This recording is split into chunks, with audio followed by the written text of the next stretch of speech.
Are you ready for it?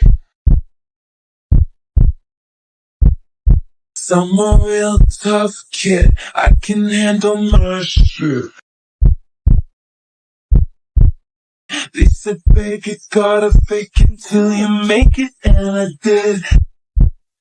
I'm just a terrible person, I guess. Lights, camera, bitch. Even when you wanna die. Breaking down, I hit the floor. All the pieces of me shattered as the crowd was chanting more.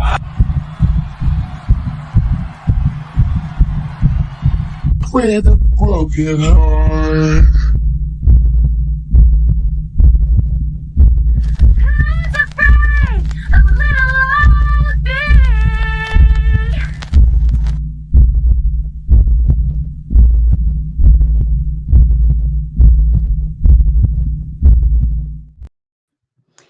And good evening, ladies and gentlemen. I am Sarah the Raging Tomato here, bringing to you live another Thursday Throwdown. Thursday. Thursday Throwdown. Which one sounds better? Thursday Throwdown and Throwdown. I like Throwdown Thursday. That's what I title it as. I don't know. Yeah, either way, honestly, they both work. Yeah, I don't know why I went the opposite way on that one. Tonight, I'm bringing back from the dead. I've revived him, Ryan the Radical Coder. He was here last week, and it only took about 5 minutes before his talking points got his butt booted right off the panel really fast. So I said, you know what? Let's do it in a way where you can't get booted. Ryan, where have you been? You've been kind of gone from the streaming world for a while, making the comeback, doing anything fun? Well, I was working a job that I really loved for about a year, and due to some restructuring, I got let go at the end of last year, and I'm pretty bummed about it. So I'm coming back into this sphere and gonna poke around and see what I can do out here. Well, I'm all about poking around. Where are you poking at? Yeah, we'll see. I'll text you after, all right? Ooh. Well, our topic of the evening is Orange Man Bad. I think that's a great title, great topic. It should rally up the troops pretty well. And Ryan, you wanted to go ahead with a nice opening statement, like just nail it to the ground. We're going to let you have the floor. Thank you so much. I'll put you solo. All right. Donald Trump isn't just corrupt, incompetent, or authoritarian, although he is absolutely all three of those things. He's a criminal mastermind hell-bent on shielding himself from accountability while methodically dismantling American democracy. This isn't a debate over policy details or ideological squabbles. It's a fight over whether our nation will continue to abide by the law or let a twice-impeached, indicted con man rewrite the rules for his own benefit and that of his unprincipled cronies. Let's start with the 2024 election. Trump barely squeaked by, winning with millions fewer votes than Joe Biden did in 2020. Even after brutal state-led voter suppression, millions of names were purged from voter rolls in Texas, Georgia, and Florida. Restrictive ID laws and reduced ballot access systematically crushed the voices of minorities and young voters. In fact, less than 1/3 of eligible American voters cast ballots for him. Yet, he now boasts a so-called mandate to roll unchecked, a mandate propped up by an algorithmically manipulated social media machine where Elon Musk floods users with endless, nauseating pro-Trump propaganda while ruthlessly suppressing dissent. Once in power, Trump didn't hesitate. In under 10 days, he swiftly fired 17 inspectors general, those crucial watchdogs investigating everything from Pentagon fraud to his own campaign finances were eliminated. The Consumer Financial Protection Bureau, essentially the scam police, meant to protect Americans from predatory fraud, was effectively gutted. Offices were shut down, budgets obliterated, databases wiped clean. Instead of accountability, he installed a squad of loyal hacks. Kash Patel, a conspiracy theorist with zero law enforcement credentials, who even authored a MAGA-themed children's book, twisting January 6th into a heroic event, now runs the FBI.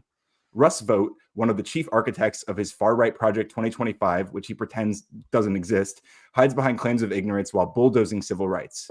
His first pick for Attorney General was Matt Gaetz, a man with serious allegations of trafficking an underage girl, until that scandal forced him to step aside. Trump then installed Pam Bondi, infamous for dropping an investigation into Trump University after taking a bribe. Even New York City Mayor Eric Adams saw his federal bribery charges vanish the moment he jumped on Trump's hardline immigration bandwagon. This is not your run-of-the-mill corruption. It's a hostile takeover of the justice system designed to protect Trump and punish anyone who dares oppose him. While dismantling every check on his power, Trump is busy wrecking our economy. He now whines about unfair trade deals with Canada and Mexico, the very deals he himself engineered in his first term under the USMCA. Yet, in his second term, he's launched a new trade war, slapping 25% tariffs on imports from Canada and Mexico that force the average American household to pay at least $1,200 extra per year, while provoking China to retaliate with $50 billion in tariffs that decimate U.S. farmers and manufacturers.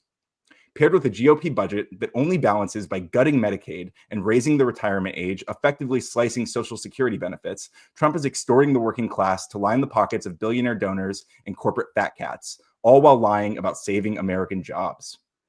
On the foreign policy front, Trump's betrayal of our allies and shameless deference to authoritarian regimes are downright disgraceful, as 20,000 Ukrainian children are kidnapped, brainwashed, and forcibly renamed by Russian forces, atrocities so monstrous that the International Criminal Court issued an arrest warrant for Putin. Trump has kept his mouth shut. Instead, he cut off military aid to Ukraine and humiliated President Zelensky by calling him ungrateful before freezing vital intelligence sharing to force Ukraine into a Russia-backed peace deal. In a stunning double standard, he fast-tracked $4 billion, no-strings-attached arms package to Israel, ensuring Netanyahu's demands were met while leaving Ukraine to rot. And if that wasn't enough, Trump has revived his imperial delusions by openly declaring that Canada should be the 51st U.S. state, and by flirting with the idea of annexing Greenland, a Danish territory that has repeatedly and resoundingly said no. This isn't a negotiation. It's a blatant unilateral disregard for consent and international law. And we'll come back to that consent point.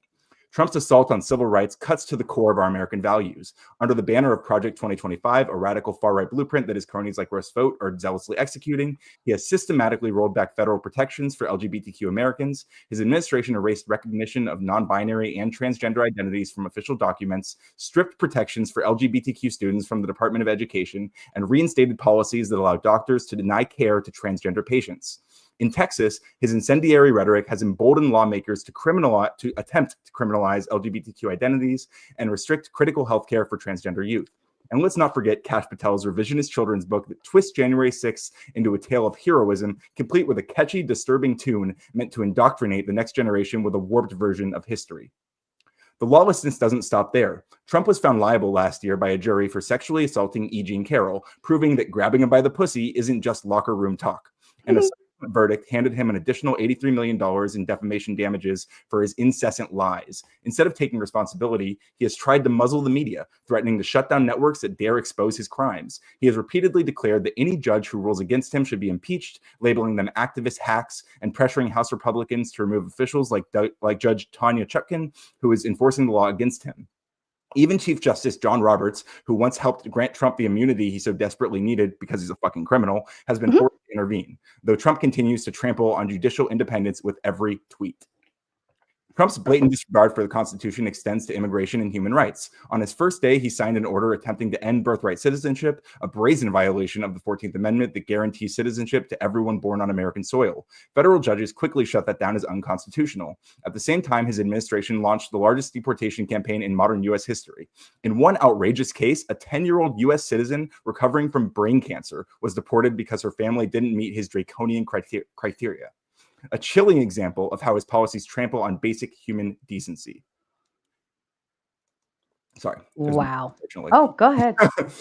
Perhaps most damning is his use of presidential pardons to shield violent extremists. Within days of his return, Trump issued sweeping pardons to hundreds of January 6 rioters, including Proud Boys leader Enrique Tarrio and Oath Keepers founder Stuart Rhodes, sending a clear, dangerous message.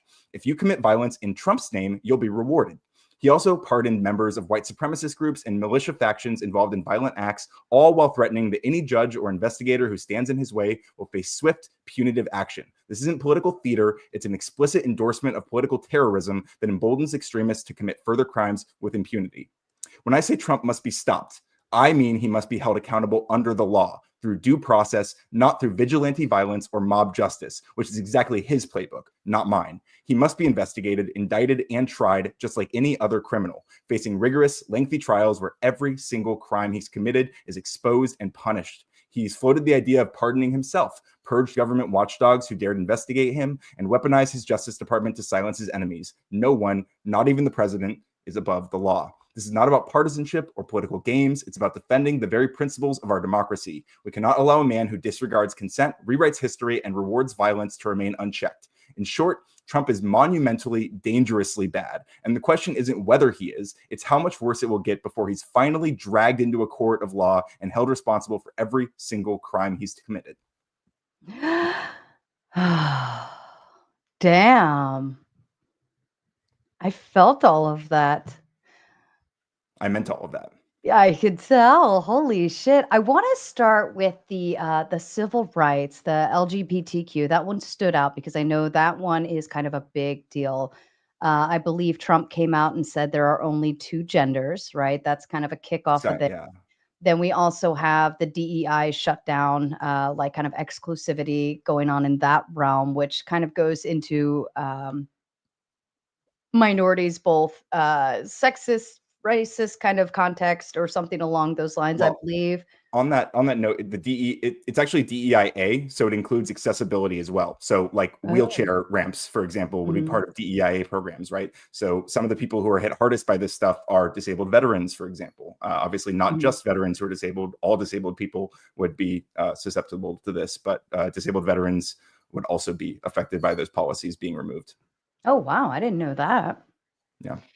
All right. Well, let's start with the LGBTQ community. Now, where exactly, how am I reframing this? What kind of policies are coming down? And I just have to take everything you just said and try to pull out of that. But like, what policies is he planning on putting into place that is going to have the most effect on that? Aside from there are only two genders, right? What else are we seeing that's coming to the surface level or plans to? So one of the things that I mentioned is a Texas law that passed in the House. I believe it was, in the House in Texas, was an attempt to criminalize transgender people. Basically, what they did was they made it a crime to quote unquote misrepresent your sex on any sort of document. So anyone who currently has who has changed their identity legally, which it was legal to do before the executive orders that Trump posted that he filed. Before those executive orders were signed, these people were allowed to change those documents, right? So if they have those documents that were changed before, they would be criminalized under this Texas law that thankfully was blocked in the Senate. But this is just a symbol of the kinds of things that are being pushed forward by the GOP, being emboldened by Trump. Well, so, but the question is usually, what is your sex, right? And then I think, correct me if I'm wrong, but I think the gender question would technically be different, right? Isn't that right? Like if I asked, that's a great point. Yeah, no, gender. And so one of the problems with the executive order that Trump signed is that it basically declares there are two genders, but which is, for the most part true. But the problem is that he doesn't make any sort of distinction between gender and sex like you just did. So there is a distinction between like biological sex and expression of gender. But if this isn't included in the laws, then there's no way to account for this in legal documents, right? So this is eliminating an entire like category of information from everything that involves legal documents, right? It removes this entire category. Right, but you're going based off of like an expression, right? An expression of gender. So, I mean, even if somebody has a sex change per se, would they still qualify, I guess, genetically as their original sex? Yeah. So, I mean, you would still say like we would still identify, I mean, not in common parlance necessarily, but like you can still identify the difference between like a cisgendered woman. Well, you can't say it on Twitter because Elon made cisgender a slur on Twitter because it's a snowflake. But the difference between a cisgender woman. Sorry. Right. I mean, I think, sorry, I interrupted you. That is my apology. But I think, like, I am a woman, right? I wouldn't feel the need to add any additional title to that because, like, when you start with the origin, right? That's the origin, right? If I have a mug That's the original thing. But if I add on, I have a white mug, you're adding an additional title to something that's already a given. They're both true, right? It's a mug and it's a white mug. You're a True, woman but and you're a cisgender woman. yeah, All it means is that you well, identify as no, the I gender you're wouldn't, assigned at birth. I would never identify as a cisgender, right? Is it Well, you don't cisgender or have to. cis It's more. woman? It's Right, descriptive. It's right. descriptive, right? Like you could say, like you might say the same thing to a trans woman. Like they would say, well, I don't identify as a trans woman. It's like, okay, well, we're just talking about the category, like in terms of like if we were documenting, if we were trying to collect data on Mhm. women and we wanted to document trans women and cis women, we would make that distinction, right? Like we would put you in the cisgender category and we would put trans women in the trans women category. Why wouldn't I just be a woman? Well, that would make the data less clear, right? Because we like Well, if you're trying to be more granular, you're like we're talking about two different things. We're talking about people who have X chromosomes and people with XY chromosomes who are right. identifying or whose gender expression is that of a woman. I view like gender more as like archetypes. Mhm. And again, it is discrete from biological sex. There's a lot of there's a lot of evidence that both the way that you present and your biological sex separately, Mhm. especially if those are different, that both of those things will impact like medical data, for example. Like you might like trans women might have a different experience in a lot of ways medically than cis women. Or cis man for that matter, right? Okay. And a kind reminder to the audience, I will open up the panel here in just a little bit. Also, a note to add in, we are having like terrible thunderstorms where I'm at right now. If I disappear, it's okay. Let the show continue on. It's just I don't expect the grid to get messed up, but just in case that little qualifier is out there.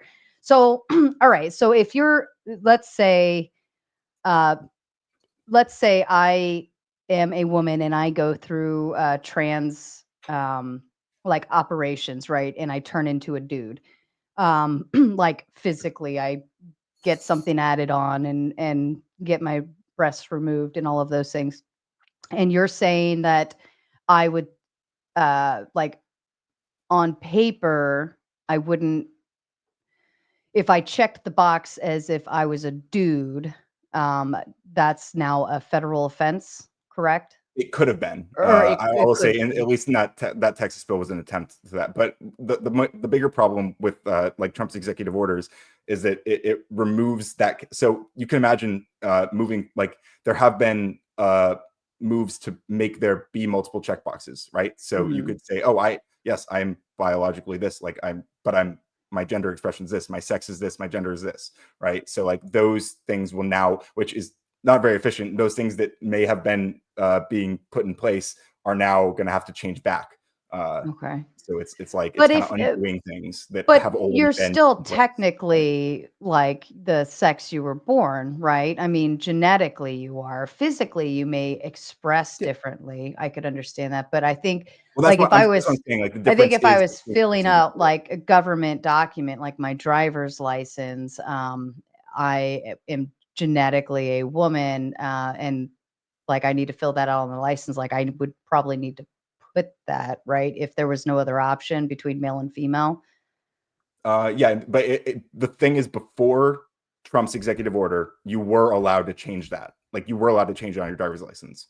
Like that was Mm, allowed up until this executive order. So that was the policy in place up until Trump took office again was that trans women could put woman on their driver's license. Trans men mhm, could put man on their driver's license. They were allowed to do this, and now mhm. they're not allowed to do that Now you're anymore. not allowed to do it. Yeah, so Okay. he's restricting rights that already existed, right? So like regardless of how we feel about whether those rights are like should have been in place, the Mhm. fact of the matter is that Trump is restricting those rights. So I mean, Was some people it might think it's a good thing. I don't, but yeah. the original like order that allowed it? Was that like federal legislation? It went through as a bill and all of those things, or was it like decided in a Um, I'm just actually not sure what the original like what the like how that change originally went through. If it was like one right? thing or like several things over time. Because I'd be One of the yeah, curious, yeah, was me it too. like an executive order or was it like a judge overruling a prior, I'm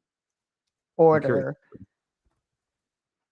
would be good to know, because then that makes the difference, right? I mean, obviously, if he's kind of filling the seats of the Supreme Court with, heavy-handed conservatives, I can understand how you could blame him, but I'd be curious to find out if it was a court that decided that or if he made some kind of executive order.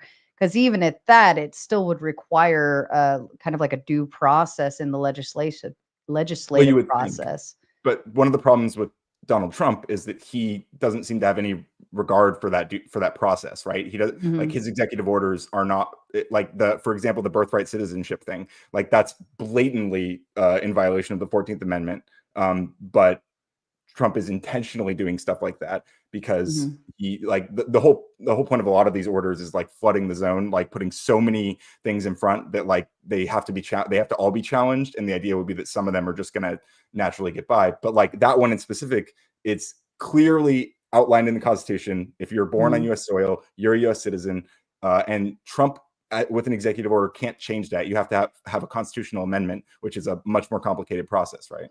So if you're a parent and you like come here illegally and you have a like maybe you're pregnant here on the way over, and you have your baby here, technically that baby is, you're saying, would be a legal citizen, right? Yeah, and they have been But for 100, at least over 100 years now. That's been the right. case. But then what if like parents get caught, right? And then what do you do with the kid? Does the kid still have like established US citizenship and they can come back when they're 18? Or I mean, because essentially if the Yeah, parents yeah, have to sure. go, what would you do with the child? Well, what I would recommend, and what is the kind of the more humane process there, is like we provide some sort of pathway to citizenship for people who are not not breaking laws while they're here. Like a lot of people will say that they broke the law by coming over. There's debate about like whether you're like what asylum seeking, like whether you're allowed to seek asylum after Mhm. crossing the border, stuff like this is all. There's a lot of complications about that, but Mhm. if we do have a family who's here with a child born on U.S. soil, and they're working, they're paying taxes like many immigrants, many undocumented immigrants are. These people are they're helping the economy. They're not doing anything really harmful to like. I don't see why we wouldn't want to give them a pathway to citizenship if we can, if possible. I mean, they're Right. helping our economy. They're good for us in a lot of ways. Yeah.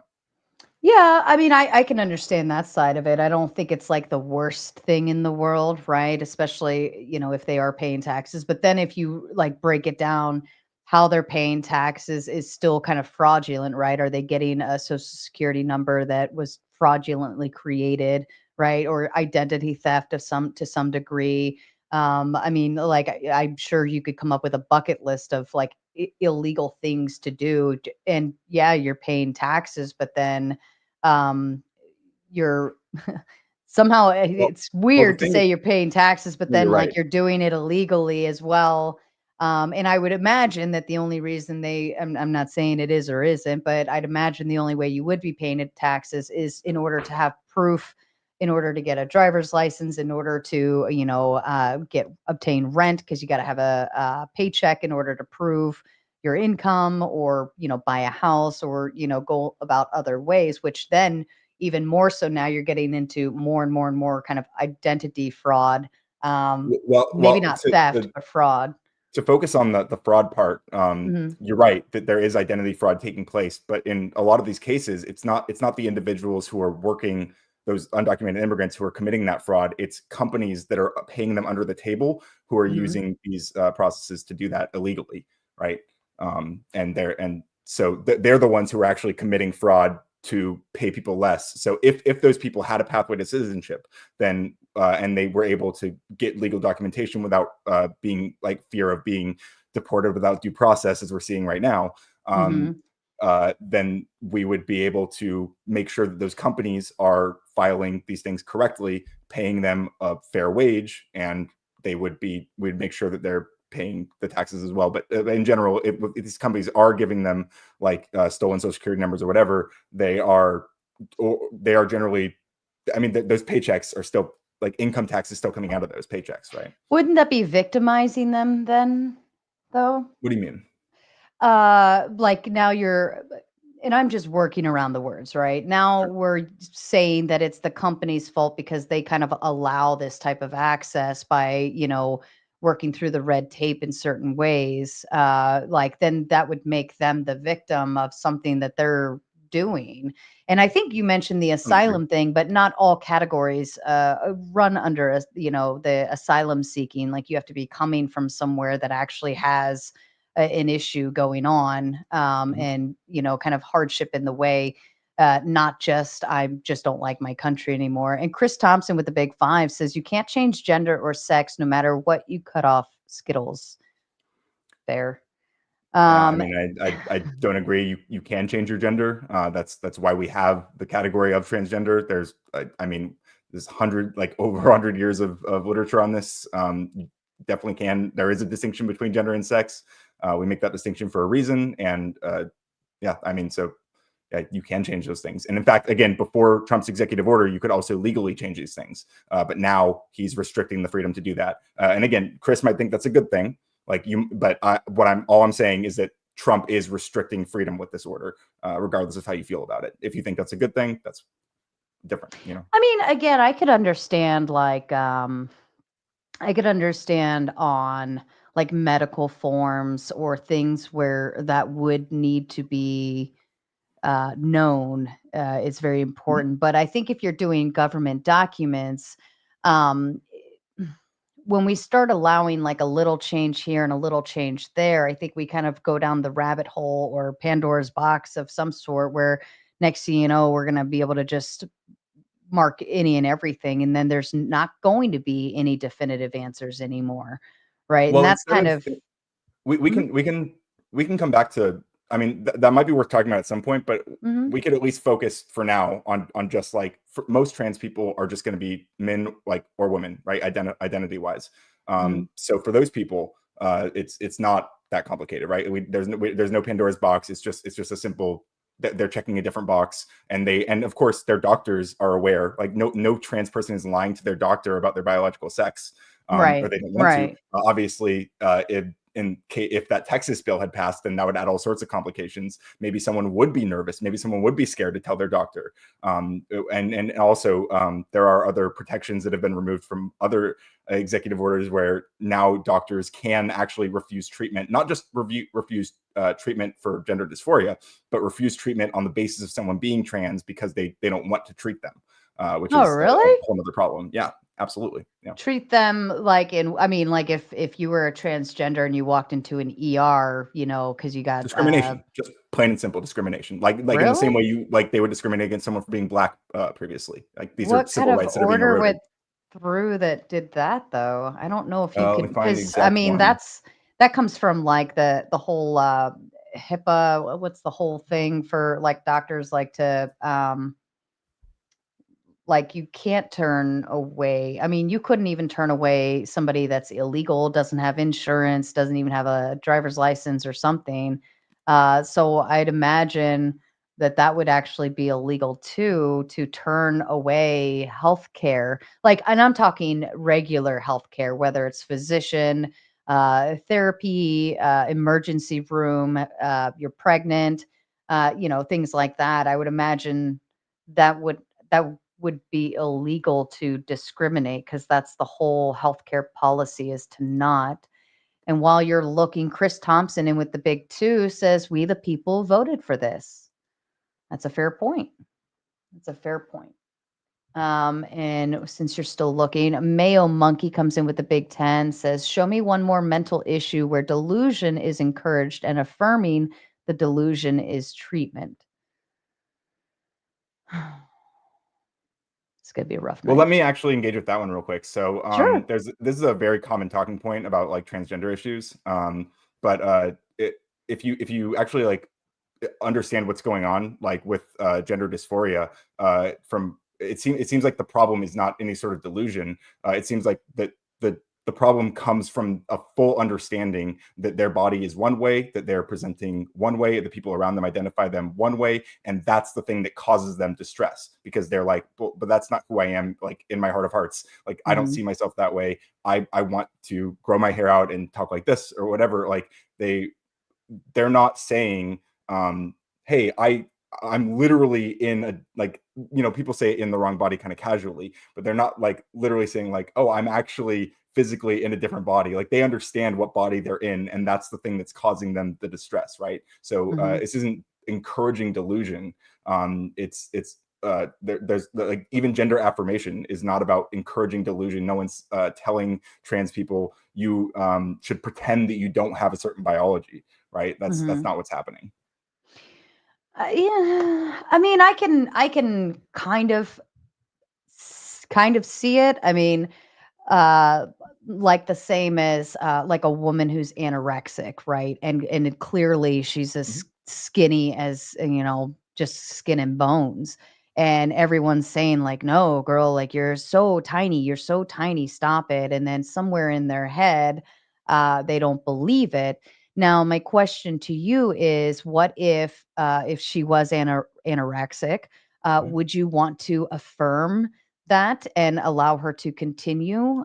Or would you rather give her treatment and try to convince her otherwise, and the point of accepting her body and accepting who she is? So it's a great point, because it really it shows the difference in what's going on Hmm. here. So with people who have body dysmorphia, which is a completely different thing, they actually, when they look in the mirror, they don't like, they see themselves different, like a completely different version of themselves than what's actually there. It's like a transgender person sees themselves, and or someone with gender dysphoria, they see themselves, and that causes them distress because they see exactly what is there. That's the thing that causes them distress. The person with body dysmorphia, they see a warped version of themselves, and that's what's causing them distress. So it's Hmm. actually I mean, I don't think I would use the word delusion. Just I don't know what the what mental health care professionals would call it exactly, but it's closer to the common parlance, how we would say delusion. Like that's closer Hmm. to a more delusional thing than a transgender person's experience, from my understanding. Okay. Mayo Monkey comes with the big five saying dysphoria is depression. Would you agree that there's some form of depression built into that? There can Or be. I mean, it's they are probably often like I don't know if comorbidity is the word I'm looking for, but like like they're probably go hand in hand often. Mhm. Especially my understanding is that when trans people are kind of rejected by their families or the people around them, like their social ecosystems, those are going to be people who they have a lot more depressive symptoms than people Mhm. who are accepted by the ones around them, which is, I mean, you could imagine that being true of anyone who has their identity refuted by the people around them, even if it's not just about their gender. Okay. Now, with the idea of like they see their body and they just don't like what they see, right? Um, at what point, you know, because I feel like there's a lot of ways we need to like build in this acceptance of ourselves, and you know, work with what God gave you. I mean, there's ugly people, there's beautiful people, there's people who don't even like, they believe like they have an arm that they believe needs to be cut off or something, right? I shouldn't have this arm, it needs to come off, it, you know, whatever. Or you even have the opposite where people had an arm removed and then they get that like ghost arm, you know, where they still believe it's there Mhm. physically. You know, for those situations, we would teach more along the lines of accept who you are. Not to say that we can't change and become better people or improve. Like if I was overweight, I would, you know, want self improvement. You know, I wouldn't just accept who I was, right? I would want to Mhm. do better, but I still wouldn't hate myself, right? And so, is there like some kind of hate build? Like, what, why are we Well, not rolling with the idea of accepting who you are versus like you reject who you are? So let's just keep going down that road. so what you're describing is essentially kind of conversion therapy in a way. This is, and the reason that we don't do this now is because it just didn't work. Hmm. Like trying to like, no, just, you know, love your body the way it is, the way God made you, like you're perfect the way you are. This stuff, it did not, it didn't solve this problem, and in Hmm. fact it increased suicide rates in a lot of ways. So like that kind of stuff, like it's not that this is an untapped, like, no, like that, oh, we just haven't tried this thing. Like that's what we've been doing for decades, right? We've been treating these people like they just need to figure out how to love themselves the way they are. And obviously, like, you know, it's good to encourage people to love their body as is. And I think that's also still part of gender affirming care, can be like, hey, you don't have to necessarily modify your body to express it as a different gender, like especially for younger people, right? Like this is we don't want like minors doing lifelong changes, especially if they might change their mind later. Like these are things that are important. So yeah, I mean, again, like these can go hand in hand. But historically we've tried to do exactly what you're saying, where we just like that raw acceptance without any sort of acknowledgement that, hey, maybe some people, the acceptance is like on the other side, like the people around them need to accept that, hey, like this person's going to express in a way that you're not comfortable with, and you might have to kind of reconsider like what your comfort, like why you're uncomfortable with that. Okay, fair. And then what are your thoughts to because I know there's been some stories that I haven't like looked into them, but I've heard about going like through the operations or the hormones and all of these things, and then they regret it and then want to switch back later, or whether switch back or they just regret it. What are your thoughts to that idea? I mean, it happens. People desist. I think that's the term for it. I think that a lot of these voices are elevated by anti-trans activists, unfortunately. But I mean, I think these people should be treated with empathy and get the healthcare they need as well. I mean, there are a very small percentage of transgender people who do end up desisting. But yeah, again, I don't think that we should like bully them for that or anything. Like they should be I don't welcomed just think as much, you know. I don't think Well, I mean, anybody should be bullied at all. Like overall, I think there is a degree of civility, right? I look at it as we are all still humans, but I don't have to necessarily accept everything about everyone, but I can still treat them like a person. On that civility note, I want to, because I mean, we've talked fairly extensively now about if we can. Sorry. I think that was me. Sorry. Yeah. If we can kind of bring it back like to the civility point, I mean, we have a president who is infamous, known for his like mean nicknames of political opponents, of bullying, of really just bullying anyone who disagrees with him, labeling everyone as, I mean, his supporters call people who talk extensively about the crimes and things he does as having Trump derangement syndrome. Like we have a bully in chief, and I mean, that's really what I'm here to talk about tonight is the orange man being bad. So fair enough. Yeah, I would want to focus on that when we talk about civility. We could switch gears. He's setting a very bad precedent for our youth in America. Like they look at the president, the person who's supposed to represent our country, and they see someone who uses power in this way, and I think it's not good. Fair enough. Let me read these and then we can press on. Mayo Monkey with a big 5. Anorexics look in the same mirror and they think they are fat. There's no difference. You're welcome to respond if you want. Sure. Yeah. Mayo Monkey following up says current treatment is continuing the dysphoria, not treating it. Not sure what they mean by that. Instead of I guess instead of like talking them out of it, it would be like, okay, we'll give you exactly what you want to treat. Right. I don't think that. Yeah, I don't think the treatment is like, oh, we'll just do whatever you want. Like, I just don't think that's how it happens. There are a lot of like psychological and like motions you would have to go through, I think, right? Before you can just go through this operation. I think, to my understanding, they take it very, very seriously. And I remember the last person I talked to about it, like she was telling us how it was like months and months and months and months, and like you're constantly going through kind of like testing to make sure this is really what you want. And then it's also very expensive, and then healthcare doesn't necessarily, I don't think healthcare covers it, right? Especially not now, but yeah. Right. So well, I mean, if they cover a boob job for me, then yeah, that's gender affirming care, arguably. Whatever. Right? And Robert Switzer with the big 5 says gender affirming care, nothing care about feeding mental. Nothing caring about feeding mental illness. Orwellian term smuggling at its finest. What is Orwellian? Basically, What? he's accusing me of doing newspeak. He's saying that I'm smuggling in I'm smuggling in feeding mental illness into the label of gender affirming care. But I see it's the opposite. I'm like, gender affirming care actually is. Sorry, I keep bringing up the comment again. I lost my train of thought. I was looking at Oh, the my words. apologies. There you go. Right. Yeah. So, like, gender affirming care is the thing that we found that alleviates that mental illness or the symptoms of that mental illness. Sorry. Bless you. I wanted to spare the crowd from that one. There's usually a second follow-up sneeze, but hopefully I can get through without it. We won't hold it Okay. against you. So you wanted to go into the civility, like the fact that we have a bully for president.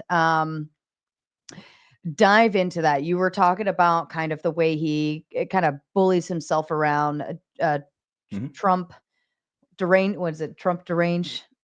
What was it? Yeah, his supporters regularly accuse anyone who talks about the bad things that he does, of which I think I listed many.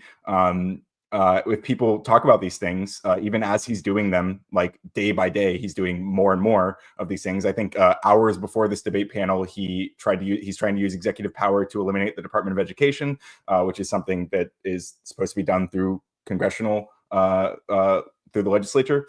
But anyone who talks about these things as they're being slammed in our faces every day as through his presidency, we're accused of having Trump derangement syndrome, and it's just gaslighting, pure and simple. It's hey, you're crazy. Why are you acting so crazy about this guy who's doing unprecedented crazy things? And I think that we're not just being bullied by Trump, we're also being bullied by the sycophants who are like, I would argue, in a sort of cult following him. Really? Okay, that's fair. Yeah. And then you were tapping into the Department of Education. He's like trying to shut the whole thing down, or is he trying Absolutely. to kind of switch it around, or is he creating a new No. agency for it, or what? No, he's I think let me pull up the actual, because this just happened literally hours before this debate. Let's see. Department Education Trump. I mean, he's been trying to gut it for a while, but yeah, he signed an executive order to dismantle it. And no, there's absolutely no replacement for these things when they do this stuff. Yeah, so this is a direct quote from Trump. "It sounds strange, doesn't it? Department of Education. We're going to eliminate it." That,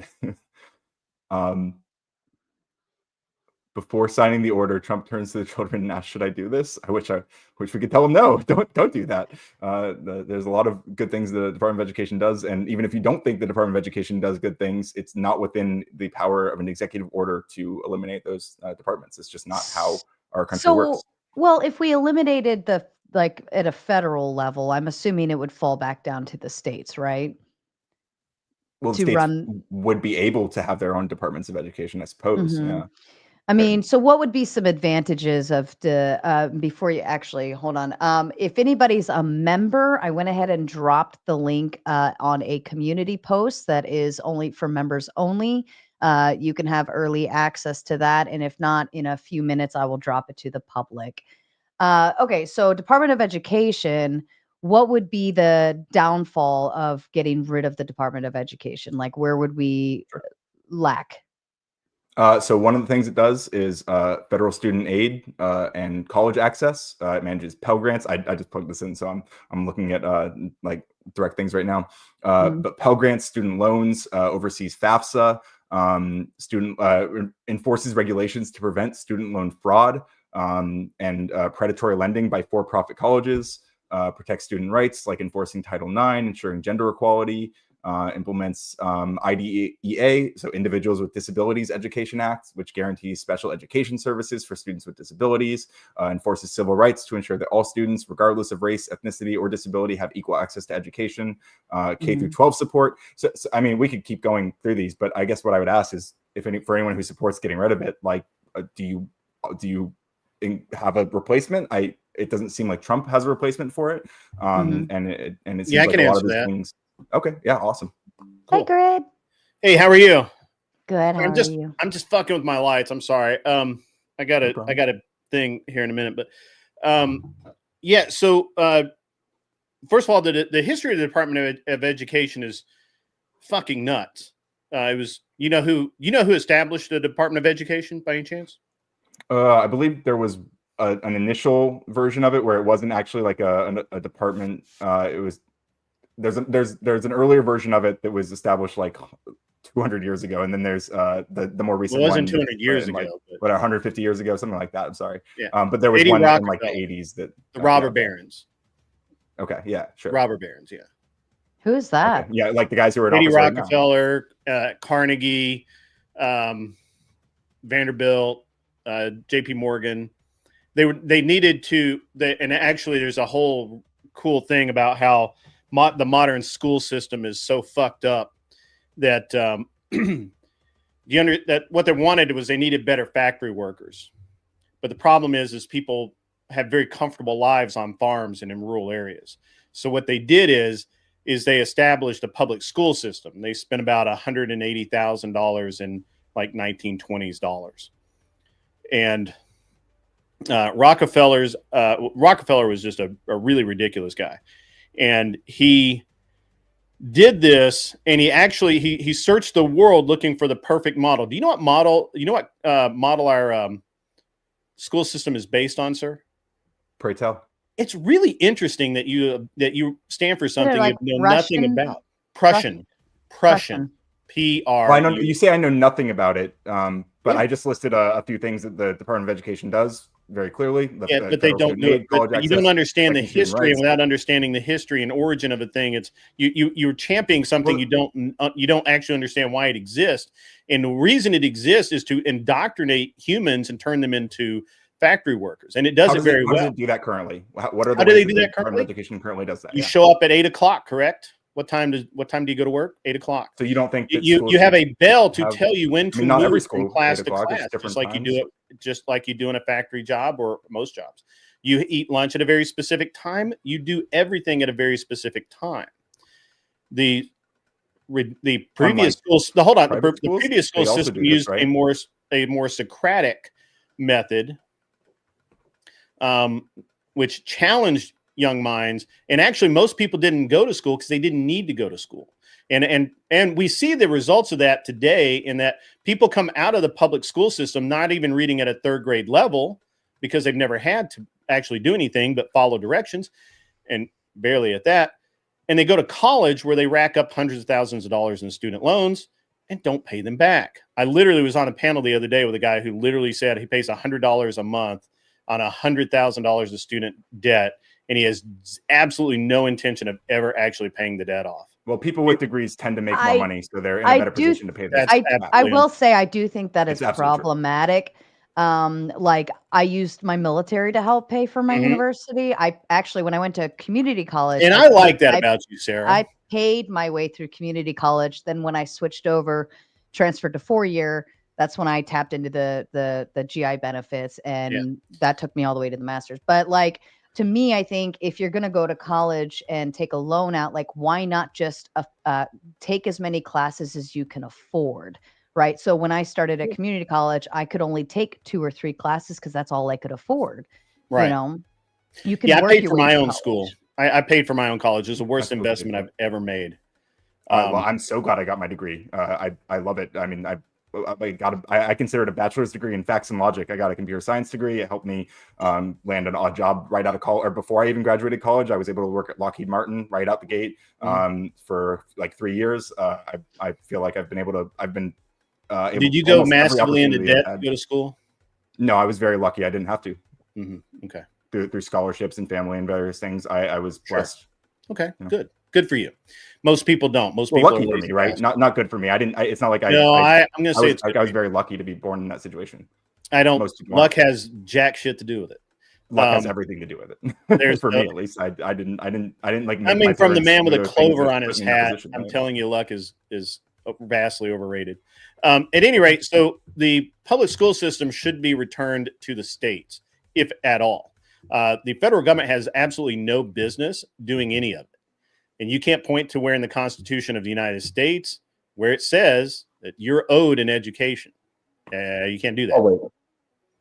Sorry. Okay, I don't feel obligated to do that. I like the Department of Education. Why would you not? Exists Do you right now not understand the because Constitution? the Department of Education exists right now, and it does things that I think are good, and I'm okay with. What that do you think it does good? I got to hear this. What do you think it does good? Sure. So we talked about federal student aid and college access. So overseeing FAFSA, which is a free application. Teaching kids how to take money.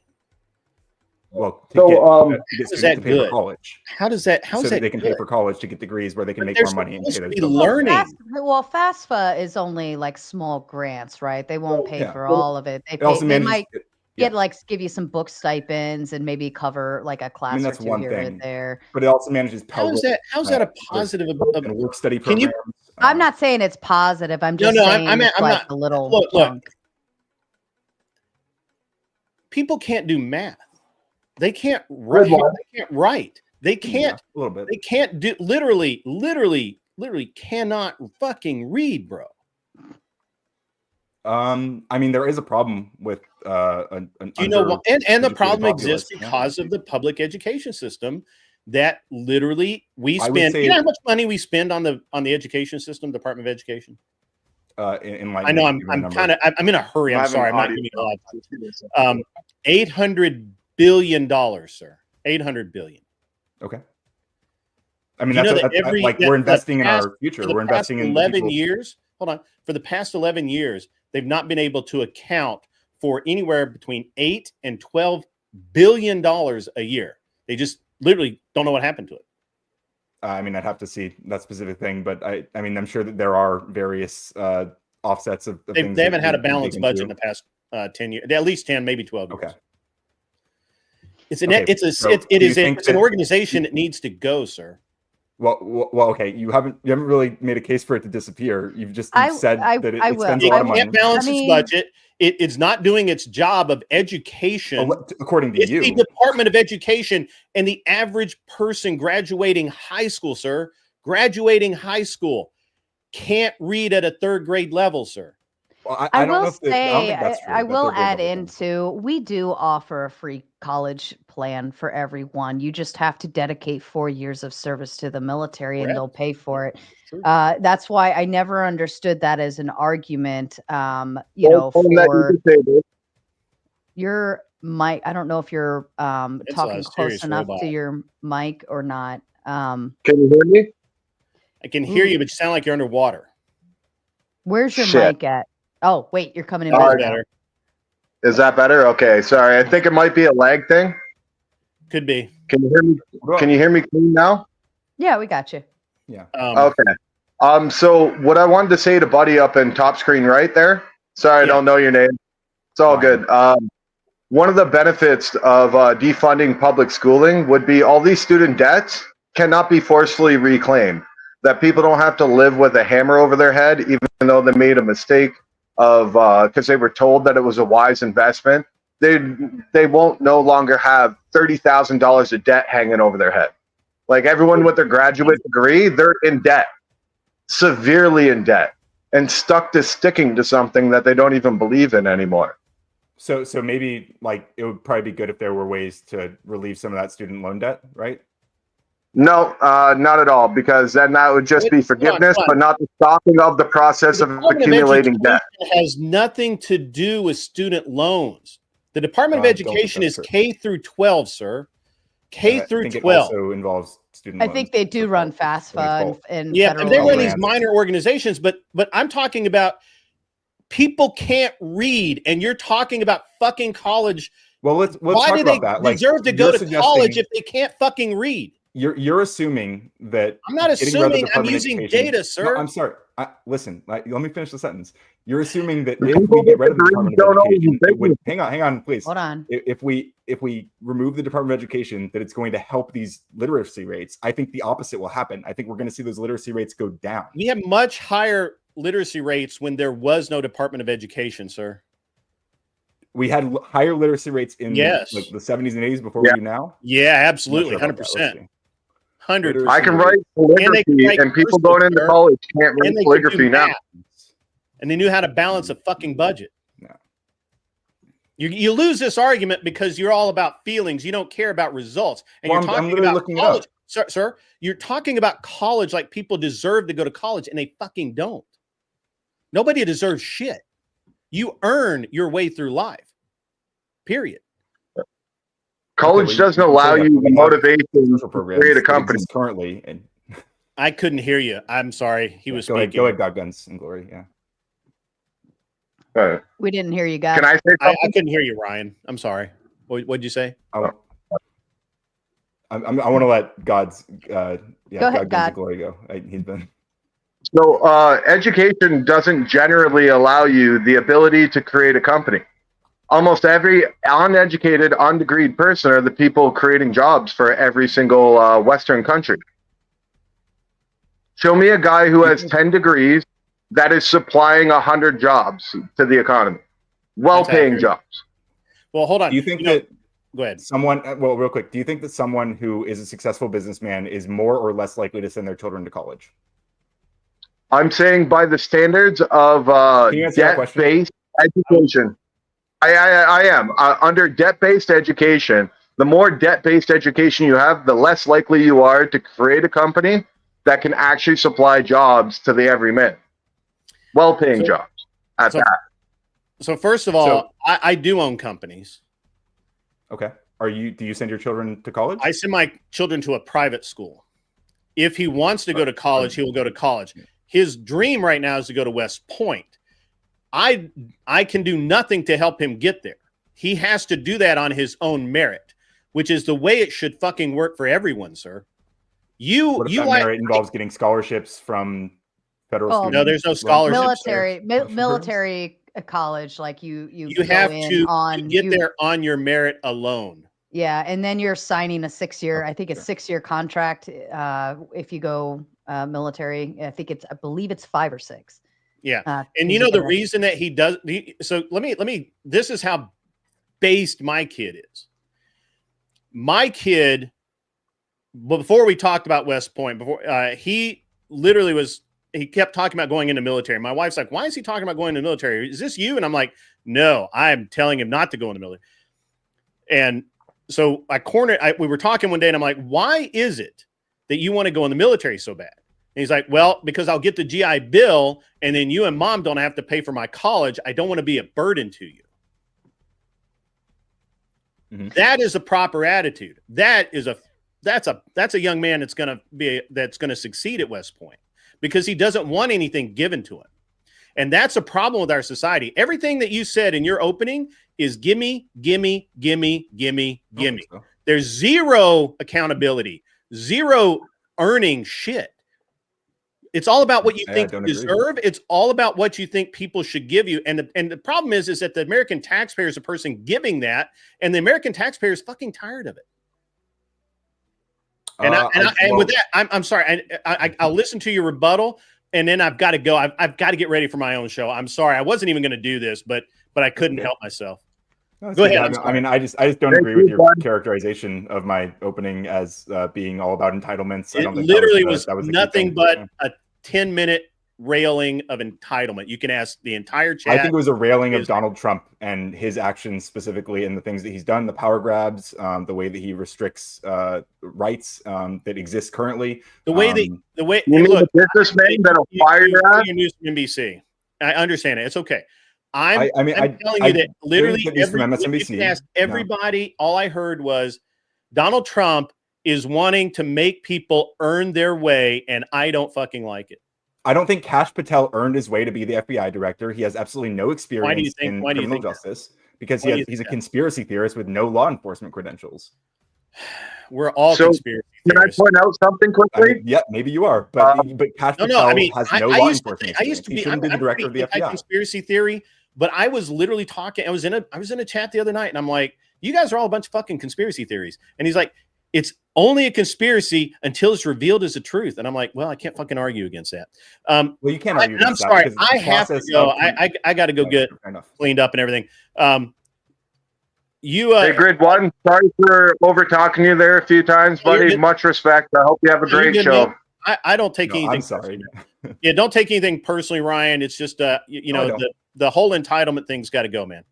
Be better. You look like a Well, I good think so, human. Be a so. better human. I mean, yeah, I just disagree. I think that entitlement programs are good. I think they help people, and that like we can afford it. We're the richest country in the world. We can do these things, and I want to see an America where like we don't have starving people, or I mean, they're not literally starving on the street, but we have tons of homeless people. I think that we can alleviate these things with better strategies. Do you think? Well, I think a good strategy would be keeping the money at home, right? Ryan, I think you're probably like a good dude at heart, but you're stuck in debt, aren't you? Me? You got lots of Yeah, education. I am. Yeah, Oh, you not got education debt. student debt. No. Specifically, No, your no, I don't personal have student debt. debt. Yeah, No, but he like I specifically imagine, said he didn't. He specifically said he didn't. I'm very lucky. yeah, you don't. That's a blessing, buddy, because a lot of people who try and learn stuff end up in an extreme amount of debt. Like I could build a house from the ground up. I don't have like I got my grade 12. Spicoli. Holy Like, Spicoli. you know what I mean? Like, I never went to college because I was too poor to go there. Yeah, that's Thothmage, unfortunate. I think you should have been allowed to get them. Thothmage, I see you backstage, but it's not like it's showing your devices aren't connected. So either your mic or cam or something it's not operating properly. So you'll have to either jump back out and back in. Hi, Bane Bear. How are you? Doing good, Sarah. How are you? I'm well. And let me get a quick shout out. And hi, Spicoli. Bluegrass Addict with the Big Five says support for Sarah. Thank you kindly. Firm Audits using his membership says, haha, my first month, more to come. Smash that like button, everyone. Oh, that rhymed. And Firm Audits following up with a Big Five says, just need one more for the goal. Let's get it. And then, of course, Bane Bear, a kind supporter of the show, dropped the Big 10 on Cash App, says, you know I love your stuff. Thank you so much, kindly. All right. Oh, there we go. I got you, Thothmage. You're on. Okay. Did you read the second part of the message or not? No, on purpose, for good reason. I understand it. And let's see. Ooh, this will be fun. Hi, Hey, Needy Poo. Hey. Oh, Oh, somebody. we need another wave up here. Hey, Doug. Hold on. Everybody hold on for a second. There's that feedback coming from somebody. Is it me? It's me. It's me. I'll just push it. Okay. Fair enough. Is it All me? right. How do I Spicoli, sound? Am I okay? you sound beautiful, Spicoli. Spit it out because I know you want to run crazy and wild right now. Don't fucking raise a hand. Listen. Can I talk first for like at least? Yeah, because I know you'll be fast. Yeah, and I have to go out. I have to get a new door lock. My door, I was having trouble getting my key to open my door, so I have to go to Home Depot and get some food. So let me be brief and then let me go. So let me talk for a minute or two. Okay, Radical Ryan. Now, I know Ryan for a long time. Okay, how you doing, my man? And let me explain something. I'm an old school liberal, not a progressive liberal now, but I'm old school liberal. We believed in free speech. To be honest, I'm 67. I've been a lifelong Democrat since age 18, voted for Democratic president the whole time. Other than the last two elections, I didn't vote for anybody because I don't like Trump, I don't like Biden, I don't like Clinton. So I haven't voted. That was the first time since I was 18 that I didn't vote the last two elections. I couldn't bring myself to vote for Trump, and I didn't like Hillary Clinton. Second time around. So right now, I'm still a registered Democrat technically, but I'm more an independent because, as we know, the Democrats slid more to the left and the Republicans slid more to the left too. So they're more aligned with me. So I'm just probably a tad where I used to be considered left, like in the 60s, 70s. All right. I was like a Spicoli, hippie type. Okay, here's my point. All right. Nicole, I have a question for you. Hold on. Is there any? Let me talk. Let me talk. Hold on. Wait, hold on. Let Spicoli spit his thoughts out first. Yeah. Okay, let me finish on a few points. Okay. As far as everybody knows by now I have a younger gay brother, 4 years younger than me. I have trans friends. I live in Palm Springs where 35% of the dudes are gay. I live 9 miles from Palm Springs. Half the guys over 50 are gay. I love it because there's lots of vajayjay for me. Here's my point. So obviously I'm not coming from a right-wing perspective on this. That's my background. Very liberal. I do all kinds. I take shrooms. I do psychedelics still. I'm an old hippie basically. Here's my point. As far as trans go, here's why I like Trump for two reasons.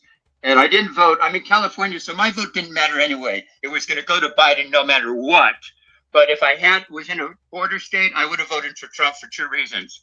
His stance on Israel, because obviously I'm Jewish, I'm a Zionist. And also another reason is because this trans nonsense got too much out of control. I totally wait. If you want to be over 18, if I disagree with the transing of kids, I disagree with introducing the stuff to kids under 18 and all this other shit. And here's my point, Ryan, because first of all, here's the things I'm against. I think if you're going to trans, you should be over 18, should be the legal age, preferably 21 and over. Trump made it 19. And then here's my, well, okay, Preferably. but the point is this. Here's the point. They're giving what they call top surgery, double mastectomies to girls as young as 12 and average age is 15. And these kids can, and then it's just ridiculous. It's like, we're going to look back at. Do they even have? Here's my point. I like Trump, the orange man, because he basically put a stop to, like I said, I'm pro-gender. If you want to cut your penis off, but not for kids. Anybody under 18, and it's going too far with kids, the puberty blockers, that's all too much bullshit. And also, as far as Israel goes, I like his stance on Israel. Those are my reasons I like him. Biden was obviously very pro-trans, and believe me, I'm pro-trans. Wrap it up. The only thing I disagree on is, up. this is my last thing. Let me wrap it up. I just think two things. I don't think you should be over 18, and also I don't think Medicare or Medicaid should pay for it, or health insurance. I think you should pay for it yourself. And it was like, here's why a lot of people started doing it, because in 2012, when Obama had, he made healthcare for everybody. You're doing a great job. Affordable healthcare. When he made affordable healthcare, he wrote in the bill Very that popular Medicaid policy. could care for transgender operations on people. So it's just gone too far. Ryan, what do you have to say about that and your take on that in Israel? That's why I like Orange Man. Otherwise, I think he's a crazy narcissist. Oh my God. Fuck. Shut up. So I'm not really. I'm not a big fan of question, him. Carrie. All right. Yeah. Ryan, which part of his autobiography would you like to address now? I don't think that I don't think there's any kids getting their penises cut off. I don't think that's happening. My understanding is very, very, very few cases of. I absolutely do know that's a fact. They are getting some of them chopped off. It is under faith reasons. Jazz Jennings was 17. Jazz Jennings, 17. Chloe, age 15, got top surgery. All right, be quiet. Hold on. God, I don't know if you have a delay, but you do keep like interfering with the stuff. I don't know if there's a delay or not, but if you could kind of like, we're going to get Spicoli on here and off of here as quickly as possible for all of our sanity's sake.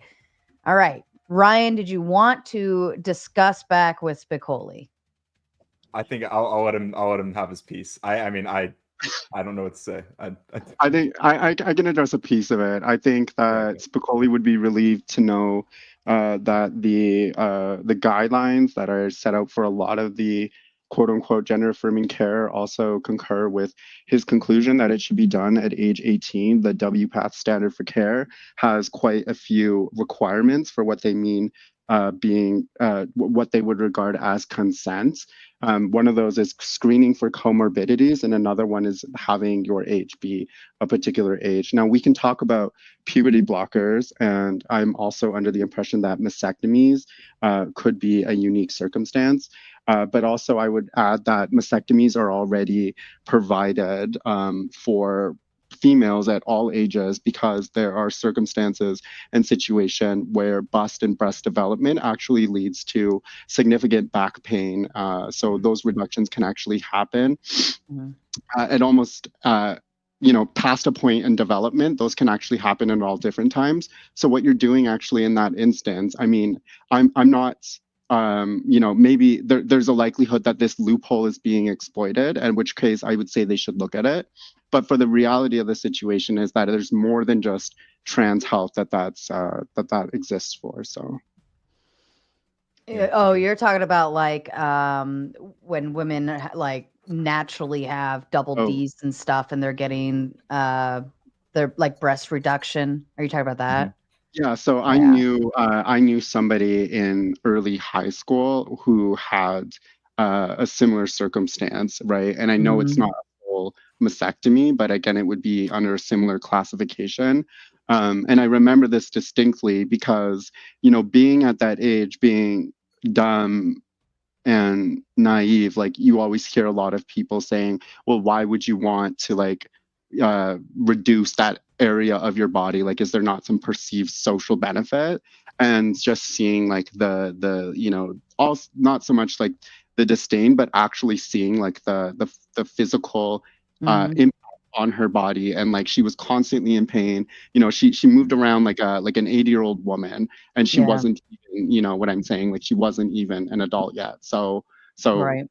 like there are specific situations. Also, when you get into puberty blockers, they're already introduced to treat precocious puberty, which is again leads to social stigmatization and sometimes can jeopardize the safety of minors as well, right? So there are more uses for these, what we would call transing the kids, if whatever you want to get at, that existed prior to that secondary usage, which is now associated with trans kids. So totally agree.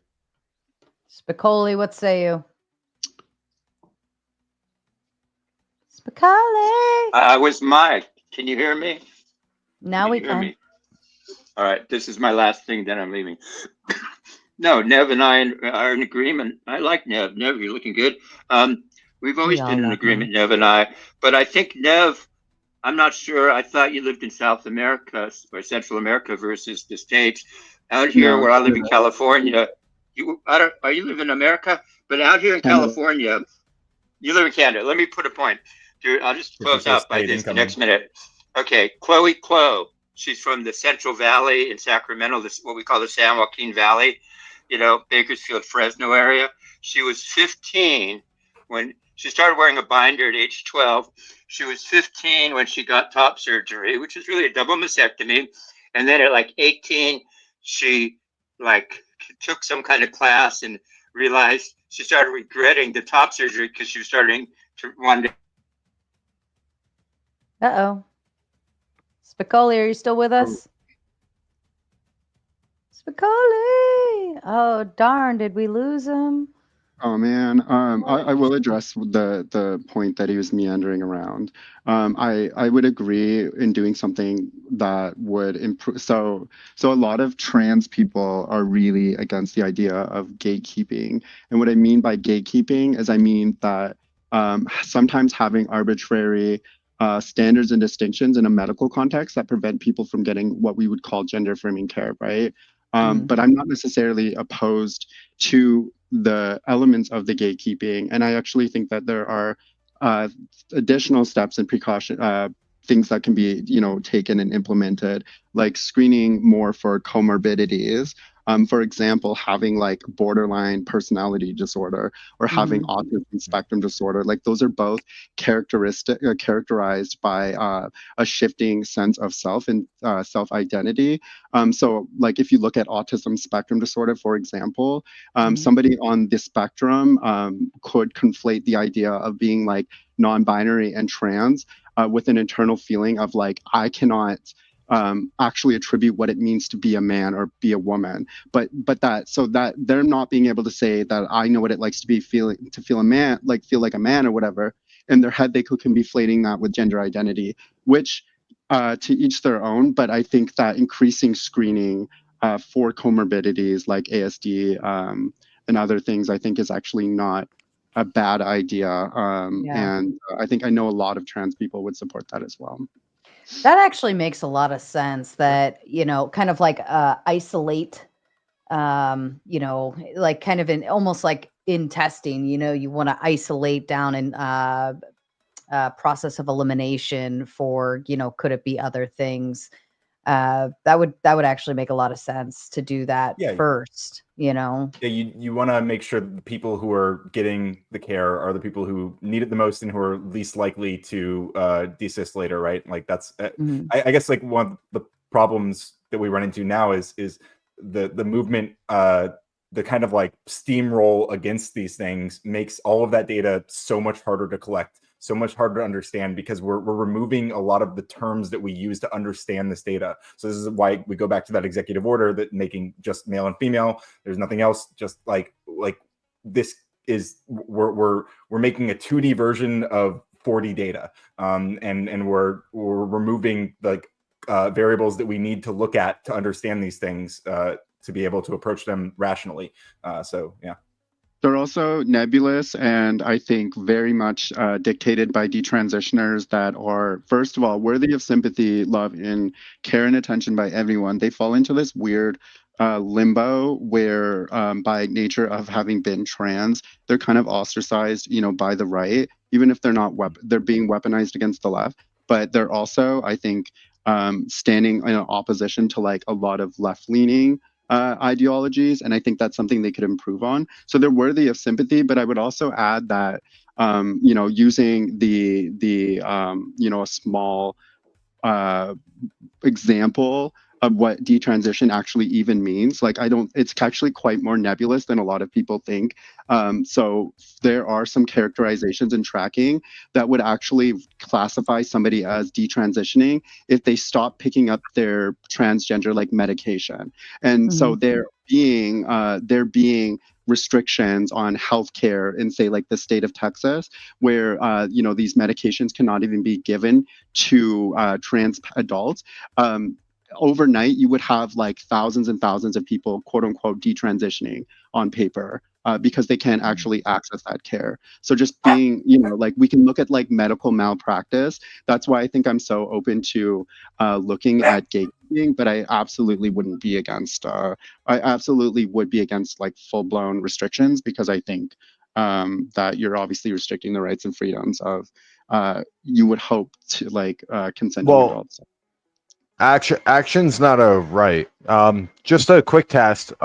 Is my audio a hell of a lot better? It seems better, yeah. Yeah. It's a little loud, but it's fine. I can adjust that. It's What's a up, little God? bit better now. Yeah, you're good. Okay. Yeah, I can talk a different way. So I had to tweak with the settings. And I put on a headphone. So yeah, what you were saying just there happens to be a simple place of you're saying that it's controllable, right? But like so we should control ours. Yeah, but like an abnormal thing shouldn't be treated as normal, right? Like if somebody survives if somebody survives an accident, that can be classified as technically a miracle, or before you continue, can I ask you what would you regard as normal? Normal would be the general consensus of exact biological things. So everybody grows eyelashes. Yep. Now, if there's somebody who doesn't grow eyelashes, that's abnormal, right? There is people that don't have eyelashes naturally. Well, I guess what I would ask is, what if it's normal for like 1% of the population to be trans? What if that's normal? What if it's normal for about 1% of the population to be well, transgender? it's not at that. It's not even close to that tipping point. It's less than 1% of 1%. So it's not a normal. It's not a normal thing right now. Gayness isn't a normal thing. Otherwise, humans wouldn't exist. So the reason I ask you why it's like what you would regard as normal is because that's a very subjective measure. Right now, you're giving us your subjective example of what you would regard as my personal subjective is, so that's why I brought up the eyelashes, right? How many people have unibrows naturally? As long as we're operating under your arbitrary... They are the abnormal people with unibrows. So to follow up again, like I think that it is not normal. Trying to overtalk you. In fact, Tom Foolery, who I know has talked about this very extensively, he mentioned it's over 2%. I think that's true, and I think it's around 10% of the American population identifies as LGBT. So 2% of 8 billion, right? Well, we're talking 2% of.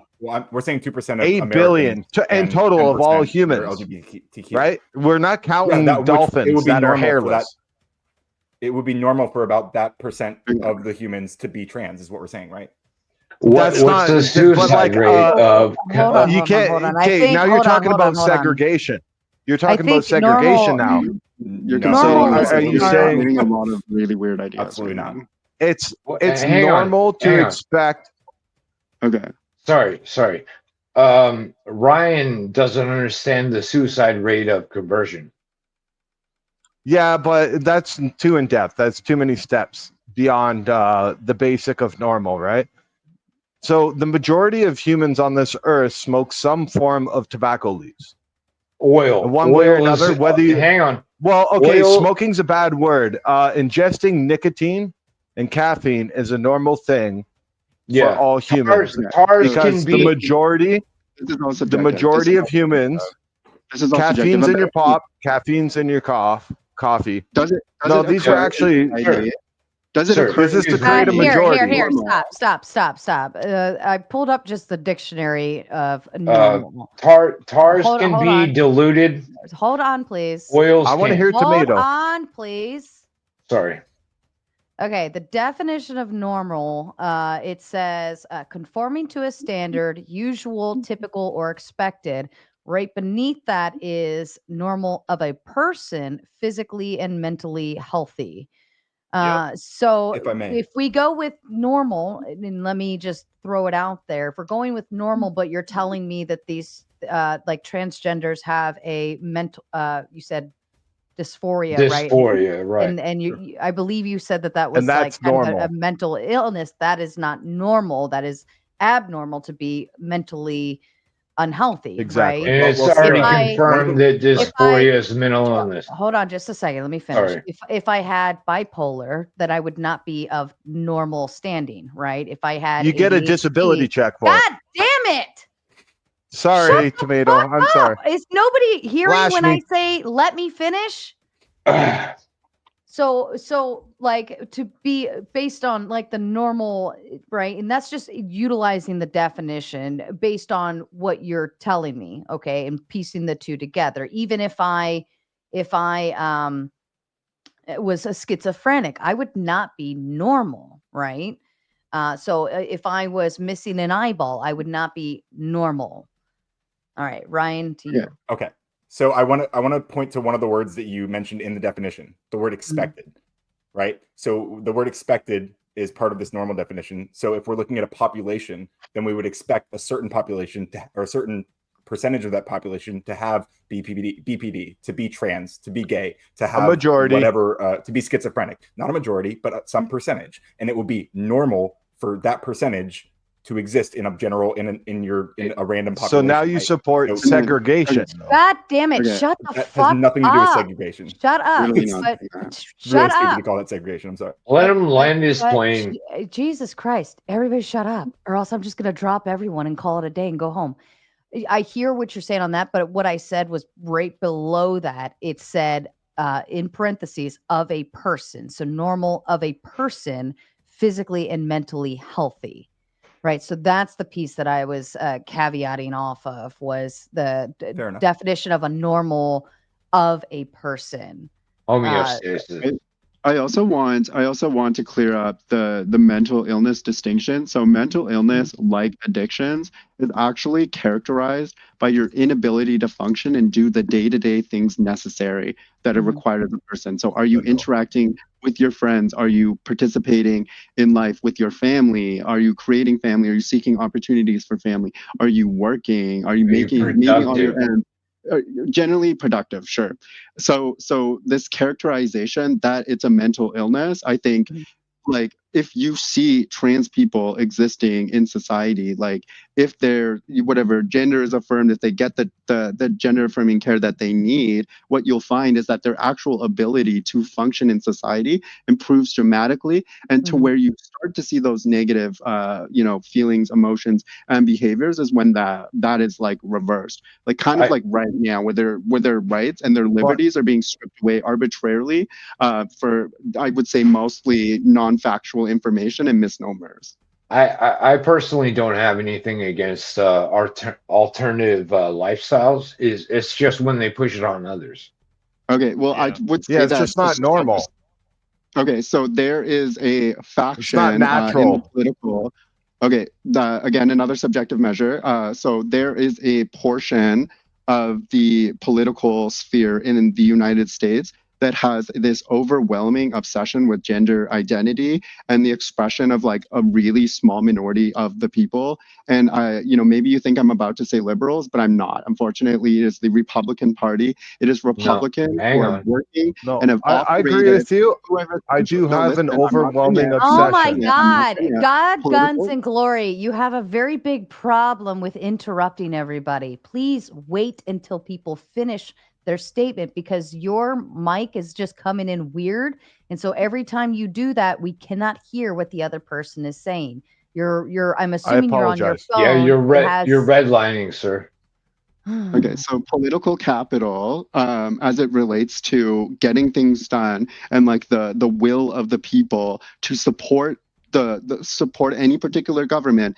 Every single government and administration has political capital. They're little coins that they spend to get shit done during a very predetermined amount of time, because there are a lot of different factors that make your ability to pass legislation, midterms, 4-year terms, 8-year terms, all of these different things. You have to come to the realization that the Republican Party is spending a wide majority of their political capital on a small percentage of the population, while simultaneously stripping things like Medicare, trying to close the Department of Education, while people cannot put food on the table, and while inflation is unfortunately going up. So they're also alienating themselves in the eyes of the world. Inflation. Oh my God! Oh my God! No. I have the topic of inflation, and it will hit. They're alienating themselves in terms of the international community. I understand we're headed for protectionism and isolationism. I'm just saying all of these things are objective measures that you can look at, and instead of addressing those things, we're talking about the like 15 NCAA athletes that just so happen to play. That are biological men that are playing with biological females, right? That's what your party says is worth spending time and money on. All right. Okay. Go ahead. Sorry. So inflation has to do with in income of the paper value. So we don't have a massive flux of paper value. We have a devaluation of our dollar to other countries. So we have to use resources that cost more. All right, you're gonna have to, like, I understand inflation to be like a lot of different things, right? But no. Inflation has to do with the paper value influx. Like they put more paper into the pool, so inflation happened. More money. Yeah. That's not what happened. We have a devaluation because they don't use our dollar anymore. We have to use our resources. So inflation was a global phenomenon. It was happening all across the world, and under Joe Biden's administration, the inflation rate in America slowed faster. Inflation is a better rate than any other comparable country in the world. Inflation is a toy aspect right now. They just play with it. It actually is. Our dollar is devaluized. No, every single currency and government is banking on the US dollar. The US dollar is the financial foundation. It's the currency that it literally is. I don't like I think it goes into like countries that don't use our dollar anymore. They refuse to use our dollar, so we have to use resources to be able to trade with them. It would be worse more now because it's so volatile because of Trump. They would be worse. No, it's not volatile because of Trump. Trump gives us tax cuts on overtime and a bunch of other shit. Hasn't happened. Hasn't done any of those things yet. You can't say that it's happening until it happens. Like, I mean, we all know. I will say we all know promises. You don't have 42 fingers. I'm sorry. I will say promises are always made at the beginning of a presidency. Like they are always there. And it's just a matter of watching the actions happen and seeing what actually happens. Like I will agree with that factor. Oh, and if you want to predict whether or not it's going to happen, you should look at Project 2025, which they've done 41% of it already so far. So you can track that and see if that's part of Project 2025. I'm pretty sure that the no tax on tips, no tax on overtime, I don't think that's in Project 2025. All right. So from what I've seen on political value anyway, is Trump is trying to end wars that we aren't supposed to be a part of. He's starting more. No, he's not starting more. Absolutely, it's starting more. He's working economic warfare with Canada right now. He's talking about invading. No, hang on. Sovereign nations like Greenland and Panama, right? On some sort of, they used to be ours. So he put a 25. He put a 25% tariff on the borders that let people into our nation. And they said, 200% tariff, and he matched them. Greenland. Okay, so that's again another like more misinformation. I think if you look at, it's not misinformation, man. It absolutely is misinformation. I think when you look at so first of all, as being a Canadian, I actually have no issue with my Canadian. Why are you part of the United States fucking debate right now then? Because I think that you guys need to be able to like see outside of your own little like spherical knowledge. No, I was global at one point. To be fairly, shut up for a second. To be fairly, Neve has always participated in conversations, especially ones that regard the United States.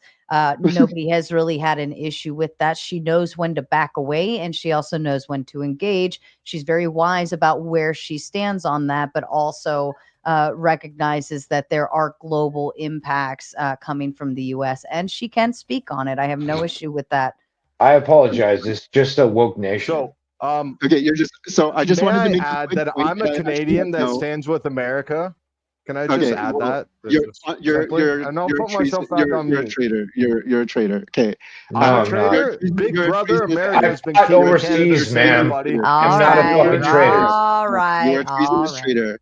You're a treasonous traitor. To be nationalistic in the United States is to be America first. To be nationalistic in Canada is to say fuck Trump. And if you don't see that, then you're a traitor. I'm sorry. But I'm just saying, like, I actually have no issue with Canadian policy. As a Canadian, I love Trump. Fucking God bless Trump. Trump till I die. Three-time assassination attempt survivor. Can we go one at a time? You know what? Actually, can I hear from Wildheart? Do you have some thoughts to add? Unfortunately not. Being from the UK and just joining the conversation, I'll let you continue for now. And I'll chime in when welcome in. Fair enough. Bane Bear, you've been quiet. Cheers. Thank you. Well, first off, U.S. oil is traded on the stock market, bought, purchased, and sold with the U.S. dollar. So the world does base things on the U.S. dollar. Yeah, no one is contesting that. Just that one dude randomly. No, actually, there's multiple nations that don't use our U.S. dollar anymore. They'll trade through the stock market. Which means you have to buy oil through the stock market with the USD.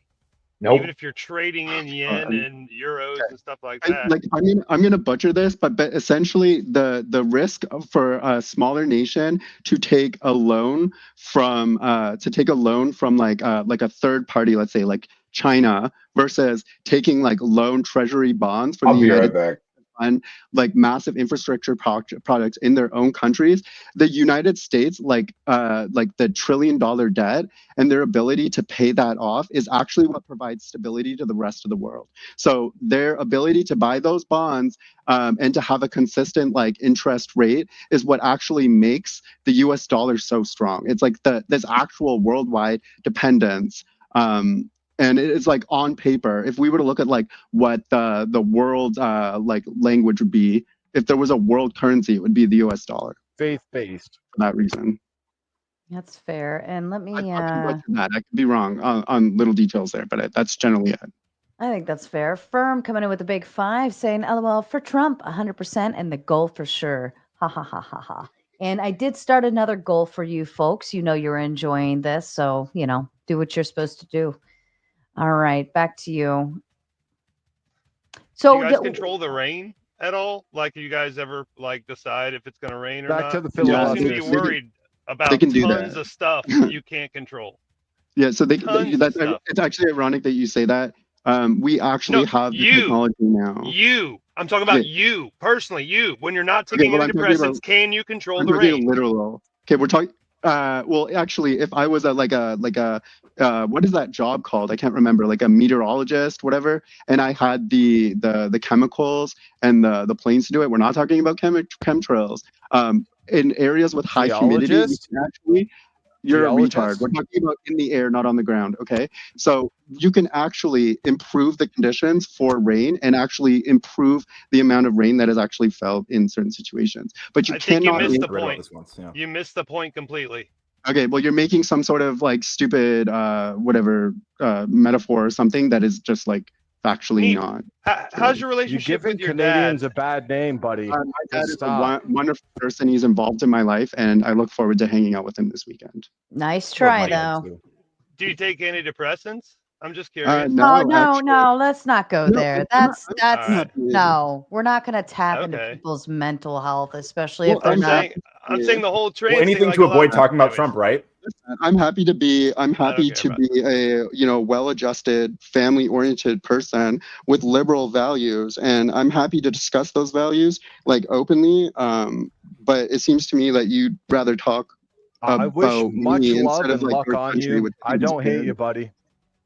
Even though you're Canadian and you need to be taught, but like, buddy, I don't wish harm. Like taught what? Like that I love my like you love America. I love Canada. And I imagine I was born in Canada, right? I love it there. North America. I love North America, which is known as Canada. And I love all the natives that are indigenous to this land. And I love the Constitution. Listen, am I getting orange now? I love this. As a Canadian, I speak. Listen, I was born in Canada. I was born in Alberta. I speak one language. That's English. I love Canada. I love the development of Canada. And I love Canadian nationalism and protectionism. And that is unfortunately for your dumb ass, figure it out, not mega Republican Trump. I'm a fourth generation soil-born German. Isn't Canada for open borders? We built Kitchener. What's that, John? Half the town, buddy. Isn't Canada for open borders? Not anymore. I think we want to try and keep as many Americans out as possible. Not anymore. Okay, so you're just saying words now. Conservative Canadian. Very funny joke. Not in reality. Gun-toting Canadians. Oh my God! No, we are not for open borders. We want everybody to go home. Good night, y'all. Good night, Bane Bear. Have a good one. On the road. Yeah, Canada had open borders. John, what were you saying, John? You were trying to go somewhere. Yeah, John. Yeah. Can I finally talk about anything? You know what? Go ahead. Guns. I think you have a delay in your ear or something, because when somebody starts talking, then you like randomly start over their sentence. Well, nobody stops talking. Yeah, I think when he talks, offense. like I his didn't mean mouth to cut you off there. Do you see like his mouth is moving after his voice? I think is anybody else in agreement? I think he has a delay. I think he's just retarded. No, but I'm trying to give him some space. That could be it as well. I guess that's the normal. Doesn't even know where he is. Shouldn't I be? Shouldn't I have Look down special at the map. privileges? Normal that some people are, yeah. Look at the map. What country do you live in? Canada, soil-born and raised. Because I wouldn't be able to tell based on your rhetoric. I wouldn't be able to tell based on your rhetoric. If you didn't get up here with the hey yeah bud, and my then accent, I wouldn't have been able to tell. Do I need the full sender, bud? Do I need to go oot and a boot and a boot? No, it's cringe. It's cringe. It's cringe. It's or cringe. do I need to learn how kayaks are run? You're embarrassing Canadians as much as I don't even think you're from Canada. You're embarrassing Canadian as much as it is. That's fair. Are you native or Hindi? I'm Salvadorian, Latino.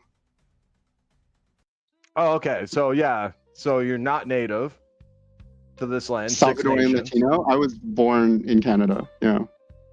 I only speak English. Was I. I'm fourth generation immigrant. So we were here before World War II. So we're literally on the same plane in terms of our entitlement to this country. The only difference. How many generations between me and have your family been soil-born? Is you being a Canadian talking about your immigration claim to being in this country. You're cheering on Trump, and I'm cheering on Canada. That's the difference between me and you. Yeah. Get fucked, loser. So what's your version of Canada sending in cannon fodder like me, the conservative Canadian, to go and fight your bullshit. I'm actually intelligent you know enough what? to You go up, you go across and go across that border selfishly. In Canada, go across that border selfishly and go and try and attack America, our big brother that has been keeping us safe. And conservatives. We have well-measured people who focus on economic fiscal policy and not as concerned about social How many issues. generations? How many generations? How many times has your land been stolen out from underneath it? Because I can tell you as a German, it's been stolen out from underneath us a couple different times. Is your argument literally based on your lineage in Germany? Like, you're going to argue from that it's actually position? my lineage of being German here in Canada since just after World War I. Never had nothing to do with World War II, and we're still discriminated against worse worldwide.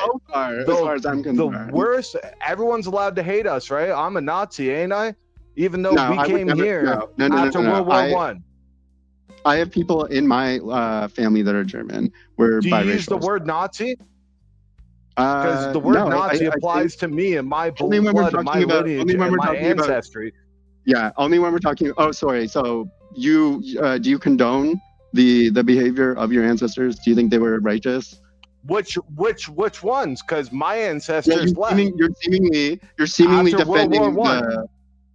defending the Hitler variety. You're kind of pro-clicking about did I say that? Yes. So you're calling me a Nazi? That's kind of what you're getting at. No, that's extremely fucked up that you think just because I'm intoxicated? German. Okay, my family is are you biracial. even sane-minded? The biracial component is German. So you're talking to the wrong person, retard. So would you be saying that to an African American in America? Would you be saying that to the British folks? Canadian nationalism, the colonizers and immigration, of Canada, and the right to our land. Would you be saying that to the slave masters, which I have nothing to do with, and I have nothing to do with the Nazis? You're absolutely retarded. Blood. We've been here since WW1. 60 IQ. I feel bad. That's where this conversation is right now. You're literally 60 IQ. Okay, that's cute. So how much of your genitals have you committed to chopping off? At this moment in time, Can I only ask? Hold on, Neve. Can I ask? Is this like your first time on YouTube? Who, me? No, yeah, you. Is this your first time coming on YouTube and on a panel? No, like I went upstairs to make. I went upstairs to make a sandwich, and I'm listening to the stream, and I'm sitting there cringing the whole fucking time because you're saying every fucking word you're not supposed to say on YouTube. Oh, So first time, yes or no?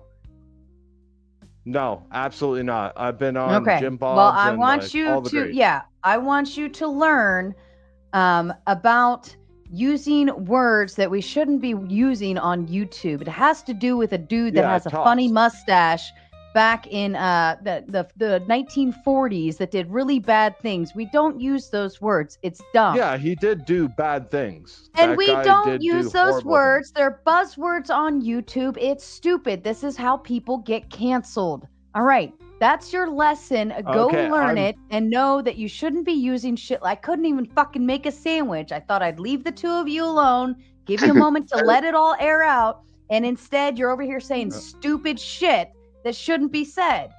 God damn it. To be fair, I said the H word. He said the one that rhymes with Yahtzee. Okay, that game where you roll the dice. He's the one that said that word. That's on me. I said it a lot. I didn't know that was new TOS.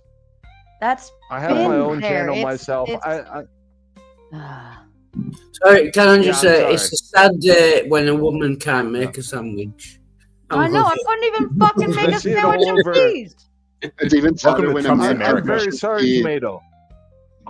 My goodness. My face is turning tomato. I'm so embarrassed. You know what?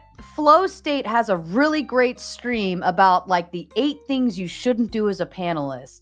You should probably go watch that. Well, it's very good shit. I'm German by blood and heritage. I was never there for the stuff. I'll just say German, okay? I won't say the other word. And like I understand there's the other stuff, and you know we got all the cheat words that we use, but like as far as I knew, everyone was still allowed to use those words against my kind. They're buzzwords. We just don't say them. Okay. Yeah, it's caught by AI. This weird victim complex this man has. It's hilarious. No. Everybody's Well, fucking you German. gotta try I'm being German. us. Nobody's crying. I'm mostly all warrior Most races people German put claim together. to be Dutch because they're afraid to claim to be German, right? But we I sprechen the think that's Deutsch. absolutely Und not Schatz true. mich nicht. Yeah, I think that's absolutely not true. I think most people can see, German lineage and see the person standing before them, and not that bad person that existed 100 years ago. And I'm in Canada. My last name is three So, different like, I'm languages sorry. put together. Yeah, I'm sorry. unfortunately. Go I'm ahead, sorry. Wildheart. Did someone just claim that most Germans claim to be Dutch? Neve, I am sorry. I Go didn't ahead. mean to drown you out He in still that. doesn't get I it. would like to just He still, I swear he has a No, delay yes, where he's not 100%. hearing anybody. Wildheart, go What is the ahead. German language? It's God, Dutch, gods right? and glory, It's shut sprechen up. the Deutsch. Wildheart, Oh my go. God. I'm just gonna do this. Just quiet yourself. I Go was ahead, just going to Wildheart. ask. Honestly, Yes, Oh I do. my Sorry. God! Shut up! Did honestly, someone? most languages derive off of Latin. Hold Sorry on, for Lee. swearing. Wildheart. Look, I'm gonna do this so that they can see that you are the one who is speaking. Thank Please you. speak. I was just going to ask. Did someone just claim that most German people claim to be Dutch? That's You ridiculous. said there's something about their language and being Dutch. Yeah, he did say something like that. Yeah. I was just checking. Yeah, we all agree that's dumb. Hey, I just agree. Ryan, are you wearing a schmedium? A what? A what? now? Schmedium. A medium? No, it's just a small. What's a medium? It's 2 sizes too small. I guess like it's. I mean, it's a little small. It's the material's supposed to be. It's like an exercise shirt, I guess. I don't know. Feels nice. Looks good. All How does right. that- I wanted to Anything, tap. anything to talk about except Trump, right? You know. Right. I was wanted to- breaking up the monotony. I wanted to tap back into the Department of Education at Nudge. In terms of if he shuts that down, we would presume it would go to the states to make their own.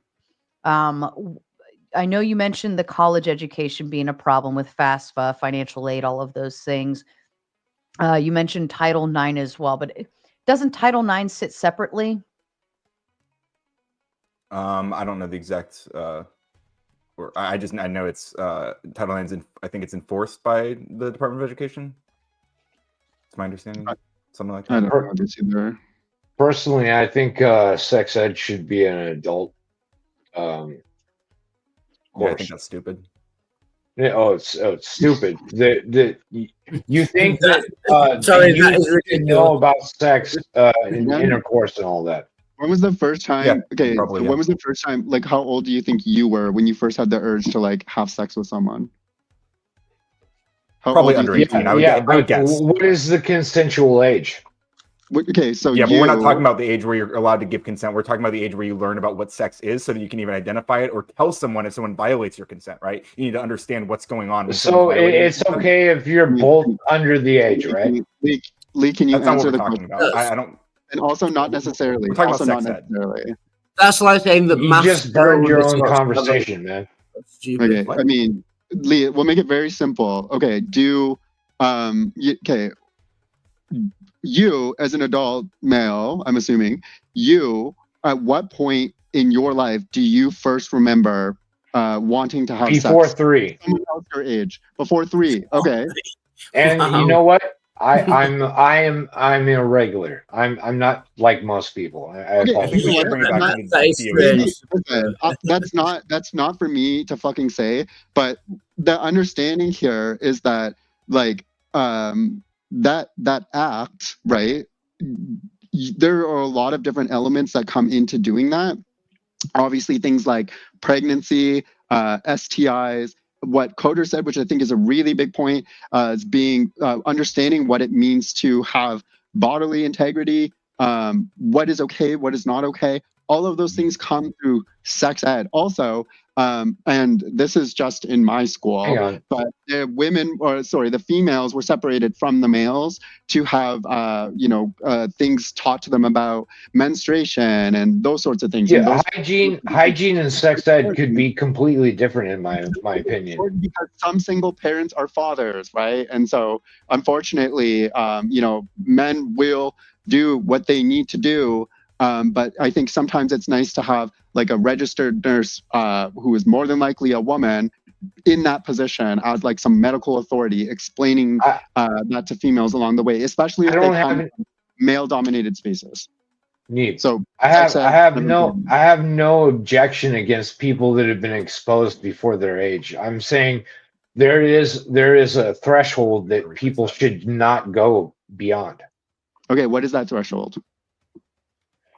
Let's see. Are you underage? Do you have the urge? Okay, so we accommodate for those. Not everybody should know. I think everyone should know what sex How is. do you separate? How do you separate who you teach sex ed to then? Republicans not setting their best. Right. So Wildheart made a good point here where what is consensual age? But it doesn't matter because children like 12-year-olds have sex. It doesn't matter. It might be illegal, but they still do it. The fuck did I just walk into? So they need to be educated about it. Just walk into. Anyways, I agree with that. Understanding the development of your own body as you are growing through school is not a bad thing. It's actually so it's actually a necessary thing to prevent risk to yourself as an adult later on. Okay. A lot of the people that have gone through what they've had shouldn't have had gone through that. Okay, I'm not saying it should do. I'm saying it's going to happen anyway. So you might as well educate them because it's going to happen anyway. I'm not saying it's more. That's hygiene. That's hygiene. I'm saying we're not just talking about hygiene. Sex ed should be of consensual age. John, for the love of fucking God, please tap in. Hold on for just a second. Let me do a voice confirm if everybody else could just shut the fuck up. Emmett, are you with us? I am. Can you hear me? I can hear you. Can you tell me what 7 + 7 equals? 14. All right. We're not going to show anything we shouldn't be showing on the screen, correct? Not showing anything. All right. We don't need sex education right now, right? Nice. I don't think so. Are you of age? Dude, I am good fucking avatar, in my opinion. Apologies for the vernacular. Okay. Try to make an if we can, maybe pull it back a little bit. We were talking about the Department of Education. One of the things it does is sending billions of dollars to states for things like low-income schools, college access, and students with disabilities. We talked about that a bit earlier. Now, And without this thing, quit reading AI. states are going to have to fight Please over let limited him funds. finish. Without these things, those states are going to have to fight over limited funds, and wealthier states are going to be fine. They can maintain their services, while the poorer ones are going to have to cut things like special education programs and reduce aid to disadvantaged students. If you are an advocate of getting rid of the Department of Education, do you think this is an okay thing, or would you have a problem with that thing? What would be the problem if it goes directly to the states and the states can manage the extra funds that are not going to the problem bureaucracy? is, like I said, that some of those states won't be able to can I afford it. finish? Sorry. Yeah, my bad. Yeah, you're right. What happens what will be the problem if it goes directly to the states and instead of being siphoned through the bureaucracy of the federal department, it just goes directly to the states and they can manage all the extra funds? So like I said, the problem would be then that wealthier states would be fine they'd be able to continue funding the things that they can, but the states that depend on that funding would no longer be able to use that funding to fund the programs that they use. We know that around 70% goes directly to the bureaucracy. So that bureaucracy will be gone and they would have a lot more funds on the states. On every state. No, it's about cutting the funding. If it's an $800 billion bill, then obviously cutting the Department of Education is also removing a lot of that burden. So the amount of money it's removing the burden. It's removing the burden on the bureaucracy and it's going to the states. Yes, but you're operating with a lot less money. Let me ask. Right. Yeah, I was going to say, how would they have the budget to send if there is no agency to send the budget? So, like, where would the shift be in terms of budget? Or do the states have to apply for certain aid? Like, how would that operate, right? I don't know if it would just disappear. It would maybe just be operating slightly different. It would go according to what they want to do is that they want to remove the federal bureaucracy, and then the funds will be divided according to the number of students to each and every single one of the states. So they would is that how Trump's get rid of it. Is that in Trump's executive order that those funds are going to be distributed evenly? Yes, across the it's states, or right is there there in exactly in the place that you didn't read. We don't have to go directly to every single space and paragraph. We're talking about how it would work if it didn't exist. Well, no, I'm asking how it works. We're making implications actual about executive order. That's an important question. In my opinion, we do not need to sterilize our youth that think they need to be a different race or I think that's whatever. off topic. We're in the we're talking Department about of Education now. We're talking about removing the Department of Education and getting rid of it. We don't Are know you guys sure you want to exactly. remove it?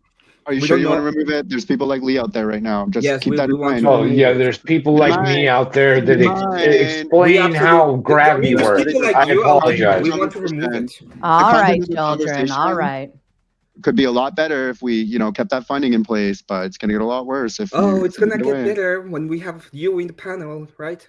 The DOE also tracks literacy Okay. rates, right? You don't sound American. literacy You don't rates sound earlier, American. and if we Sorry. remove- My I don't know what you're goodness, talking what is about. up with everybody today? It's like it's a full moon, or what the fuck is going on? Can Go ahead, Lee. can the panel explain how air works? Do you know how our air works? Oh my god. anything to Please talk don't. about, anything to avoid Trump, right? Anything to avoid the actual things that are happening No, right now. in the Trump country. is on That's our so fucking side, embarrassing. and he's not on the annihilation of our country. I apologize. Yeah. Look at Biden's history, guy. Oh my You god. mean the most Well- progressive president in American history, arguably? I would did a ask- pretty good job. He sniffed people. He has a bunch of At least he didn't digitally rape them All in right, the dressing room. man. All right. I would ask the question for federal funding. Ryan, you made a point to say that the schools that aren't getting good funding, they're obviously behind on any type of budget, so on and so forth. They already aren't. They already aren't getting funds. Like I could drive down to Baltimore City right now and point out at least 10 schools that are way behind on technology, books, even buildings. They don't have air conditioners, like so on and so forth. So the funding's not being delivered to begin with. So what? You're right. That funding's not. I'm sorry. Finish. Yeah. Would it? I mean, the positive I could see is if we're not spending money on this entire Department of Education, like the admin it takes, the head people, directors, this, that, all of those salaries that we're paying and buildings that we have to supply for that, the supplies in the office, all the overhead, right?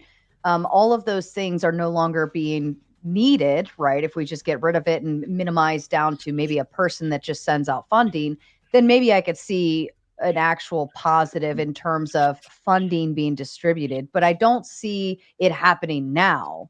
But Sarah, how can the Democrats grift without having this huge bureaucracy where they can take a lot of money out of it? Okay, we have to maintain the bureaucracy and not make any changes so that they can grift for decades. Bureaucracy is a buzzword to this person, so they don't actually want May I make a comment? But do you call people working? If we want to talk about the AC thing, for example, let's ask the question: Why is that funding not going to ACs? What would you call a bunch of people? Why is that funding not going to ACs? Why is it not going to student lunches? I think Republicans block those things. The GOP blocks those things. I think that comes down to the state and how it chooses to distribute it. I don't believe that the federal. I mean, maybe there's some kind of extra grants you can apply for with the federal funding. I'm not versed in it at all. I'm assuming there's like some kind of additional grants you can apply for. But in terms of how it would trickle down, I believe they would give it to the state and the state determines. So this is where I'm saying is Republicans don't do that. I'm saying Republicans don't support the bills that would do no. those things already. The money that already could go to those things, they don't support those bills. So all we why would they wanna do it do- right after they get rid of it? They're not going to. They just all won't. we want to do is keep the same system that is not working, like any Democrat, so they can keep on You're trying to make it worse. You're making it worse. You're making the system worse. I think both sides are motivated towards change. The difference between change for Republicans and Democrats is Republicans are about abolishing and Democrats are about reform. They're about making reforming what? changes. About making it bigger? Like every time they reform something, let's make the bureaucracy. Would you let her finish? One person talks and the other person listens, and then they switch spots. Okay, you ready for that? So in this circumstance, I think it is incredibly inefficient to have the amount of money that is distributed to public schools being based on property value. When you have places like inner cities, like it's just compounded by the amount of people that are who necessitate that area to live, increasing whatever by nature of population growth and cost of living, and then having property value diminish over time, leading to shittier distribution of funds. So absolutely, I think keeping it in its current state is not necessarily defensible, but that's better than getting rid of it altogether. Like, because there's nothing else there. Like, I don't know how you. Okay, sorry. Go ahead. Respond. Every single time they try to make these kind of super reforms, we're going to reform it. It's going to be great. We're going to reform it. They just expand it. That's all they do. They expand it. They make it bigger. They take more funds. They make the bureaucracy, even though you don't like it, they make the bureaucracy bigger. They spend more money on it, which means they just grift more and take more money out of it. And after some problems at the end of all of it, problems require bureaucracy. I'm sorry. Like life's not a simple. It's not a fucking like simple video game where you can just like make everything hyper efficient. Hang on, like, hang it's on. not how it works. There are video games. Millions of dollars of our military equipment behind in enemy lines. What are we? And he's the good guy in your opinion. Where are you? Do you know where you are? I was military. I apologize if I'm mad right now. Okay, you're having non-flashbacks. We're on a debate panel, though. Seriously, though, you're pulling. Rocky Shepard was doing this the other night, just randomly throwing shit in there that had nothing to do with what we were talking about. Pay attention. School's in session.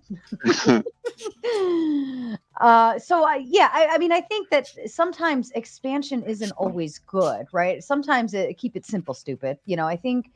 I think the bigger things that's how we have things falling through the cracks even more so, because it's like, oh, well, Johnny over in this department was supposed to take care of it, and Susie over there was supposed to take care of it. Well, Johnny can't do this until Susie does that, and Susie can't do this till that does that, and like all of this crazy shit. And I think that, to me, that's been the biggest fucking problem with the government, is it's too big. I think we're like creating departments, creating things just because we think we need an additional layer onto something, when realities, I mean, just calling for veterans benefits, you want to know what that fucking looks like? I tried going through the veterans health insurance many years ago, and I wanted to die.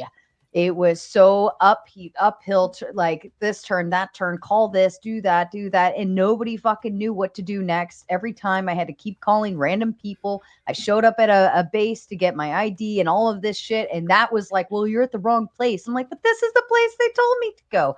It's all over the fucking place. And that's just dealing as a veteran. I will avoid that shit as much as possible. So imagine on a bigger level, our Department of Education and managing all of these schools. Now you're going to have a bunch of little trickle down of where we're going with the education. Then you got FAFSA, college, like, what are we doing? What do we do? Then we added that Common Core shit. It's all over the fucking place. I understand Common Core, right? I get it in terms of it's the concept, not the equation, right? You're teaching the ability, not the algorithm, right? I get it, but it still gives me a fucking headache when my son brings his homework home, because I'm like, what the, like, why are we going all of these? You learned it way differently, right? Like, it's right, but it's still very, like, I get it, I understood it, but it's still like, I don't know. It teaches you to think like in a more abstract way instead of just memorizing shit and whatever. But anyways, back to the point. I just think we are already too big in federal government. I'm not a big fan of the federal government doing anything more than like protect us, have a budget, and make sure we don't kill ourselves.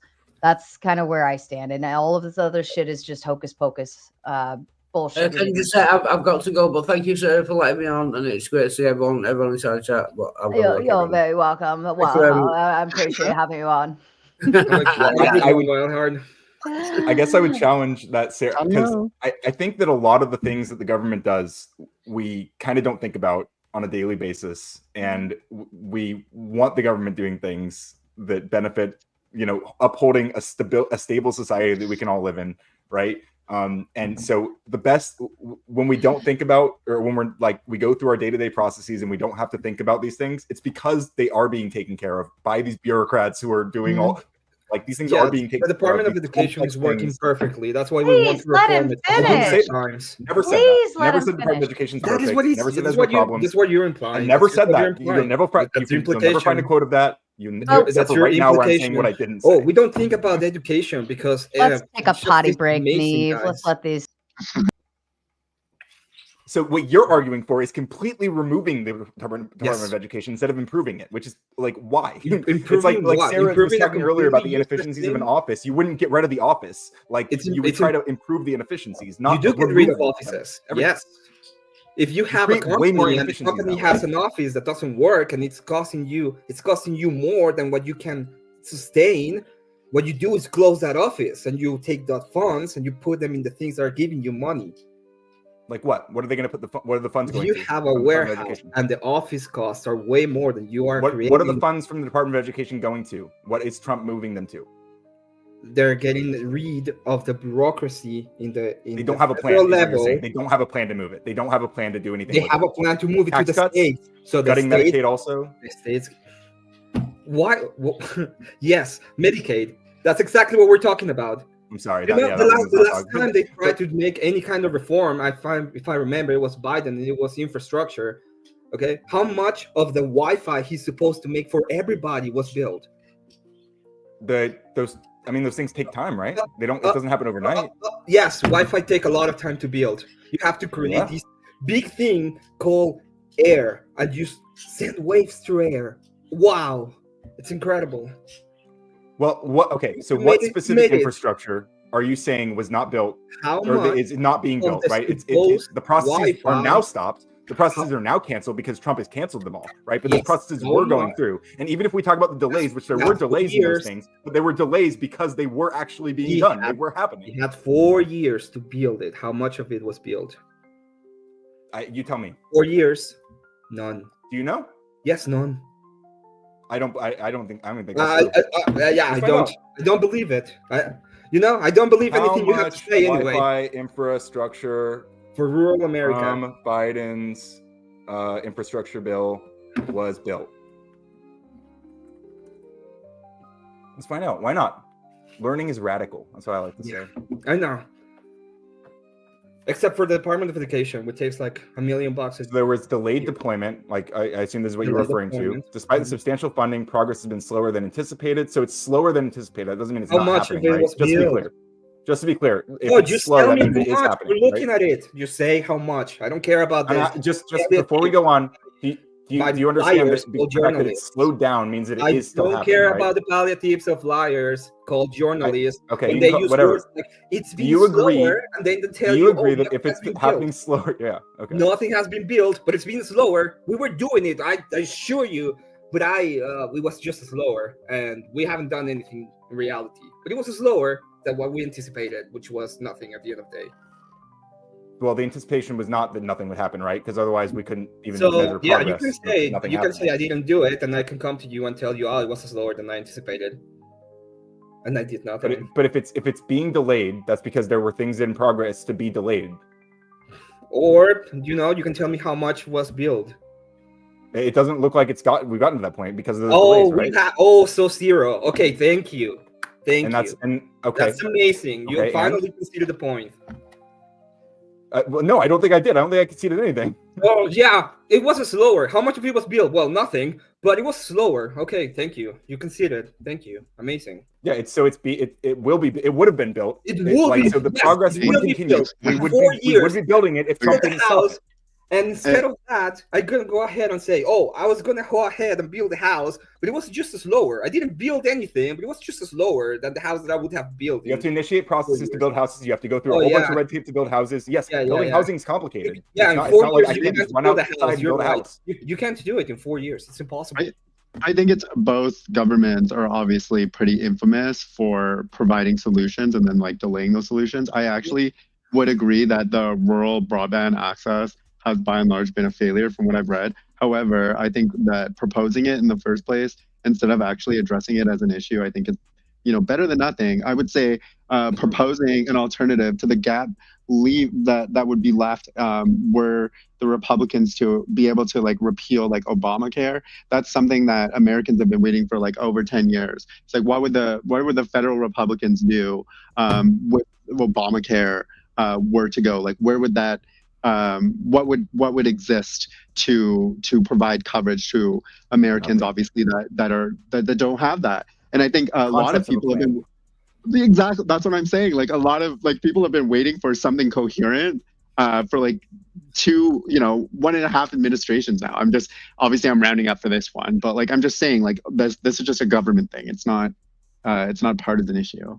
I think you're wrong. I think you're completely wrong. I think healthcare Okay, was better before Obamacare. It was better for all Americans. My mom, for example, had a better coverage without Obamacare. It wasn't better for people who had conditions. Yeah, it wasn't better for people who didn't have a job, for example, but it was better for most Americans. Should we get out the measuring tape for you boys? If you talk to most people, they will tell you that they had better coverage before Obamacare than after it. Okay. Now, I don't think it's the same. Like, you go ahead and say like, oh, well, two sides are the same. They're bad. But one side will tell you, oh, rural America have problems. They don't have broadband internet. We're going to go ahead and grift millions of dollars and not build anything. And the other one is like, well, you know what? Maybe someone with enough intellect and care will take care of it. That is so much. But we're still waiting for that person though, right? We're still waiting for that person, right? Yeah, like you can propose that, but I mean, you're kind of conceding on your end, right? I think a lot of more than half the country is still waiting for that intelligent person. Well, I don't know. I mean, Starlink is a thing. I don't. Do you know that thing called Starlink? Have you ever heard of it?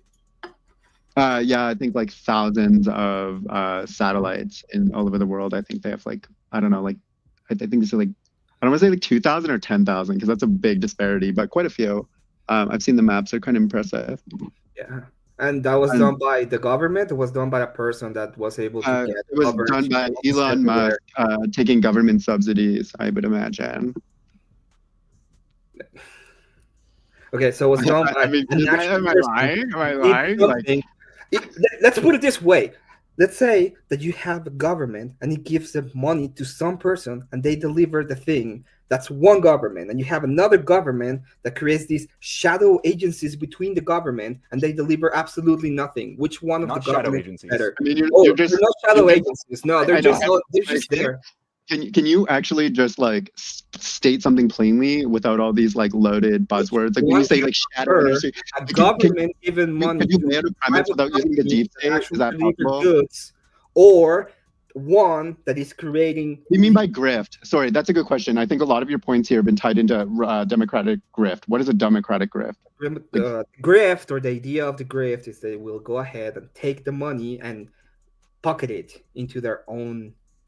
Well, they just pocket it into their own pockets. Speaking of taking money and pocketing it into my own pocket, there is a goal sitting out there that has yet to be touched. You're all disappointing me. You have 53 minutes.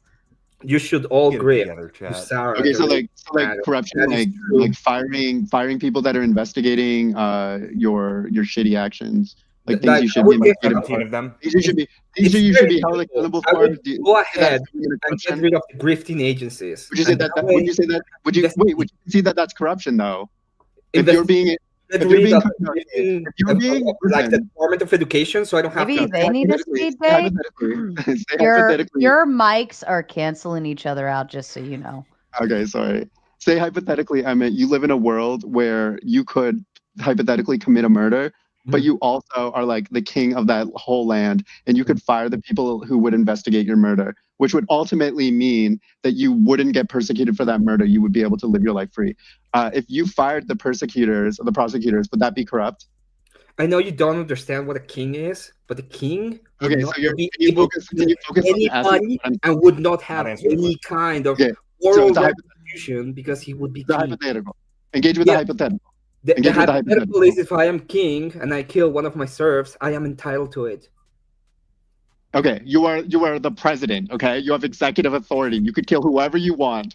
You're God for all I fucking care. I don't care. You are supreme. If I have authority to kill anybody, there's no one with higher authority than me. I would have to give you reasons to kill anybody. Engage with the hypothetical. Engage with the hypothetical. Yes. If you want to do an hypothetical, you have some kind of limit. Hold up. Regardless of what power structure you represent, you're a fucking monarchy, you're God, you're an alien, you're Superman. You are still subject to an investigation for your murder, okay? If you fire the people, if you impede the people who are investigating your murder from coming to a conclusion about whether or not you committed that murder, is that corruption? Yes or no?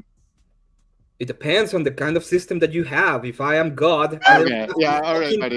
You're not okay, Emmett. I think it's corruption. I'll answer it. I think it's corruption. It sounds like corruption to me. I'm sorry, Emmett. I don't think you understand what the question is. I understand the question. She just doesn't understand what the fuck she's asking. Let me put it to you this way: if I just throw you off screen, am I corrupting your ability to have a speaking voice of your own? Am I corrupting the free speech, the opinion? Essentially, if the world relied on these four people on this panel to make decisions and I continue to do this shit to you, am I corrupting that? What? I can't hear you. You're not corrupt. Say what? Because you are the goddess of this channel, so you can't have the authority to kick me the fuck out, and you'll be completely fine. And I don't have the power to do an investigation. Emmett, how would you feel if you didn't have breakfast this morning?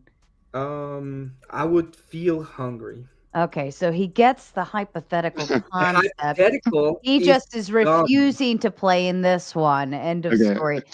If I was some kind of limited authority and I had to actually go to different bodies and they will have oversight over my actions, then of course I would have to allow said bodies to investigate.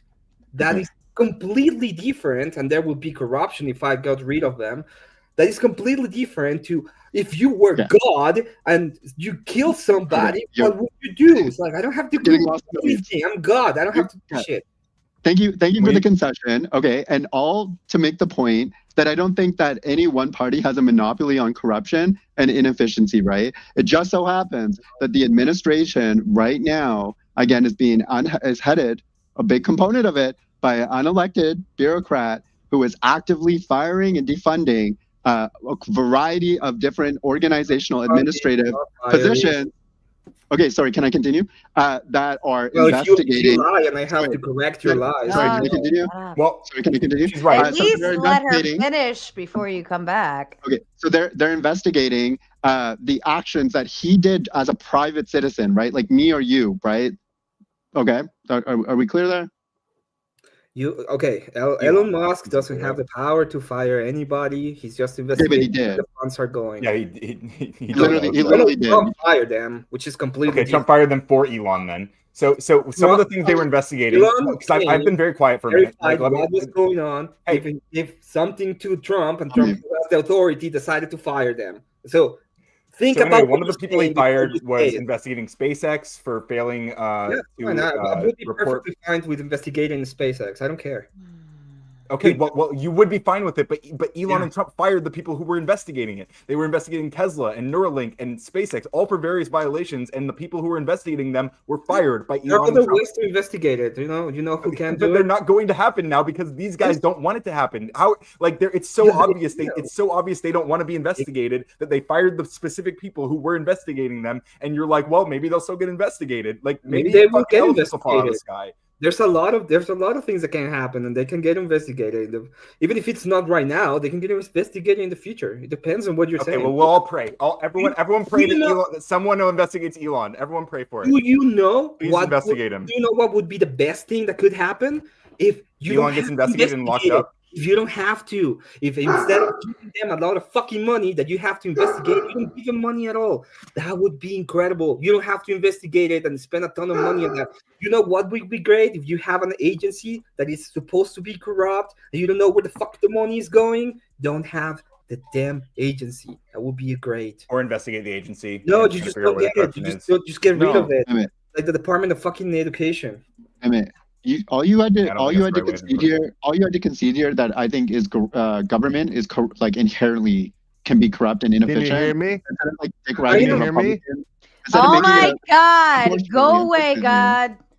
Instead of making it some sort of like partisan issue, I think it would have just been super easy for you to have conceded that. But like we go into this whole, is it an omnipotent being or whatever authority? Like you're just weird, dude. I agree that the government can be inefficient and corrupt. I 100% agree with you on that, and I want less government so that it is less corrupt. What are you arguing about? Efficient. Well, I do agree if we had less government, like the concept of corruption might be minimalized only because it's easier to keep track of just a few things versus like 1,000 things. I think your checks and balances will be more properly mitigated. And I think then that also allows the states in turn to kind of manage themselves a little more properly to some degree. I think if our concern is corruption, then maybe getting rid of some of this shit that like this cutting the fat, shit that we don't really, do we need it? Do we not need it? Is it vital? Well, that's one way that it could play out, but it could also play out in a way where the instead of like the checks and balances that are in place in that quote unquote too big system, those things might be being removed and centralized authority is now being established so that there's way more corruption and there's less people to hold those corrupt individuals accountable. And that's kind of what we're seeing right now is what my problem is. There's like a scale or something. I think you could go too far in one direction or too far in the other direction. Right now we're overcorrecting for something that, we're overcorrecting. Are you trying to say that when you get rid of centralized power in the federal government, like the Department of Education, and then you're sending it to the states, you're actually grabbing more power and putting it on the federal government? Because I don't understand the logic. I don't understand how can that be possible? I actually think the ability to point out corruption should actually fall to the states. It's their responsibility to kind of babysit the federal government and vice versa, right? Federal government ensures that our rights are being secured, so on and so forth, and ensuring that the states are following suit with that. But in turn, I think the states should be looking at the federal government and eyeballing them and making sure they're not, because that's a state that's represented by us, the people, and like who speaks for us, our states. We have our legislators, our senators, so on and so forth. And like, those are our people that should be watching the federal government saying, what the fuck are you doing? Because that's where our voice sits. We don't have voices outside of voting. And even voting is that even like a voice, to some degree. But I think that the states should be babysitting the federal government, and then the federal government just makes sure the states aren't taking away things from us that we are granted the rights to under the Constitution. Demolish, how are you, sir? Peace and respect to you all. I am very well, Sarah. How are you? I'm doing all right. A little rough of a panel, lots of noise talkers, but yeah, rough one tonight. I noticed that you had to reel them in a few times there. Oh. What do you got for us? Oh, sorry. Oh, go ahead, Ryan. Did you have a thought? I was just going to say real quick to what you were saying about the states holding the federal government accountable. I think a lot of the mechanisms for doing that are like Congress, for example, like our state representatives in Congress using their legislative power to change laws, right? And so we vote people who we want to represent us into those positions. And right now, the GOP is completely ceding all of their power to Trump. They're not letting the people decide what they want. And this is why they're demanding that across the country that Republicans don't hold town halls. They don't want to be held accountable for the extremely unpopular things that Trump and Elon are doing right now. They're ceding that power that you're talking about. They're giving it to Trump instead of to you. all So, right, go ahead, Demolish. I'm just noticing, Sarah, that you seem very reasonable about all of these topics. And in fact, I find that not all, but the majority of people on your panel are speaking from an emotional instead of an educational background on these topics. Who's Doggy that? Who's Doggy? My bad. Thank you. I love doggies. I love doggies, just not when they interrupt. So I mean, most people on the panel are just speaking from an emotional standpoint and not speaking much about facts. Now here's the problem, and I'm going to side with you on this, Sarah. The problem is that I only see what I can see through media, and I can't watch all media always, and I'm not even certain that the media is telling me an absolute truth in any way on anything. So how can I know? How can anyone know? Well, oh, go ahead. Well, a lot of it, that's why it's so opinion based. As you said, I'm afraid we're just going to have to wait and see. Yeah, no, I think that's a good point. You can watch you can watch like C-SPAN and stuff, and there are to some degrees of things that you can look up. But as far as like what's behind the curtain, we'll just never know. I mean, unless you're a fly on the wall or you are that person in and of itself. Well, it depends on the thing, and one of the benefits of having a government that has like so many, like a big government, right, with a lot of people in it, not like a big government as in it has a lot of authority, like a big government as in there's a lot of people distributing that authority. One of the benefits of that is that you have people at every stage checking that power and making sure that like there's more things in place to make it transparent. It's less transparent if you get rid of those systems. Yeah. So Ryan, there's this expression, Ryan, that something didn't age well. Have you ever heard that expression? Like people think things and then they express it and it doesn't work out that way. It turns out to be something this is an different. emotional argument. This is like just a. What do you mean it's an emotional argument? It's like a turn of phrase. It doesn't. Are you trying to say?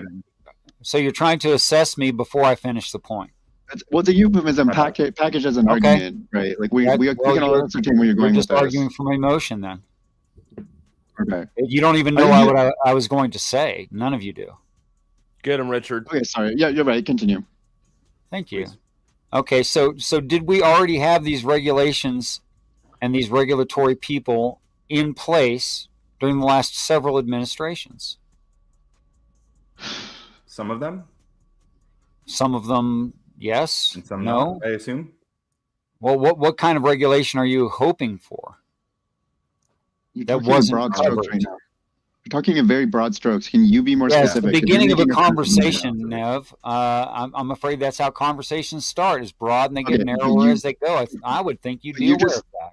But you just got here, right? So can you make sure for the rest of the people who have been here the whole time, can you define for everyone that we're on the same point here, that we're talking and having the same conversation? Please, just for our benefit. I don't think that's a big ask. I don't think that's a big ask. I think that's very reasonable. Yeah, and I don't think I need you to say it 3 times. I'm trying to answer you. So Ryan made a claim. Okay. So Ryan made a claim. I'm speaking to Ryan's claim that you already heard, which was that they are taking regulatory people out. That was the claim, right? I mean, tell me where I'm wrong. Yeah. Well, I mean, you're still speaking in broad strokes, right? Because the example real quick, he's absolutely right. They are removing like a lot of federal employees, right? A lot of them are veterans. Like 30% of those federal employees are veterans. So yeah, they're absolutely removing a lot of what you just described, right? Regulatory bodies, people in those positions. Sure.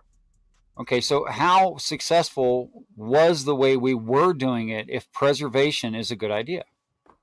We were the richest. We are the richest country in the world, right? No, I love America. I think we're doing an okay job. That's not exactly what I'm asking. It's a decent answer, but it's not exactly what I'm driving at. Do you not feel, Ryan, that there were abuses of the system, even though there were regulatory people in place? There's going to be abuses in every system, but if you get rid of the bodies that oversee and investigate those things, then you're going to have more of it, right? Which bodies were they that you're referring to specifically? Well, inspectors generals of all these departments are the people who are in charge of auditing and stuff, right? So I am understanding you correctly. Good for confirming that. Thank you. So inspectors generals, do you feel that the majority of them that are in these departments that are being investigated were doing a decent job of regulating those, or do you think they should have been removed? My understanding is that a lot of these departments were relatively like pretty efficient, like they had very small rates of error. That these people were probably doing a pretty decent job. Yeah. They're not going to catch everything because no one, it's impossible to catch everything. But I accept that we're humans. I'm not expecting anyone to be perfect. But do you agree that if it is true that in the state of New Mexico, 23% of children are suffering from food insecurity, that is to say, they don't know where their next meal is coming from, that we should probably take care of them before we are, promoting more progressive ideas in, say, Guatemala? I don't think they're mutually exclusive. And I think the Republicans oppose the programs that would help them be fed here and abroad. But if you had to choose one, which would you personally choose? Well, I mean, America, I guess, but we don't have that choice isn't being made. That's not happening, right? Republicans weren't pushing for those things, and they're not pushing for them now. And that money's not being taken and going to those people. It's being removed from the programs that would distribute to those people in the first place. See, this is the part where I think you're speaking emotionally instead of being well informed. Oh my God. Okay, because they're doing exactly that kind of thing, trying to increase funding to get to the people who need the help and decrease the overhead in the bureaucose in programs like WIC and programs like those kinds of programs. They're now, I'm like Sarah, I don't know because it hasn't happened yet. Okay, but this is what they're saying. I just don't think that plan exists to do that. I think that's the problem. If those plans existed, then I would support them, right? Oh, well, good. I think better of you suddenly. I want children fed. I mean, unlike a lot of the Republican Party, unfortunately. I see, but you keep saying things like that. I don't think you know that's true. And they keep voting against those things. So I don't know. What do you want me to do? I'm not going to lie about them. Well, when you say voting against those things, are you talking about a bill that has to be passed? And are you talking, have you read these bills? And are you sure you disagree with them being rejected? Well, second to that, is it a part of a bill where they clump all of this stuff in, and throw a few pieces in there that obviously everybody would be agreeable to, but in order to pass this one piece, you got to pass all of these other things that we know you won't want, right? It's kind of a blinding bill, because I think that is a common practice in order to get something through that you absolutely know somebody won't go for. The goal is to try to kind of package it in with all of this other pretty shiny bribes, almost like, well, we'll give you all of these other things that you really, really, really want, but in order to do so, you just have to add on this one little thing that we want. Well, a great example of an isolated bill. I mean, this doesn't go to directly the issue we were talking about, but it is an issue where a lot of bloat was removed from a bill, would be the bipartisan border bill that was almost passed last year, right? Until Trump demanded that they don't pass it because he wanted to use the border crisis as a political tool because he's a narcissist. And instead of actually passing this bill, which they removed the Ukraine funding from, they removed all the stuff that got voted for later anyway, the Republicans still voted against it, specifically because it wasn't politically convenient for Donald Trump. So Trump was able to kill bills when he wasn't in office? Yeah, absolutely. Yes. Yeah. Okay. Sarah, he's responsible for everything. That's crazy. Well, he pressured Republicans not to vote for it. I mean, anything that's happening now is Joe Biden's problem. Okay, but Flow State, they poll probable leader, like what would you say, like the capital a leader has, the potential of them being elected or like being representing like a particular party. I understand influence. No, I'm saying like before actually being the Republican frontrunner, like he accumulated the most influence. So by virtue of that influence, like and by leaving, it just sounds wild to me that the narrative though behind that you influence is a thing for sure, but to go ahead and just like circumvent everybody in power and then make a conspiracy theory, which is what that is. That The Republican senators, people will tell you they voted against this thing because Trump wanted it. Like they were going because Trump wanted to have a border problem to run on. Yes, because it was literally for political reasons. Yes. Okay. Because Trump tweeted about it or truthed about it or whatever. And before that, those same Republicans that voted against it, they were saying they were going to support it, and then Trump tweeted about it, and they changed their tune immediately. That's what I'm telling you. Yes.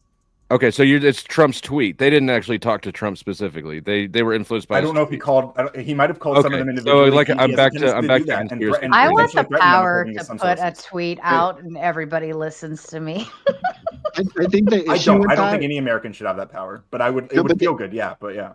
The issue with that is that there's a populist movement focused around the urgency of the border issue and the lack of urgency by the incumbent government. And so the fact of the matter is that they were positioning the Democrats as this party that doesn't give a fuck about the border or thinks that there isn't an issue. And then all of a sudden, the Democrats called their bluff and said, okay, here's a bipartisan effort to solve that issue. And Trump is the other populist members in the Republican Party shut it down because it would be worth more as something to run on in an election. And he was successful, right? Like he was right, than to solve an issue and then whatever, have it go down in the thing. There's other things in the mix here. There's things like the Heritage Foundation, obviously Republican donors. Like this is a collective.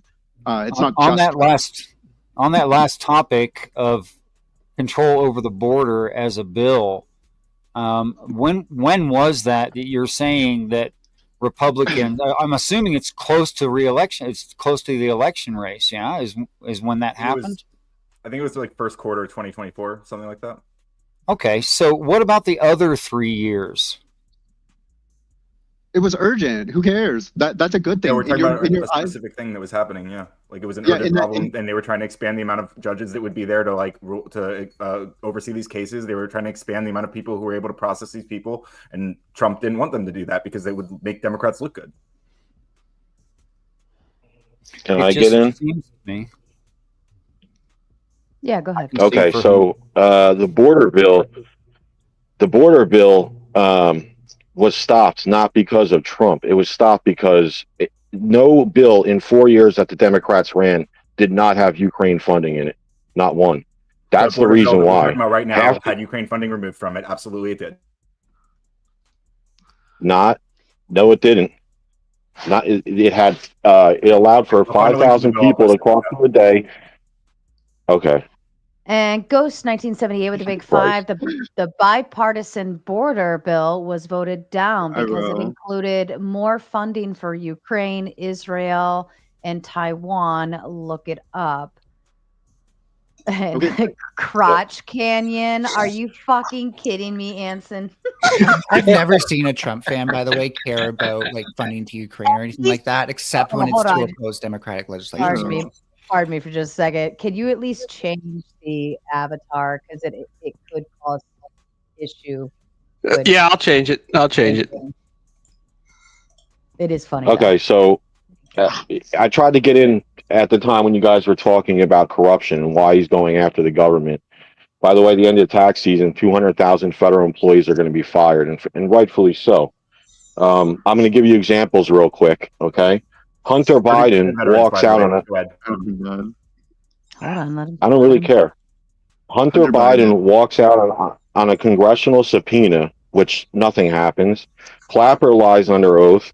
2 FBI agents saying that they're going to go after Trump. You have 5 whistleblowers from multiple agencies saying that they witnessed the Hunter Biden laptop document getting blindly signed. You have when I can't really say it because of TOS, but the children issue of unaliving, when that came about, there was leaks, okay, which is illegal. So you have all these government leaks, you have all this, you have Comey saying that Clinton was found guilty of destroying classified documents, and they're like, oh yeah, she's okay, she's fine. So when you talk about this corruption, This is what Trump fans do every time, man. Like you hear like stuff that Trump does, and then you just start blabbering off about stuff from the other side, as if it's like comparable here and for start one talking. thing. He was still talking. Hunter Biden walking out on the subpoena for Congress, by the way. Dude, calm down. He was talking to me. Okay. Can doesn't need you to discredit him. Mr. Furby can't not talk over people that Yeah, no, I'm sick of gish gallops and nobody here having the brain power to deal hold with on, it. Mel. If anybody gish gallops the most on this panel, it is 110% you. You will get a That is trophy for it false. at the end of the year. I know intelligent things sound hold bore on. you, but that was some nonsense. That was All right, misinformation that remains unchecked. You know what? I'll tell you what, Mel. Go back on every panel you've ever been on. Clock the time that you have spoken compared to everybody else on panel, and you come back and you prove me wrong. No, I'm not talking about speaking time. I'm talking about being a gish gallop of misinformation. I would like them to finish You it. like your audience being misinformed. You love it. Let's do this. Listen, it's still allowed. Mel, I let you talk some crazy stuff on this panel. Okay. Yeah, you stupid bitch. You also let people cut me off a lot. Because you literally always cut people off. You never let people finish, and then you demand other people not interrupt never let you. them finish. Mel, You're being more bad time you faith. out for 5 minutes. I'm timing you out. I'm making an executive decision. You got 5 minutes back there to sit and think about it. Think about what you're telling me right now, because I swear to God, Mel, you better be able to prove me wrong. Go watch all those panels, clock it, and you let me fucking know. All right. Can I say just 30 seconds, like not even 30 seconds, just real quick, very, very quick. Go ahead, Ryan. I just want to say the Go bill ahead, that I'm Ryan. referring to is called the Emergency National Security Supplemental Appropriations Act. It does not include funding for Ukraine. It's a different thing. You can look it up. Everyone should now. If you think I'm lying, go Google it. Yeah, and we just need you to make the citation that bill, that same bill you just described, you just named.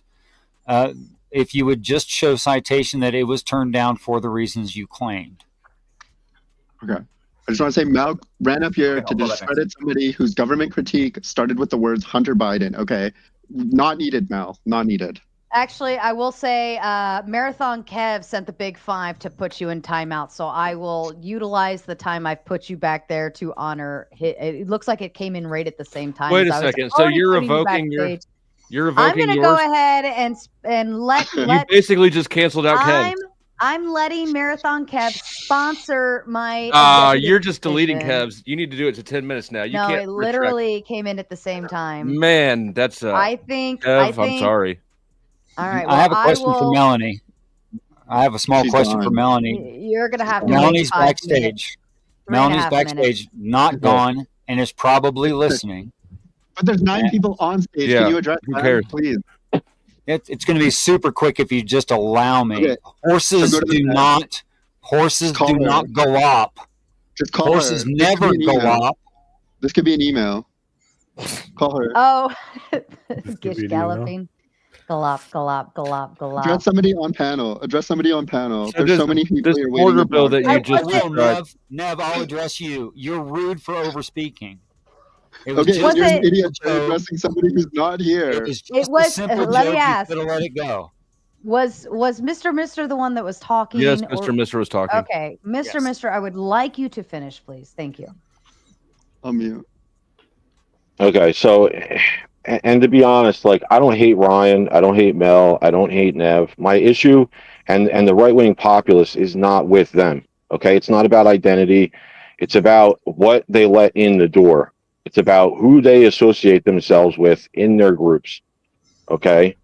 Specifically, I can give examples of this with, let me give the pro-Palestinian movement, which I would argue really has nothing to do with the genocide in Gaza. I mean, they're useful tools for a certain group to push political narratives, and that's why that guy was canned, the one that had the visa. So, I mean, and here's the other thing. Okay. Well, can I real quick just say something to that? Yeah, I think a it's lot fine. of people, especially on college campuses, by and large, I think that whether or not these people are super well educated on the history of the region, these people, their sympathies are with people who are factually being killed, right? They're being bombed over and over, and these people are like, "Hey, this is horrifying," and that's why they're protesting. They're out there because these people are dying. It's not because, regardless of what the history of the conflict is and whether or not they understand it, like they're out there because they are concerned about the human cost. They don't see these people's lives as worth less than like people in Israel. All right. So we're working on word fallacy now. Do you know what murder and kill definition between the two are? In this context, I'm willing to say murder for a lot of these people. Sure. All right. So this conversation. Flo, do you know you're muted? Ryan, do you consider collateral damage in a war as murder? I'm just asking. Sometimes, yeah, sometimes for sure. Sometimes, yeah. Well, when's the sometimes? I mean, I don't know if I have a hard line defined, but yeah, I'd imagine there's a line that could be crossed. I don't know exactly where that line is, but yeah, I mean, it happens. Okay, I'll have to live with that. Thank you. All right. I have another question. Do you know what the 3 laws of logic are? Oh my God, these again. Off the top of my head, I mean, I could probably characterize them. I tried. don't know if I have the exact names. Are you going to do the transcendental argument for Orange Man now? Is that what's going on? You debate bros drive me nuts. I thought about you're missing tooth. Actually writing. You're missing tooth gives it away, man. But I didn't want to go that far. Identity, excluded middle, and what is non-contradiction? Non-contradiction. Yeah. There's some, yeah. God damn, I've been around. Observation. I know. I can't believe I know all three. Ugh. So I wanted to kind of steer this conversation in a different direction because everything y'all are doing kind of sucks. So Orange Man is bad, and so what? We want our president to be bad because that's part of the job description. Biden was bad, Obama was bad, George W. Bush was bad. They all did awful, horrible, terrible things. Every president has been an awful person in one way or another, and it is it is an enhancement for the job, not a negative. So my position is, so what? Yeah, he's the lesser evil. So what? You're right. No, I'm not saying the lesser evil. I mean, we want the most evil. It's the job description. I think that is I agree. That's what you want. That makes sense. Yeah. Why can't people we abide by the contradiction of what is right. So observation is, and then logically, we feel like we shouldn't be snuffed out from borders, right? Well, I don't know what the hell you're talking about, man. I said a bunch of stuff, and you're just like over left field talking about the tariff. I'm sorry. Well, I have a super easy way. I'm having a hard time watching an armpit talk to me. This is very distracting. Yeah, I'll change it. Gosh, Sarah, you don't like any of my stuff today. I mean, find something that's actually, and then to Mel, hold on. Plumpy with the big 2. I turned up the electrodes too high on my nips. Ouch. Speaking of armpits, that would kind of hurt too. And Plumpy says again, how do you guys feel about pegging at the park? What is pegging at the park? Who's pegging? It depends on who's involved. Take that away, Mel. Am I pegging Flow State? Because if that's the case, we're both into it. Is that a reference to the Central Park 5? I have no idea. No, it wasn't. By the way, if I swear to God, if I Google this and it's something disgusting, I'm gonna murder all of you. You're gonna Google pegging at the park? You're gonna Google pegging. 5, though. Didn't Donald Trump take out a full paper ad where he called for the death? The death penalty for the people later exonerated from that? Yeah, he definitely did. Didn't he match the tariffs that were placed on us? Nope. The first list was all prawn oriented. Collusion against letting me speak is terrible. The Democratic Party is always working against me. Don't you wish you hadn't stolen $5 from Kev now? You speak like this and then you wonder why. So, Anson, my question for you is: if it's in the job description for the president to be bad, why do we let why don't we let felons run for president? We do let them run. They're allowed to run for president. They can't vote, but they can run. So one is president. So you're asking for a legal distinction, right? So if you're a felon, it means that you were really terrible at being bad and you got caught at it. We want the people who aren't going to get. You don't know caught. how many times I had to be bad before I got Donald caught. Trump is a felon. Yeah. It doesn't. And if he were a felon, what difference? You want someone who's corrupt. Other than the legal distinction, I'm talking about the qualitative factors, not the stupid law stuff. So my question for Anson, who will abuse their power and won't get caught doing prefer it. to have a king if we could? Yeah, of course, I'm a monarchist. You know There you that. go. There you go. Really? Discredit. So Okay, well, anyway. why does Well, why is that a discredit? By the way. Monarchy is much more efficient than democracy. People in democracy, Monarchy people like is better Bernie get than the vote. patriarchy. What are you Why talking do you about? want someone to have the power to neglect your why do you want someone What are you to have doing? the power to neglect Channel your down. why do you want someone to have the power to neglect your human rights? This was so much better before Mel was here. There's no such thing as human rights, Furby. They're fictitious. You don't have the right to. It's Not this, subjectual. no. Fuck both of you, Anson and Furby. Not this topic again. You guys are retarded. I hate you all. Oh my god. And it's unrelated to Orange Man. You're bringing off a red herring, trying to get off Orange Man. Orange Man bad. I'm happy Orange Man He's trying bad. to be a king. It's not off topic at all. He's not trying to be king. He's pathetic. He's feckless. He's weak, just like all the other presidents. He's not going to do what's required to steer the country in the right direction and dissolve the Congress and dissolve the judiciary. He's weak. Letting me talk is really funny. I thank you. I think I'm funny too. I appreciate that. The real irony in this political conversation is how many times in the last several administrations they promised to do these things and didn't do it, and people complained about it. And now that those things are being done, everyone's upset about that. No, Democrats did not complain that we're not detaining enough people at the border. That's what the bipartisan bill was supposed to fund. Is more detention. No, it was more processing. That's what makes Democrats No, it's more border barriers, expand detention facilities, hire more ICE officials and border patrol agents, and also asylum offices. Most of it is enforcement and detention. Enough, yeah. They never do their own processing though as well. They never actually work for a building majority. They just care about pandering to the other side and having shut up. through basically Right. the Republican Party. No, don't shut up. I agree. I didn't even hear what was said. Probably wrong. Well, then why are you maybe talking? Listen. You can't listen. To why respond to it if you didn't even listen to it? I'm so used to it being simple with no use. What? Say it again, Furby. What is the valid point that I missed? This is why the Democratic Party is feckless. They exist basically to pander to the Republican Party and never stand on their own ground. Oh, okay. I actually agree with that. What's the definition of pandering? There's one party here. Yep. Giving up your personal, or I guess in their case, their party value. No, pandering is an intent.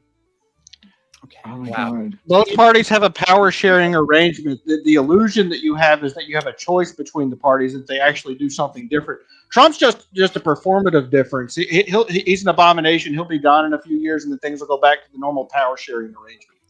I mean, not if he completely reshapes the federal government. He's not going to do that. He doesn't have the support of Congress. It's what they're doing right now. They're in the no. He's just doing executive orders that can all be undone by the next president. What he's doing is irrelevant. And all he's really doing is triggering people like the Furby who have an emotional reaction. Consequences. So things can actually happen. Bad things can actually happen. It's not just like magic executive orders that get done and undone. Like things actually have consequences when they're done by the president and when they're ignored by the legislative branch and like allowed to have all this consolidated power. And when they're firing every single inspector general that's investigating things and shutting down all these departments that actually do stuff. Like these things have consequences and they will have consequences and they're going to affect you or someone you care about. And we're telling you now, this is going to I didn't see the Congress. This matters. Very specific example. When you cut funding to Department of Education, you have to fire teachers, right? When the Democrats come back in, it's going to cost money to both increase the budget and rehire more teachers. That's going the cost benefit analysis is going to look worse than if Trump had never done this. The education system is being used as a tool for the destruction of capitalism. It's all deflection, the education department. Yes, it is. It's all meaningless. Wait, no one actually wants to engage with it. It's so ridiculous. Oh yeah. Oh yeah, it's The ridiculous. statistics That's say, why. right? Yeah, it is. It's absolutely fucking ridiculous and embarrassing. It's nice being on the right side. Okay, let me ask you this. There was a class that they just had invoked, and I'm not going to say what state I'm in, but I'm in the Northeast. Okay, it's K through 12, and it's called Biases in Media. So, what business does a kindergartner have learning biases in media? Well, for one thing, they'll be critical from an early age. And secondly, it's good at any age. called media literacy. Melanie, do you just answer every question posed directly to the group, or? Yes, Yeah, everyone. Thinking skills. That's not getting rid of capitalism. That's getting them to second guess what they're taught. Yeah. Ryan, did you have a thought? Around the idea of critical thinking skills, of course. Yeah, it is. No, I'm not coming from a position of hate. I'm just asking legit questions. Like, can you challenge? Why should a kindergartner know about sex? That wasn't. By the way, right? Sticky Tack and I are having a we can answer that. education. I This will answer Sunday that, actually. here on the Raging Tomato. Okay. So to the question, It someone just should asked be why hygiene kindergartners all the know way up what until. sex is. So someone just asked, why should kindergartners know what sex is? I think they should know at least in some words what they should be aware of to make sure they're not being abused, so they can communicate that abuse to someone if they need to, right? I want them to be able to identify those things, identify when someone is doing something wrong to them. Yeah, but whose job is it? Whose job is it? Is it the job of the government to do that, or the parents? What if the parents? Isn't it an overstep? Isn't it an overstep of the rights of the parents to assume that role? Not if they're sexually abusing their child. No. What if the You're a teacher's mandated sexually reporter. abusing the child? Everybody is a mandated That's also a reporter. problem, If you see signs of abuse, you are beholden to the law to report that possibility, the potential to the authorities. So everyone is. It's not your coach. It's not all this shit. Everyone is. They have heavier training in it, a very specific training for them to recognize signs, because they have more interaction with your children in a day than most people do. So like they receive that training in order to be more aware, and so that they can be on the lookout for that. But that doesn't mean, I mean, even your Sunday school teachers, priests, counselors, so on and so, like there's so many other avenues in which people receive training for that specifically. But Neve is right, you are obligated to report that kind of behavior, anything out of the ordinary. So it's good that we have the government to do that, right? They've got an excellent track record of all the teachers in the schools not doing inappropriate things, right? So they're more pious than the rest of us. A lot of people, right? They're more virtuous, so they can be trusted. The government. Yeah, actually, the majority of teachers. It's not that, I will say, it's not that they're trusted. It's just that they are engaging and seeing your children on the daily basis. They know when your kid's having a bad day. You know, that's how aware of your child they are, to a good degree and to a bad degree. But that's why they're taught to look for those things. I vote that we steer back to orange. By the way, less likely to happen from a teacher than someone you know. Okay, so turn your fucking game down. It would have been the government that funded the research to identify this. Flow is just perpetually triggered by me. Okay, we have to Neve, go ahead. Okay, so it would have been the government that would have funded the money for the research to identify the symptoms of kids and what sort of behaviors and patterns they exhibit when they are being abused actively. And it would have been the government that would have spread that knowledge and invested money educating in people and understanding that in lay terms for people like me and you, so that we can report. That's plain and simple the role of the government in that. And at any other point, it's just somebody breaking a law, and in the interest of like a child, you would hope that everyone here would be motivated to report that, right? Like isn't that at a state level though? That would be at a state level. I mean, I don't want some states identifying and some states not. You know, like. Well, I think. Well, why not? I'm pretty sure I could say that the states have that kind of shit as that would be a priority. Crimes against children, especially. But then it comes down to city and county and your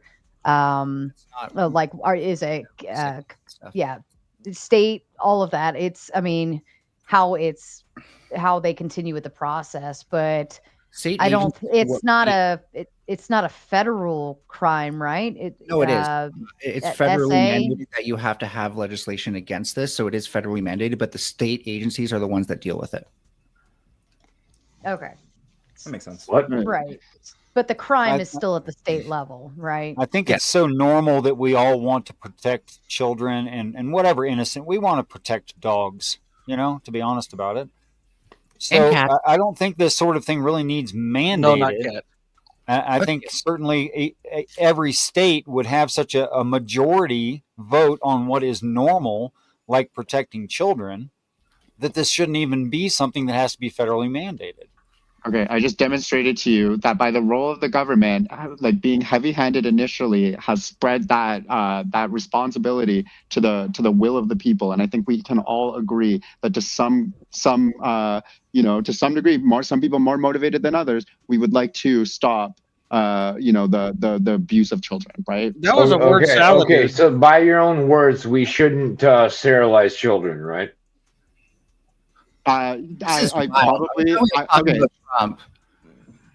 Okay.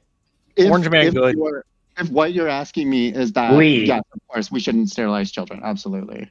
It's not sterilization anyway that you're referring. You should have used the term chemical castration. Well, chemical castration is the word they shopped around to their whatever you call it, their what do they call those focus groups?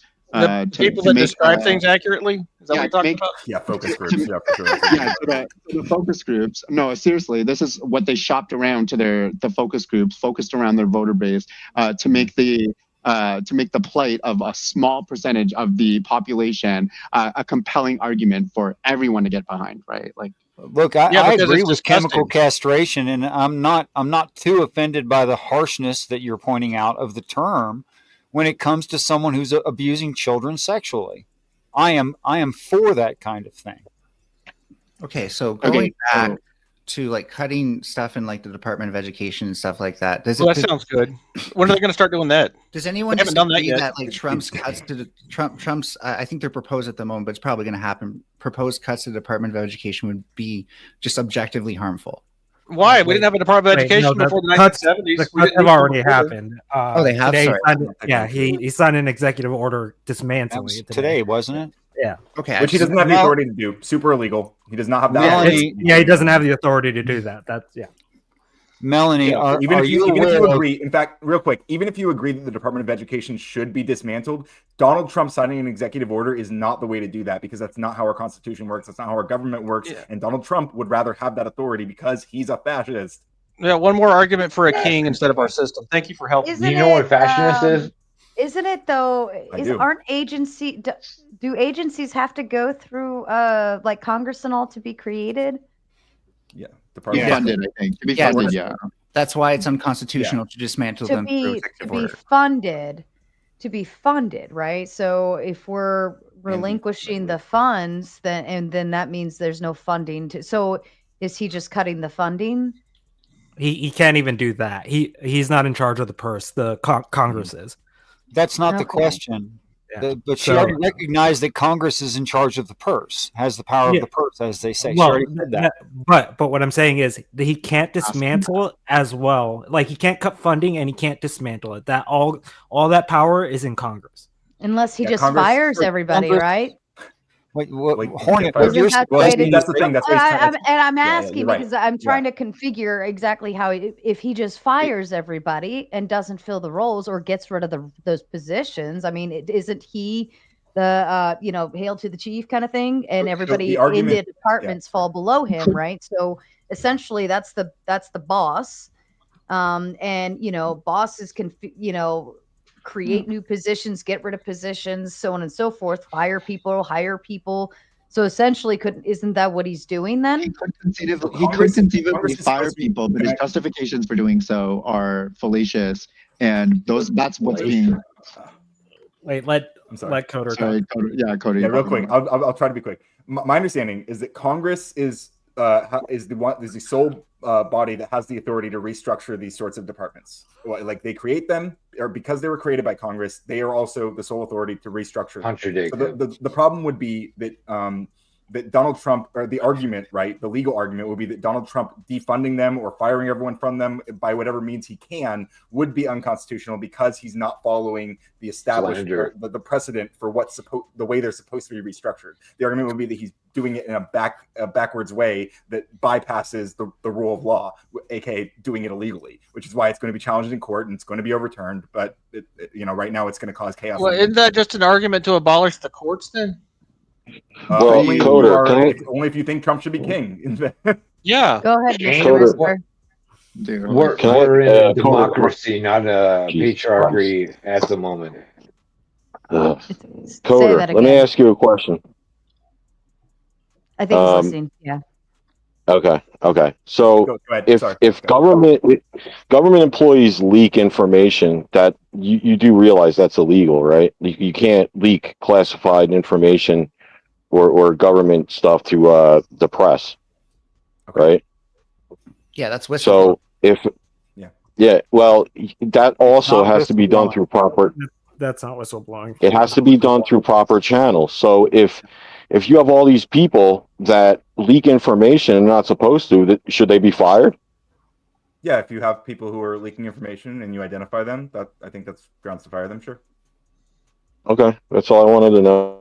It's not the justification given. The justifications that are given are performance based. And when you look back, like an administration just inserts itself within a 2-month window of time to say that in that period of time that they're being fired on the basis of their performance, when they have a historical record of meeting the needs of the role or exceeding the needs of the role.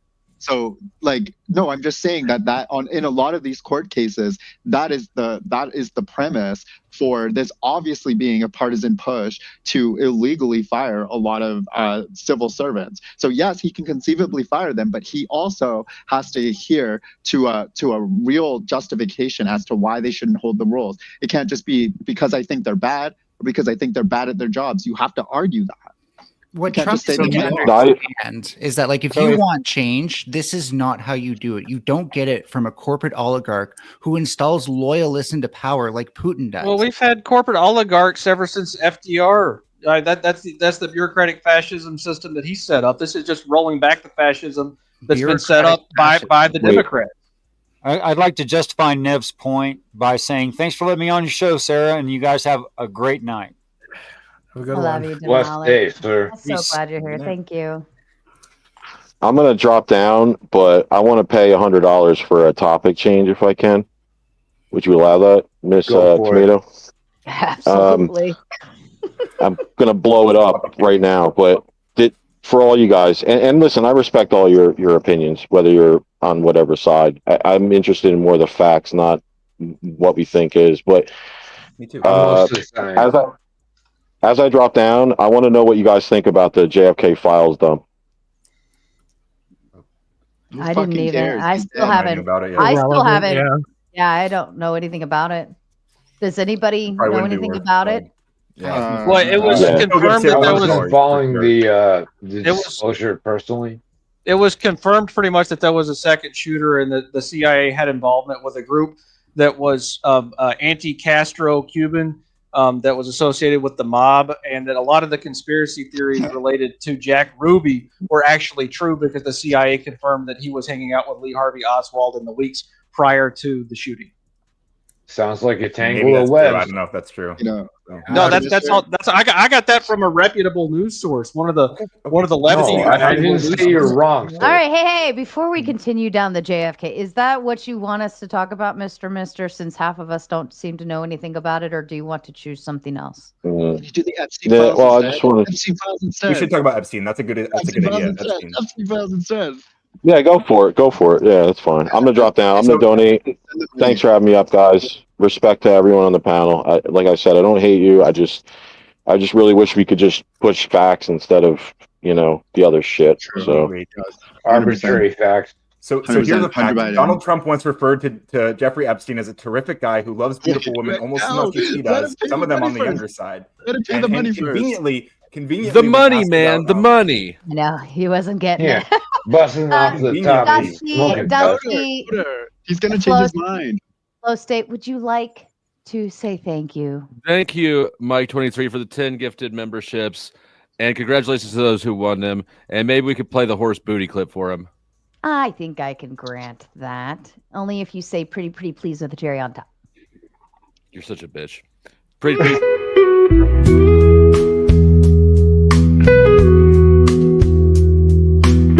This message is sponsored in part by...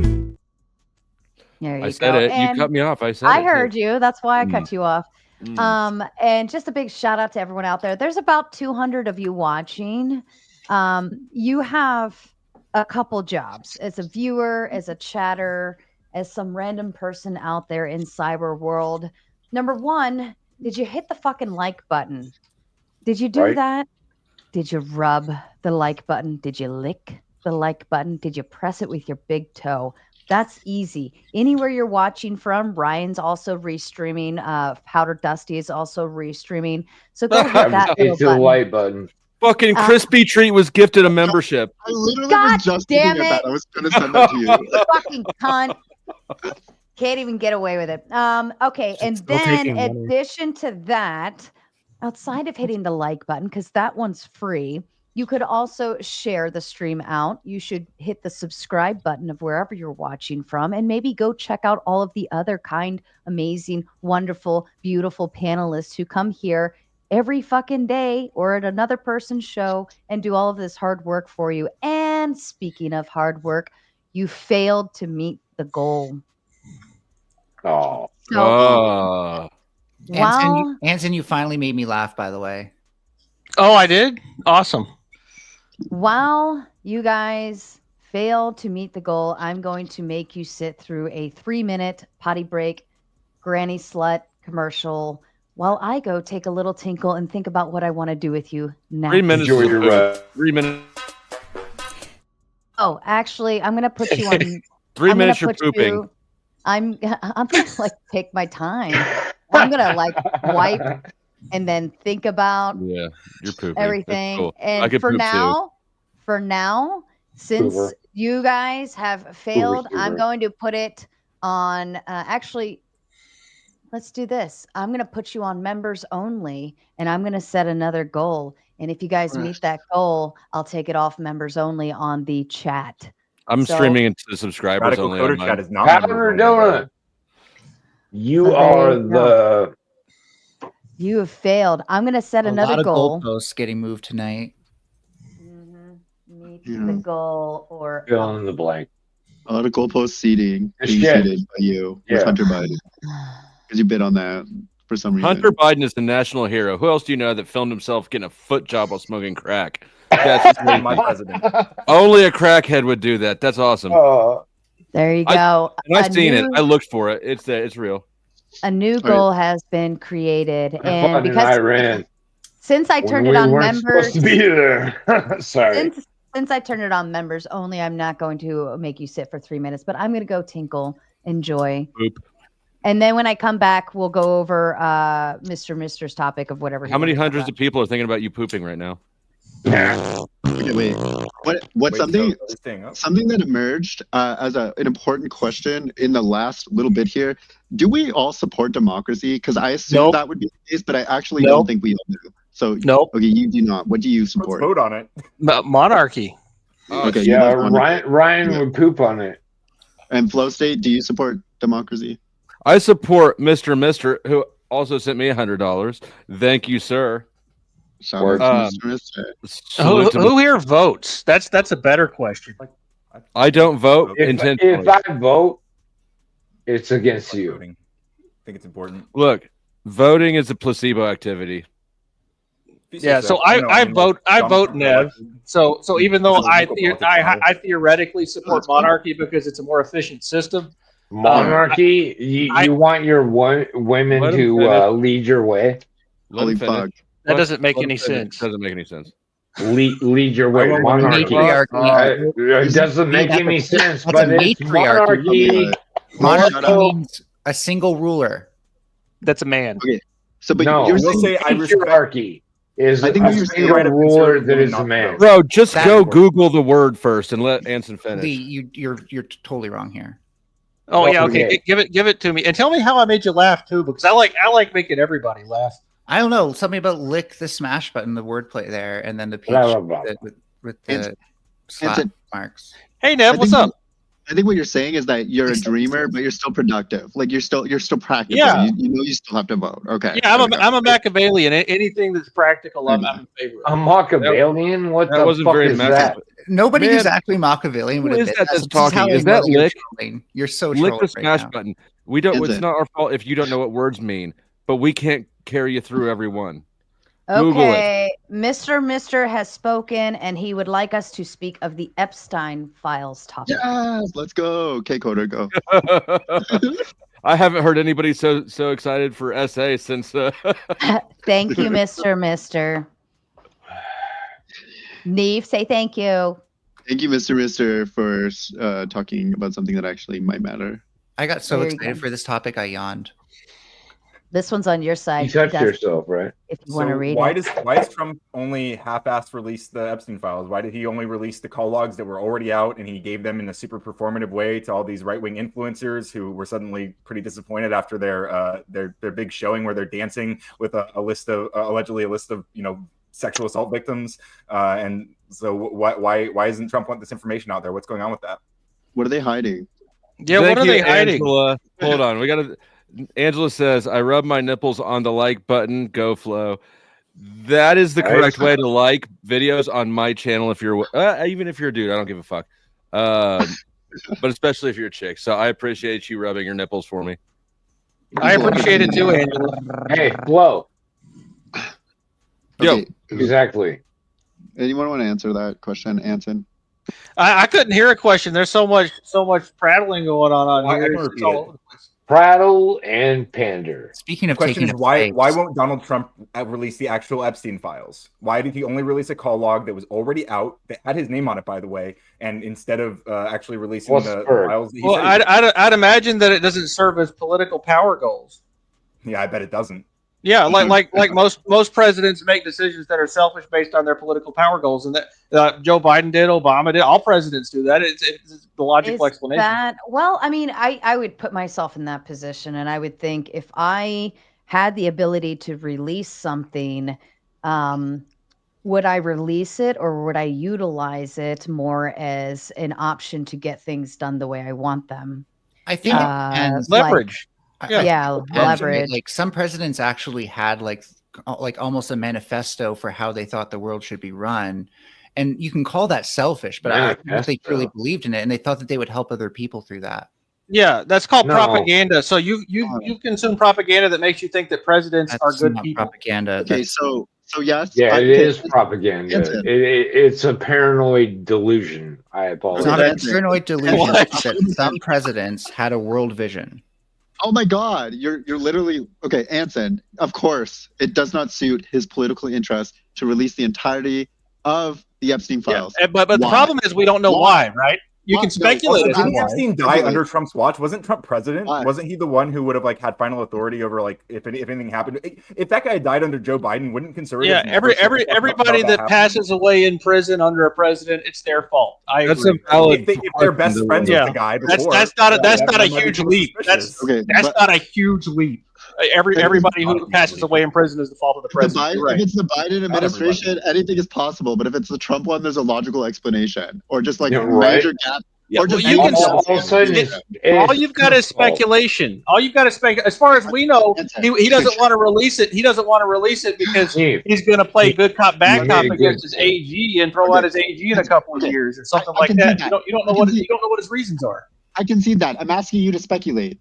No, I don't speculate about things. I'm a realist. I focus on what is. No, but that's the whole content of this conversation. We're talking about the Epstein files. We only have a portion of the information, and we're speculating about the rest. $100. Yeah, and you can speculate all you want. I'm concerned about what is. What is true is that not everything's been released, and what is true is you don't know why, and what is true is you're going to make up reasons to do a post hoc rationalization to suit whatever it is that you think is necessary and good. So let me hear your post hoc rationalization some more, so I can enjoy myself. Look, okay, here's the thing, okay? I would say that a lot of people who have been named in the Epstein files push your have ideals. gotten a considerable amount of flack and disdain from the wider population because what it implies that having proximity to Epstein and being listed in those files means that you could also simultaneously be participating in the same behaviors that Epstein has, right? So now, which begs the question: what are we not doing? What are we not? What information do we not have? And I think that's important. We already know that Trump has a relationship with Epstein. It's been documented. There are videos of it, like he's mentioned in the files. And we know that we don't have a portion of the files. However, the assassination of a former president, and there was one before this, I think it was like some CIA fucking crazy thing. Things that you would regard as probably more consequential, right? We have all that information. Why don't we have the information about the Epstein files? That's what I'm asking you, Anson. Yeah, so like I said, I'm not a mind reader, right? So I've been married a couple of times. I understand the game that women play, right? They want you to pretend like you can read other people's minds and know what's going on, but I can't do that, right? So I'm not going to do that. I'm not going to play that game, but I am going to tell you that I am very impressed at your ability to find all these correlations and tie them together in a way that supports whatever conclusion you want to reach. You have a real future in gematria. That's the secret to gematria too, right? Just tie together a whole bunch of random correlations. Go ahead, continue. This is entertaining. Why specifically it would politically benefit Trump not to release all the details unless he has something to hide? Yeah, and you have to speculate to find that answer because you don't know the answer. No, the clear answer is that he has something to hide, and that's why he's hiding. No, that's your speculation, man. You don't have any proof of that. You're just throwing random stuff out there. It's a reasonable speculation, but it is still speculation. You're both right, really. But I can see Mike that 23 Wait. I don't offend anyone.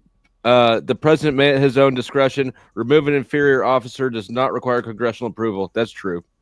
Yeah, all the not everyone in government is an officer for the president. Yeah, he should fire all the people in the federal government. That'd be a good start. Not everyone in the federal government is an officer of the executive branch. This is what you have to realize. He should make them all officers so he can fire them all. That's a good point. He just great idea. Fire the one at the top and then replace them with the next person in line. Fire them, replace the next person in line until you get down to the janitor. You could get your king now. Yeah, you get your own victory. Anyway, back to the Epstein thing. What we don't have to speculate about is the fact that Trump was friends with Epstein. That he is. But we're off. Is there any component of this besides the Trump component? Trump is friends with him. I've finished already. A terrific guy. I always finish first. As much as he does, and he's also listed in. And there are victims who alleged that Epstein and Trump participated in their trafficking. And Trump. Okay. For once, the Dems are For once, the Dems are being conspiratorial. You'd think that the Republicans, being called conspiratorial by heart, would want to jump on this opportunity to throw it in our faces, and they don't want to. These are all facts. There is definitely there's definitely a tie there. There's definitely a tie there, but all the rest is cope, right? Anson's coping. The Trump tards are coping. But Mr. did pay to move it off of, and so I don't think the Trump adjacent topic should go back to Trump necessarily. Wait, how long do we have to do this for? Steve, I'm on your side. I just said that. No, I'm saying I just wanted to make that clear because Coder made the point in saying everything Coder said was true. I'm saying I am obviously speculating. And I'm asking the important questions that Republicans don't want to ask. This is a partisan issue. And I think at the end of the day, we just want to make sure that everyone who needs to go to jail is going to jail and being held That will not happen, though. We know that. Yeah. It's nice that Democrats are finally concerned about law and order. That's a big change. Is that going to continue, or is that just going to be something while Trump's in office? Can I just point out, Lee has yet to say anything, and I'm sure he has some incredibly valuable input for us. Lee did earlier, and it was like Lee was drunk or something. Lee doesn't know what we're. I apologize. Doesn't mean it's not valuable. Slur, but, stop marginalizing the drunkards. Lee, are you on topic this time? All right, so I pulled up footnotes. I apologize. I can back out if I need to. Do that. Do that? Shit. All right. I have over 120 fucking IQ. What do you rate as? Wow. Lies. You're only Straight fucking lies. You're seemingly using like 30 of it though right now. So. Oh yeah. Yeah, I apologize for intoxication. It's okay. We're all intoxicated. We're just lying about it. Yeah, well, this You is know, why you can get high off O2. We Did all you know did. that? No, we Our all own did 3 oxygen. shots. Do you know air? Lee, did you do 3 shots of tequila? Because we all did. Everybody got the memo. Before you jump on panel, you have to do 3 shots of tequila. Apologies. I've been on wine. If you I had guys to do gin. I'm not rich enough for tequila. If you run it back 30 seconds and watch this in 2x, Lee sounds normal. Yeah. You know, all right. So I'm going to tell you a story. No, I'm not. What? I just wanted to point out if Oh, you go God. back and listen to it at half speed, it sounds like he's doing Tibetan throat singing. Oh Lord. Thank you. I will reserve judgment. Interesting. So did you know that Trump had? Did you know? Did you know that Trump had Epstein banned from Mar-a-Lago in 2007 because Epstein hit on one of the teenage? That's true. Only months before Epstein's trial, right? Well, no. Epstein hit on a teenage member, teenage daughter of one of the club members, and so Epstein was banned from the club. So it seems like Trump's the kind of person who's loyal, right? So he wouldn't do anything unless he had a reason. I'm pretty sure. It seems like that's in his character as an upstanding person. If there's a member of his club who's doing inappropriate things, I don't know. I'm not going to speculate. I wouldn't speculate. Now you don't want to speculate. Okay. I never did. I only brought up things that are true. What I just said is true. Right? We are friends. I also heard in the news. I'm not conspiracy theory. I'm just on some I also heard in the news, by the way, like nicotine and he didn't do alcohol. anything until like the majority of people at Mar-a-Lago like brought it up with him. Like at first he was like trying to like kind of like be like, oh, I'm sure it's misunderstanding. It happens sometimes. Boys will be boys. Concerning. Okay, also, I agree that he would have to have some incentive to want to do something, and all I'm saying is that incentive is to distance himself from Jeffrey Epstein. And let me interrupt here. Who is timing out our lovely ABC? Leave that poor girl alone. Have a good It night. must have been me on accident because I don't. She's a mod and I don't have any super mods except for me and Mrs. Flo. Oh. And Chaos Queen coming with the big 5 just to show some tomato love. I love you too. Thank you. At least Chaos Queen got the point. You're 1 down. Need 9 more, and then we can release the chat to where everybody can chat and not just members only, or we can just keep it a members only party. Or you can go hang out with the other losers over on the Powder Dusty side. Yep, my side welcomes losers. It's true. He even let me on. I'm watching Mel. I'm watching them leave mine and then head over. Like I'm watch my number drop and then yours raise for every one that mine drops. I'm just gonna say haters and losers are also welcome at the Radical Coder channel. Guess what? All of you haters and losers are totally welcome here. I can Wait, always you have a hangout? Link it. I can always disconnect flow states. You wouldn't streams dare, you anytime. tyrant. But I could. You should just be telling them to grift. What so a they can power have trip. their- Where's Michelle? You should be telling them to grift. I support your Oh grift. yeah, I mean they should actually be grifting as well, Mhm. for sure. Help all of us grift. The grift is important, right, Radical Coder? What's your goal, Sarah? Is it just 10 of any super chat so I can send in 10 9 more $2? 10 of any. It doesn't even matter. And then we'll release the Kraken and let the chat get back to where it was. So you're only asking for $18. Just everybody send in $2. I mean, I'm not that greedy. I'm just Yeah. I don't like goals sitting there empty. You guys already failed 1 goal and it sat there for over an hour. Yeah, she only needs $18. I mean, she's a single mom. She's already hit the wall. She's not asking for an expensive meal. Yeah, just take me on a coffee date and feed me some ramen noodles. I got a noodle for you. Coder, I think I follow you, I don't know if you use it anymore, but I follow you on Twitter and just never found your YouTube page. Oh, cool. Yeah, I barely use my Twitter, especially not since Elon took it over because it's just insufferable Trump propaganda 24/7. But yeah, I'm on there. Where did all the Republicans go? Yeah, I don't know. Those guys are idiots. Well, normally they're here, and normally there's no libs around. Furious. 9% of the time. Where are they? What do you want to argue about? I'm not a lib. I'm not. You're like I an don't anarchist. You're like an anarchist. I mean, but I'm also a little bit of a realist. Like that would be ideal, but we live. What do we Well, want do you to think argue the path? about? Do you think the path towards like a more anarchist type society is through like just completely gutting the federal government, like with a chainsaw, hypothetically? Possibly.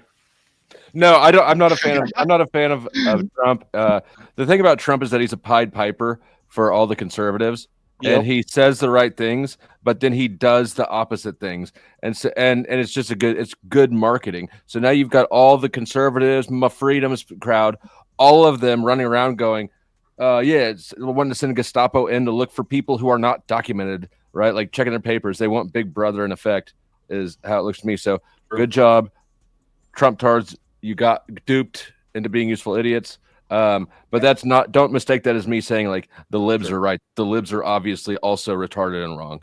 More so. Can I add one thing to that? We were talking about the Department of Education being abolished earlier. What the state, so when I brought up that like states with that are poorer states are going to be disproportionately affected by that, those are mostly red states. Red states are going to be hit by this stuff way more. So they're already the ones suffering the most, and they're going to continue suffering the most. I'm actually a whole retard. I just super chatted my fucking self. I was wondering. I thought you did that as like a power move there. No, it's just a retard. Isabella Live came in with you literally lost money. Isabella Live came with the $2 to say, learn to recognize friends. Tara Jackson with the $2 on Powder Dusty's side, just to say, fuck everybody. I hate you all. And then, of course, Powder Dusty tipping himself with the big old 2 saying, you stole Kev's money. Shame. That is genius. Paige coming in with the big 3 says, is the baguette in RC's frame real? Carb danger. Is that a blanket or a pillow? It's a bun for my wiener. It's a giant pillow, and it's a bun. For my wiener. You put your wiener in there? I sure did. He's right here. He's right on. What's your dog's name?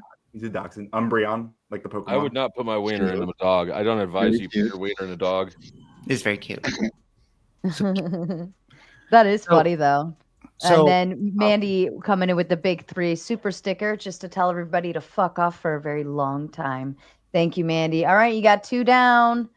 You got 8 more to go, folks. Dicky Dacky, do you have anything to talk about? Because I'm assuming you're a Republican, if I remember correctly. I'm all over the place at this point. I would say my opinions have been swaying everywhere.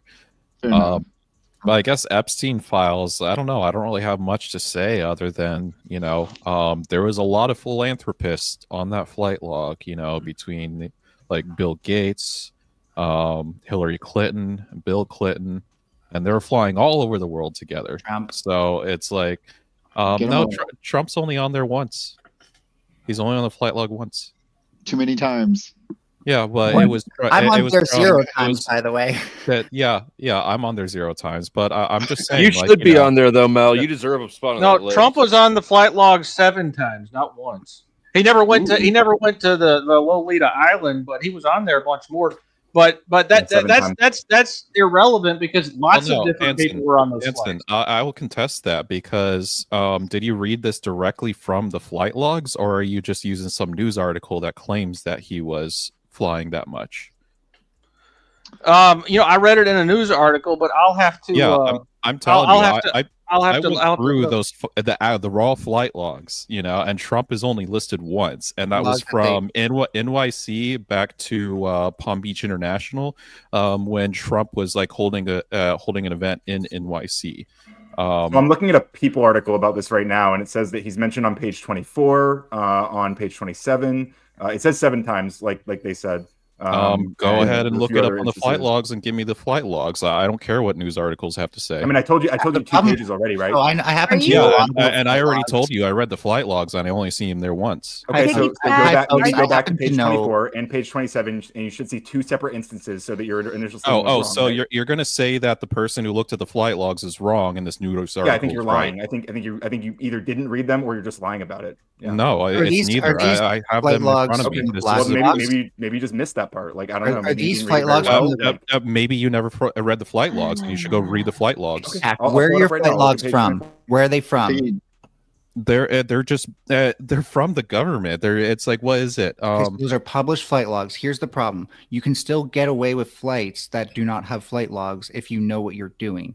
The only way you can know for so sure where are is those black documented then? You're speculating that there's some sort of other source out there that doesn't exist. It's like you're literally saying like, oh, there could be logs otherwhere, but there aren't any logs otherwhere, and there's only the flight logs that is for published. example, let me explain something. If you register a flight plan, you do not always have to publish it all the way up, especially if it's not like a cross country flight or something then like you're that. just guessing because it's not No, published. I'm telling you, I know how this 7 works. times. However, you do have to file. You do have to. 4 minutes in the It back. doesn't logically follow. 4 It minutes doesn't in the logically back. follow. It's like, oh, it doesn't exist, so it must be true. Tiggy, would you That's literally concede it. that?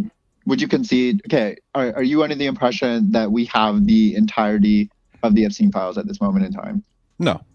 Okay, so there's potential that there's documents that we don't have, right? Yeah, but that's just all speculation at that point. Okay, no, but truthfully though, is it possible that in those documents that we would have more flight logs? Like, what is your understanding that the flight logs that you have are? Could it be possible that there's a flight log with you on it? It's possible. It's possible. Yeah, You wouldn't know yeah. that. What is the like? Why does this argument matter if it could be anybody? You could literally just name somebody and say, "Oh, he could be on the flight log," even though we don't have the flight log. I just pulled up the flight log. I'm looking at you're making page, a I'm looking at page statement, right? 27. Can we go one I'm at sorry. a time? What are you drinking in that goblet? I'll bet it's a whiskey sour. I was going to ask, is Yeah, it a whiskey it's sour? a whiskey sour. Yeah, I know I'm whiskey sours. Sorry, Tiggy, you're looking making at a page definitive 24, I see statement, Trump, right? That's and what also we're. looking at page I'm not 27. making any definitive statements. I'm saying that you're just speculating on your statements. Okay, well, we're poking holes in yours, right? That you're trying poking to holes with recommend it. speculation. No, but your statement is But a he's definitive listed one speculating. based on what you've already conceded is possibly, all of And the that's flight logs. speculation. Not. And like, Wait, what's that's the speculation? Hang on. To be clear, I'm not speculating. I'm looking at the flight logs. I see Trump's name twice. I'm on not page talking to you 27. right now. I'm talking to Well, I'm Neve. talking to you. I'm talking to you. I see Trump twice. Okay, on page whatever. 27 So what and about what once on Neve page has to say? 27. I'm looking Or at. you didn't Hold read on. Joe- Hold on. Yeah, Joe Cool just Yep. sent a flight log. 5 times it's circled there. It's really hard to see. It's hard though. to make out. And it's Joe, if you could like pull that a little bit better. I don't know if you pulled that on your phone. well, he Did you screenshotted find in your the news. statement that say that he's at least there 3 times. Would you say that? I only read it once.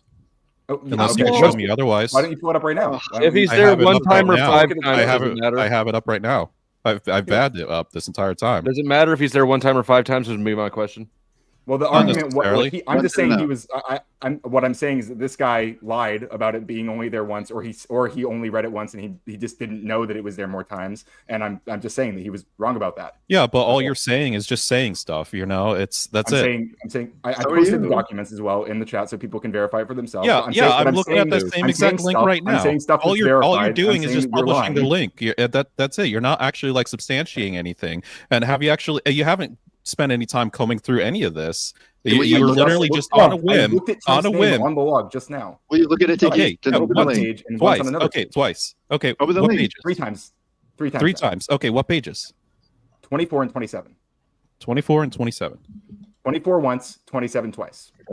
And just the point that I wanted to make is that you were coming at this from a point of certainty, right? Yeah, That's all I trying was to make. 100% certain at it. Okay, but it doesn't seem like so is Coder. So just look at what he has. But I've also been looking at the log longer than him. You said it. You looked at it once. I looked at it multiple times. It's like I You did. looked at it once. No, You I didn't look at it didn't. very well. Okay, well, correct. I looked at it multiple times. Will you accept the correction? Tiki, how many times have you looked at it sober? Many times. The first time I actually looked at this flight log was about 3 years ago. Okay, I think you're in those flight recently, logs. I think you got a redacted version where you're not in those flight logs, but I think the ones we have. But then that's just speculation. Maybe. Okay. It really is. You look at, it's like you guys are just throwing claims around. Pull up page 27. I'm not changing the subject. We're talking about the flight logs, bro. It's like nothing has changed. Pull up page 27 then, and let's look at Trump's name on there twice. Okay, well, is somebody going to actually interrupt me while I'm reading this? No. I will. Okay, okay, then I won't read it. You're lost. I don't know. We can all look at his name and we'll have to, I guess. I don't know how long you've been watching. Close your eyes. I don't know how long you've been watching, but I think from the beginning, the opening of this topic, that we talked about, like most of it is speculation, except for Coder, because he identified some facts about Trump being president. I think most of this is speculation. Yeah, but the thing is that the topic I wasn't even going to bring up anything about Trump being on the flight logs. I was just saying, like, there's a lot of people on the flight logs. You guys are the ones hyper fixated and insane about Trump. It's like, this is Trump derangement syndrome, man. You on the thing you said that was wrong. I mean, it's inconsequential because it's I think not wrong. I haven't been able to read it. Everybody keeps interrupting me. That doesn't make you not wrong. Like, you don't have to reread it for you to be wrong. Do you guys think that the Furby has flow state derangement syndrome? Nah. He's got other derangements, but not that one. Okay, Tiki, who are some other people on the list that you would also regard as notable? Hillary Clinton. Okay, who else? What was it? Bill Gates. Nice. Prince Andrew. This is genuine curiosity. I'm just asking. There's no, obviously, I just want to know because you seem to have read it. Well, so. It's the one thing that I find most interesting is that Hillary Clinton and Bill Gates appear on there a lot, and it's like the story is that it's because they were philanthropists. They were going out to, like, Africa, Australia, and all to, like, help out the impoverished people, things like that. And it's like they were pretty close together, Funny enough, it looks like Bill Gates was only on there one time. That is weird. So Trump is on there more than Bill Gates. Curious. Did you look up Hillary? Yeah, Hillary. Well, I saw Bill Clinton was on there 17 times, which is only 10 more times than Trump. Okay. Oh, just 10 more times. Okay. Yeah. Just 10 more times. So bad. It is bad. I think Bill Clinton is also a rapist like Trump is. So I'm not, he's a scumbag. That's a bold claim. It's not really. Donald Trump was found liable of sexual assault in the court of law. No. What I don't understand. He was liable of forgery. What I don't understand, and it's the most important part of this issue, is that all these flight logs he wasn't federally convicted. insinuate that we live on a spiritual earth. We obviously live on a flat. The nuances are important, aren't they? Yeah, he was civilly liable. That's what I said. Yeah, he was found civilly liable. Civilly, yeah. It's a civil matter. It's the standards for a civil case is much lower than a criminal case. Was he criminally convicted? Much lower. Was he criminally convicted? It also passed the statute of limitations. Blah blah blah blah blah. So he was found not guilty of a crime, right? For the record, these are the same talking it wasn't a points. crime. It's like I don't even care to argue it because it's like you could go to so many. I other wouldn't debates. if I were you either, because you don't actually want to talk about the thing. Gentlemen. Chairman of the board. I did recognize all of them. I did add all of the time on for Furby. She's got like 4 more minutes left now, but I think it was up to like a total of 10. And then also, just for the record, the chat has been released. You met the goal. Thank you. I feel better now. I made one last goal for the evening. Have some fun with it if you will. But the chat is now officially open outside of just members. It is open to subscribers again. Jeremy Ryan with that's okay. Ahead, Jeremy Ryan with the Big Ten says it's interesting how they say the news article has page references, but their inability to substantiate those is due to documents unreleased. Where did the page references come from then? That's a good question.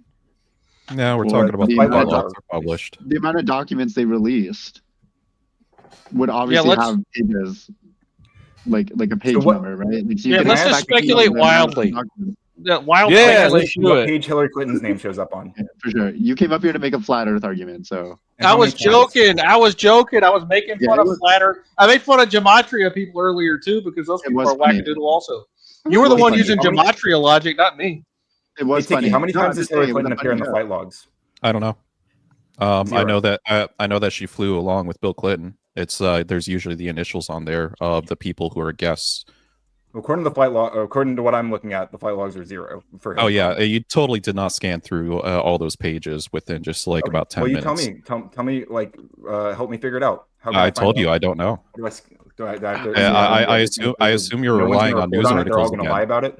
I assume you're relying on news articles again. No, he said he pulled up the document. He's looking at each page individually. Yeah, and have you pulled up the document and realized that nobody could read this within like 10 minutes? Yeah, no, for sure. Yeah, and there's no OCR on it, so you can't just Control F and look for it because it's all just image scans of like written signatures. So no one's ever plugged it into an OCR scanner? They probably have, but I know you're not looking at that one right now. Okay, well, where do I find that? That's your problem right here. I'm trying to substantiate the claim that you don't have the ability to read the document that you sourced within 10 minutes.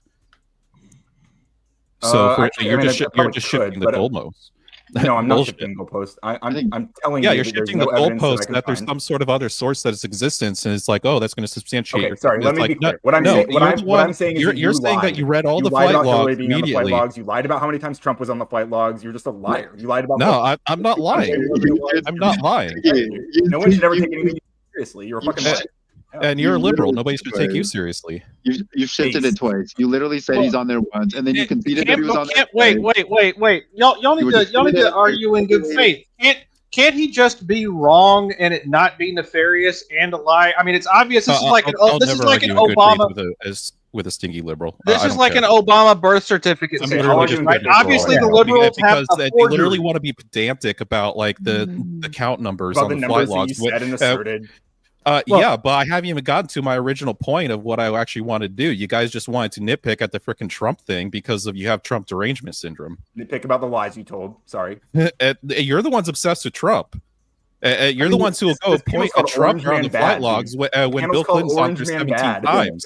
It's like you're being ignorant to the reason it was brought up in the original post. Is we were talking about Epstein files through the lens of why the specific administration would want to obscure some of those documents, right? So naturally, that would be talking about members of the administration, maybe the president who's been listed in the Bill Clinton on the flight logs.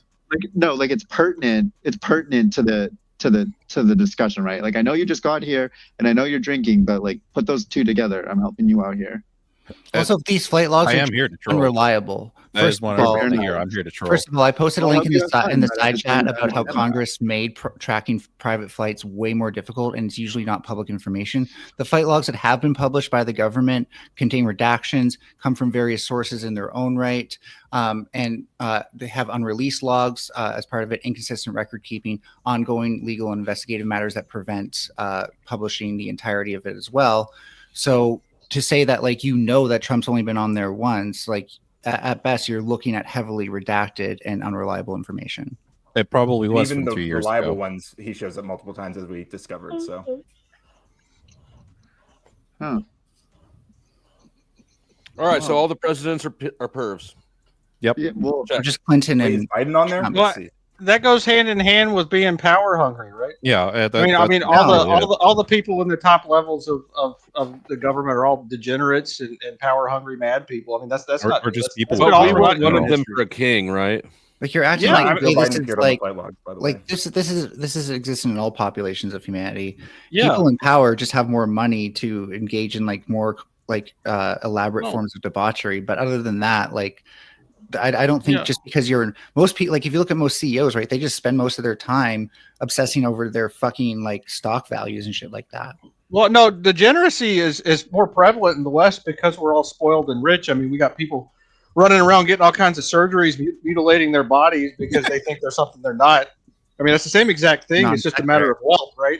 It had to go there. People indulging because we have more luxuries. Debauchery, I think, is the word you used, right? Debauchery. Yeah, having more elaborate forms of it just makes sense. Yeah, it's hard. It's hard to argue with Anson's claim, though. If you give somebody, if you give an addict money, they will destroy themselves. Well, I'm waiting for the gender affirming surgery. They're probably not going to use that.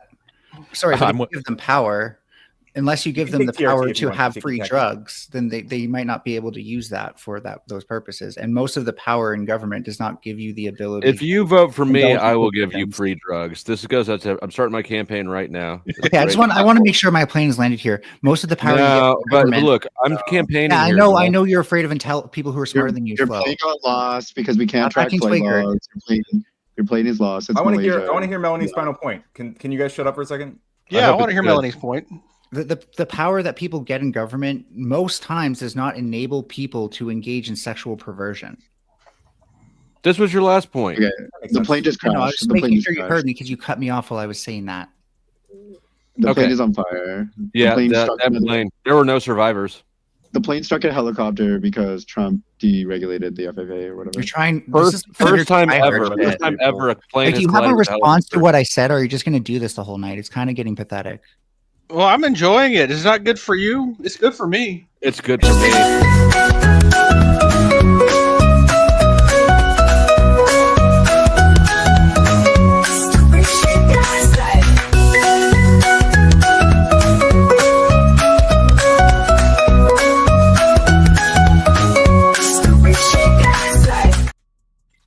That's a new one.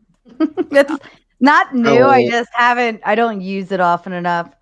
I originally made it to speak to when men send us dick pics and stupid things. And I use that to introduce the stupid shit that they say to us in our DMs. Fair. You know, women are just as nasty in DMs, Sarah. Women send all kinds of crude stuff. You know, I miss the good old days when you had to really work to see a woman's body. Nowadays, they just throw it out on camera all the time. God, shut up, you old fuck.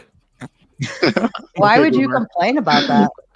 Well, because I was raised to think that women are valuable. I think women are still valuable. Very even gay. if He's men get sounded online, gay or but older I at the don't know. moment. Meanwhile, I'm traditional. let's make note of his name. Women are valuable, very valuable. They are. True. Okay. So you gotta admire the game. Cue the video, Sarah. Cue the video. I just had one. I think if we do one more, people will actually forget what we were just talking about. Right back in the Babylon's corner now. Hurry up! Come on! Get out of there! Come on, spit him out!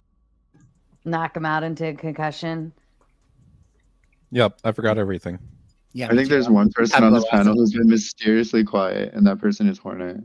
Hornet's always. I've been really talking. quiet. Oh, okay. So who votes for me for president? Free drugs. What? No. Propose something. Propose something.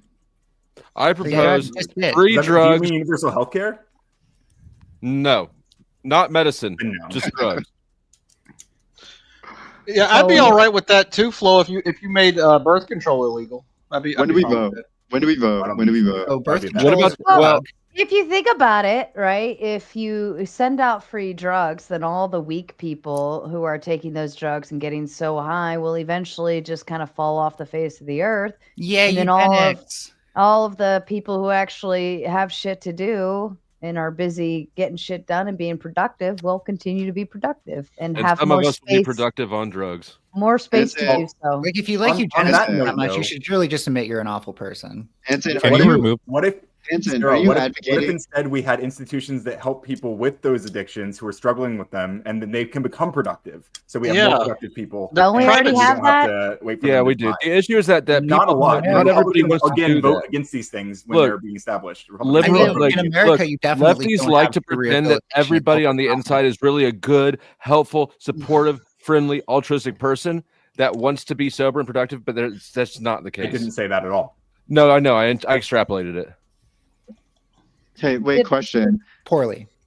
Can I derail this? Okay, so Anson, are you advocating on behalf of some women in your life that have had negative experiences with contraception? I'm just curious. Well, no, I wouldn't date a woman that was on birth control. It's a red flag. So I haven't had any experience with that. So I would because imagine it goes to the character of a woman who would choose to do that to herself. So I don't even mess with those kind of women. Well, I'm being charitable to you. I'm not. Be uncharitable. Okay, I'm being charitable to you because I think on one hand, it's like, okay, you're not taking pre-contraception. On the other hand, you must have some argument built around, you know, the negative impacts that it has on women that you know in your life. Because if you don't have one of those two things, then what the fuck do you have? Why Well, do you care? it's biologically a bad idea to inhibit the reproduction of any species because it'll cause the population to collapse and the species to die off. Okay, well, it's a biological evolutionary argument Besides, because I'm an atheist. A classy lady will let you bust raw. Yeah, for real. It feels way better, dude. Okay. Yeah, I don't know. I think it just goes into more restrictive. Whatever. My statement it goes somewhere. I'm just curious. I just wanted to know what his argument was. But, I mean, I'm not pro birth control. I don't think there's a whole lot to gain from it. It will completely destroy your system. You're basically telling your body to do something that it doesn't naturally, or you're telling it to stop doing something that it naturally wants to do. No, the body naturally stops menstruating under stress, right? So it's not that bad.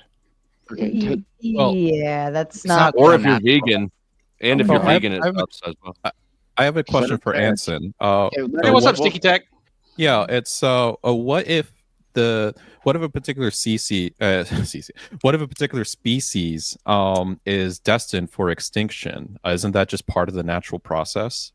Destined for extinction. So you're saying that there's no free will involved in the human species? Under your particular hypothetical, under evolution. No, I just because I'm an evolutionary a believer doesn't mean that I don't believe in free will. I'm not bound to determinism just because I have that belief structure.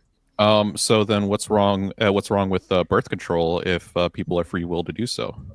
Well, I happen to think that my species should continue because it is my biological duty to continue my species. Yeah, and that's where I'm placing the hypothetical to say that what if a species is destined to go extinct? Well, then he wouldn't be able to stop it. But there's no such thing as destined. Well, that's I'm arguing with the destined. But this is Ticky Tech's making the Christian argument that why would you care about anything if God doesn't tell you to care about it? My question is, why would you care about what God says unless you care about it? It all comes back to you caring about something. I'm not arguing for God right now. I'm a Christian, but I'm a moral nihilist at the same time. Flo's half right, by the way. Flo's half right. You're doing a modified divine command theory where it's natural command theory. And you're saying, like, if nature dictates this, then shouldn't we ought to do it? And I think what you should be arguing, by the way, it's not an ought. It's just a descriptor. It's just a fact of reality. What do you regard as pre-contraception? Because I would argue that Anson's voice is pre-contraception. Like, what would you regard as pre-contraception? What is pre-contraception? Yeah, I don't know what that means. I can't even say the fucking word. I can't say the word. I'm not gonna lie. Contraception. Yeah. Yeah. What about it? What would you regard as contraception? Facial. Anything that prevents birth or prevents procreation. Like Anson. Probably. Okay. Well, we found middle ground here today. I think that when you're doing hormonal stuff or even the IUDs, things like that, you can dramatically mess up your system in more ways than one. And I think if you are going to take it or utilize it to whatever degree, I think you should be more mindful of the risks that come with it.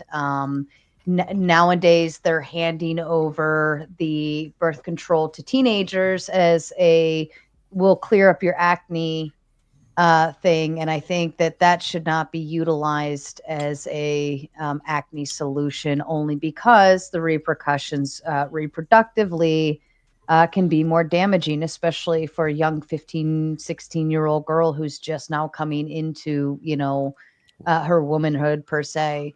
No, they're only giving it understanding what the repercussions are, and they know that it can't. That's absolutely false. Absolutely false.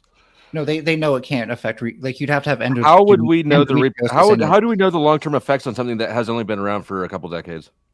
Birth control has been around a lot longer. A lot of women who take birth control, especially for multiple years. Think about it. If you started at 15, and you're taking it until, let's say, you get married at 25 and you want to stop taking it so that you have children, you've just now dismantled your entire system for 10 years, and you're No, you don't dismantle it. Nothing gets dismantled. It's still there. It's just not doing Dude, anything. listen to the woman. She's speaking, man.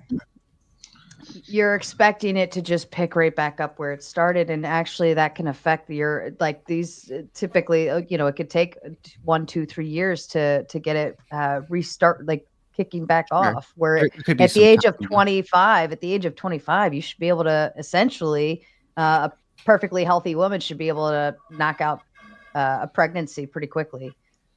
Aside from acne, what would be the proposed benefit? Like, if a doctor was proposing this option to like a young female, what would be the proposed benefit? And do you feel like that's missed the mark?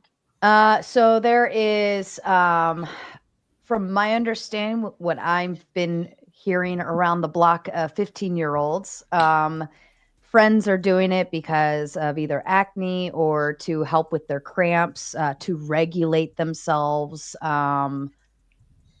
I think that's all I've heard. Not just a reduction in teen pregnancies. Yeah, like I thought that was the proposed benefit, because I understand that it could have secondary uses. Why is that? Why would that be a benefit? That sounds like a detriment.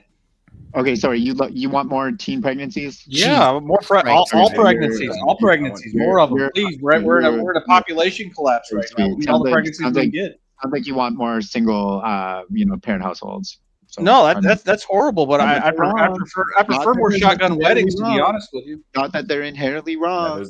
Sometimes they're productive. Regardless, I'm just saying, if the motivation, if the will's there, but a lot of the time, the inexperience is there.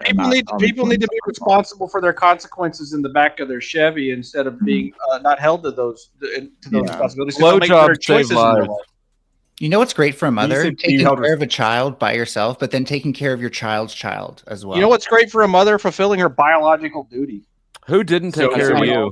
Exactly. So they actually, it's living a well-lived life. For these people, that's all you are to them. You're a baby-making factory. That's the only thing you matter for. I never said any of that. Now you're just putting words in my mouth, dude. Yeah, I mean, rhetorical. Just for the record, while he didn't say those words at all, this conversation, I'm going to shut down the Raging Tomatoes side. I'd like everybody to move over to the Gauntlet. We're going to continue the stream over there. Did you rate yourself? Real quick. Yeah, I hit it. So, give a closing statement. I'm not shutting down the show. I know. I just you can't go anywhere. I'm tired, so I'm probably stuck gonna here. close out. But yeah, go ahead. You want me to get him? Do you want me to close out your? Is he allowed to leave? Hold on. Yes, he's allowed to leave. Thank you, though. Sarah, I appreciate you. After you go, do you want me to disconnect your show? Oh, I think I can do that, right? You can. Some people forget, so I just want. Sure. Yeah. If I forget, which I might. So yeah, if I do, then please do so. I threw together a little closing statement here. While we had endless culture wars over LGBTQ issues, and these could be diffused through basic factual education, if only Republicans weren't too scared to let real people be heard, the real threat remains the Orange Man himself. Despite the panel barely discussing Trump and nearly no one defending him, the facts are still undeniable. Donald Trump is systematically gutting our federal government, dismantling accountability, and rewriting the rules to serve his own personal twisted agenda. He fires independent watchdogs, rigs the system, rewards violent extremists, and uses his power to evade the law. As conservatives shift their focus to distracting cultural battles, we must cut through that bullshit and confront the true danger, which is a president whose actions, whether through brutal voter suppression, orchestrated purges of government oversight, or trade wars that extort the working class, prove he is a criminal in power. Our fight isn't about abstract ideologies. It's about holding this con man accountable under the law. We must refocus on defending our democracy and ensuring that no one, not even Donald Trump, is ever above the law. Thank you all so much. I've been Radical Coder. Thank you, Sarah. I love One more thing. If you ever want to 1v1 on something, hit me up. You don't get a closing statement. You just got here. I'm not going to hit you up, but you can hit me up. Damn, that was a power move right there. How about gentlemen? How about I hit both of you up? We'll work out a prompt and we'll go from there. How's that sound? How about nationalism is good? I would say like civil nationalism is good. American nationalism. Canadian nationalism. Civil nationalism. Then yeah, like no. American nationalism. I don't know what you mean by that. Civil nationalism, isn't that white nationalism? Is that what you're saying is good? No, there is a degree to it. Sorry. I'm talking. I mean, if you're talking about white nationalism, I'm not cool with that at all. I didn't know you were a white nationalist, Ryan. It's American nationalism.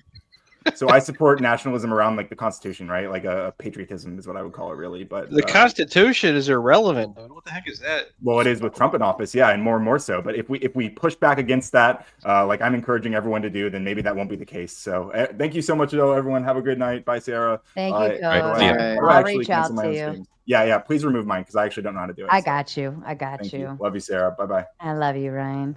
All right, I'll message you, Ticky Tack, find some prompt proposals, and we'll take them to him and go from there. I can't believe you tried to pull that big dick move on you, Ticky Tack. That was fucked up. By the way, wait, what? He tried to pull that big dick move on you, like, no, I'm not contacting you. You contact me. Yeah. I'm not that gay. What I did to set up a debate, it's about women gaining value with more sexual experience. But to find the prompt between me and the guy who's a dating coach, I didn't really know what his full positions were. So I rewatched the streams, and then I challenged myself to make 3 prompts for from my position and 3 prompts against. So that way they're more likely to take one of those. Okay.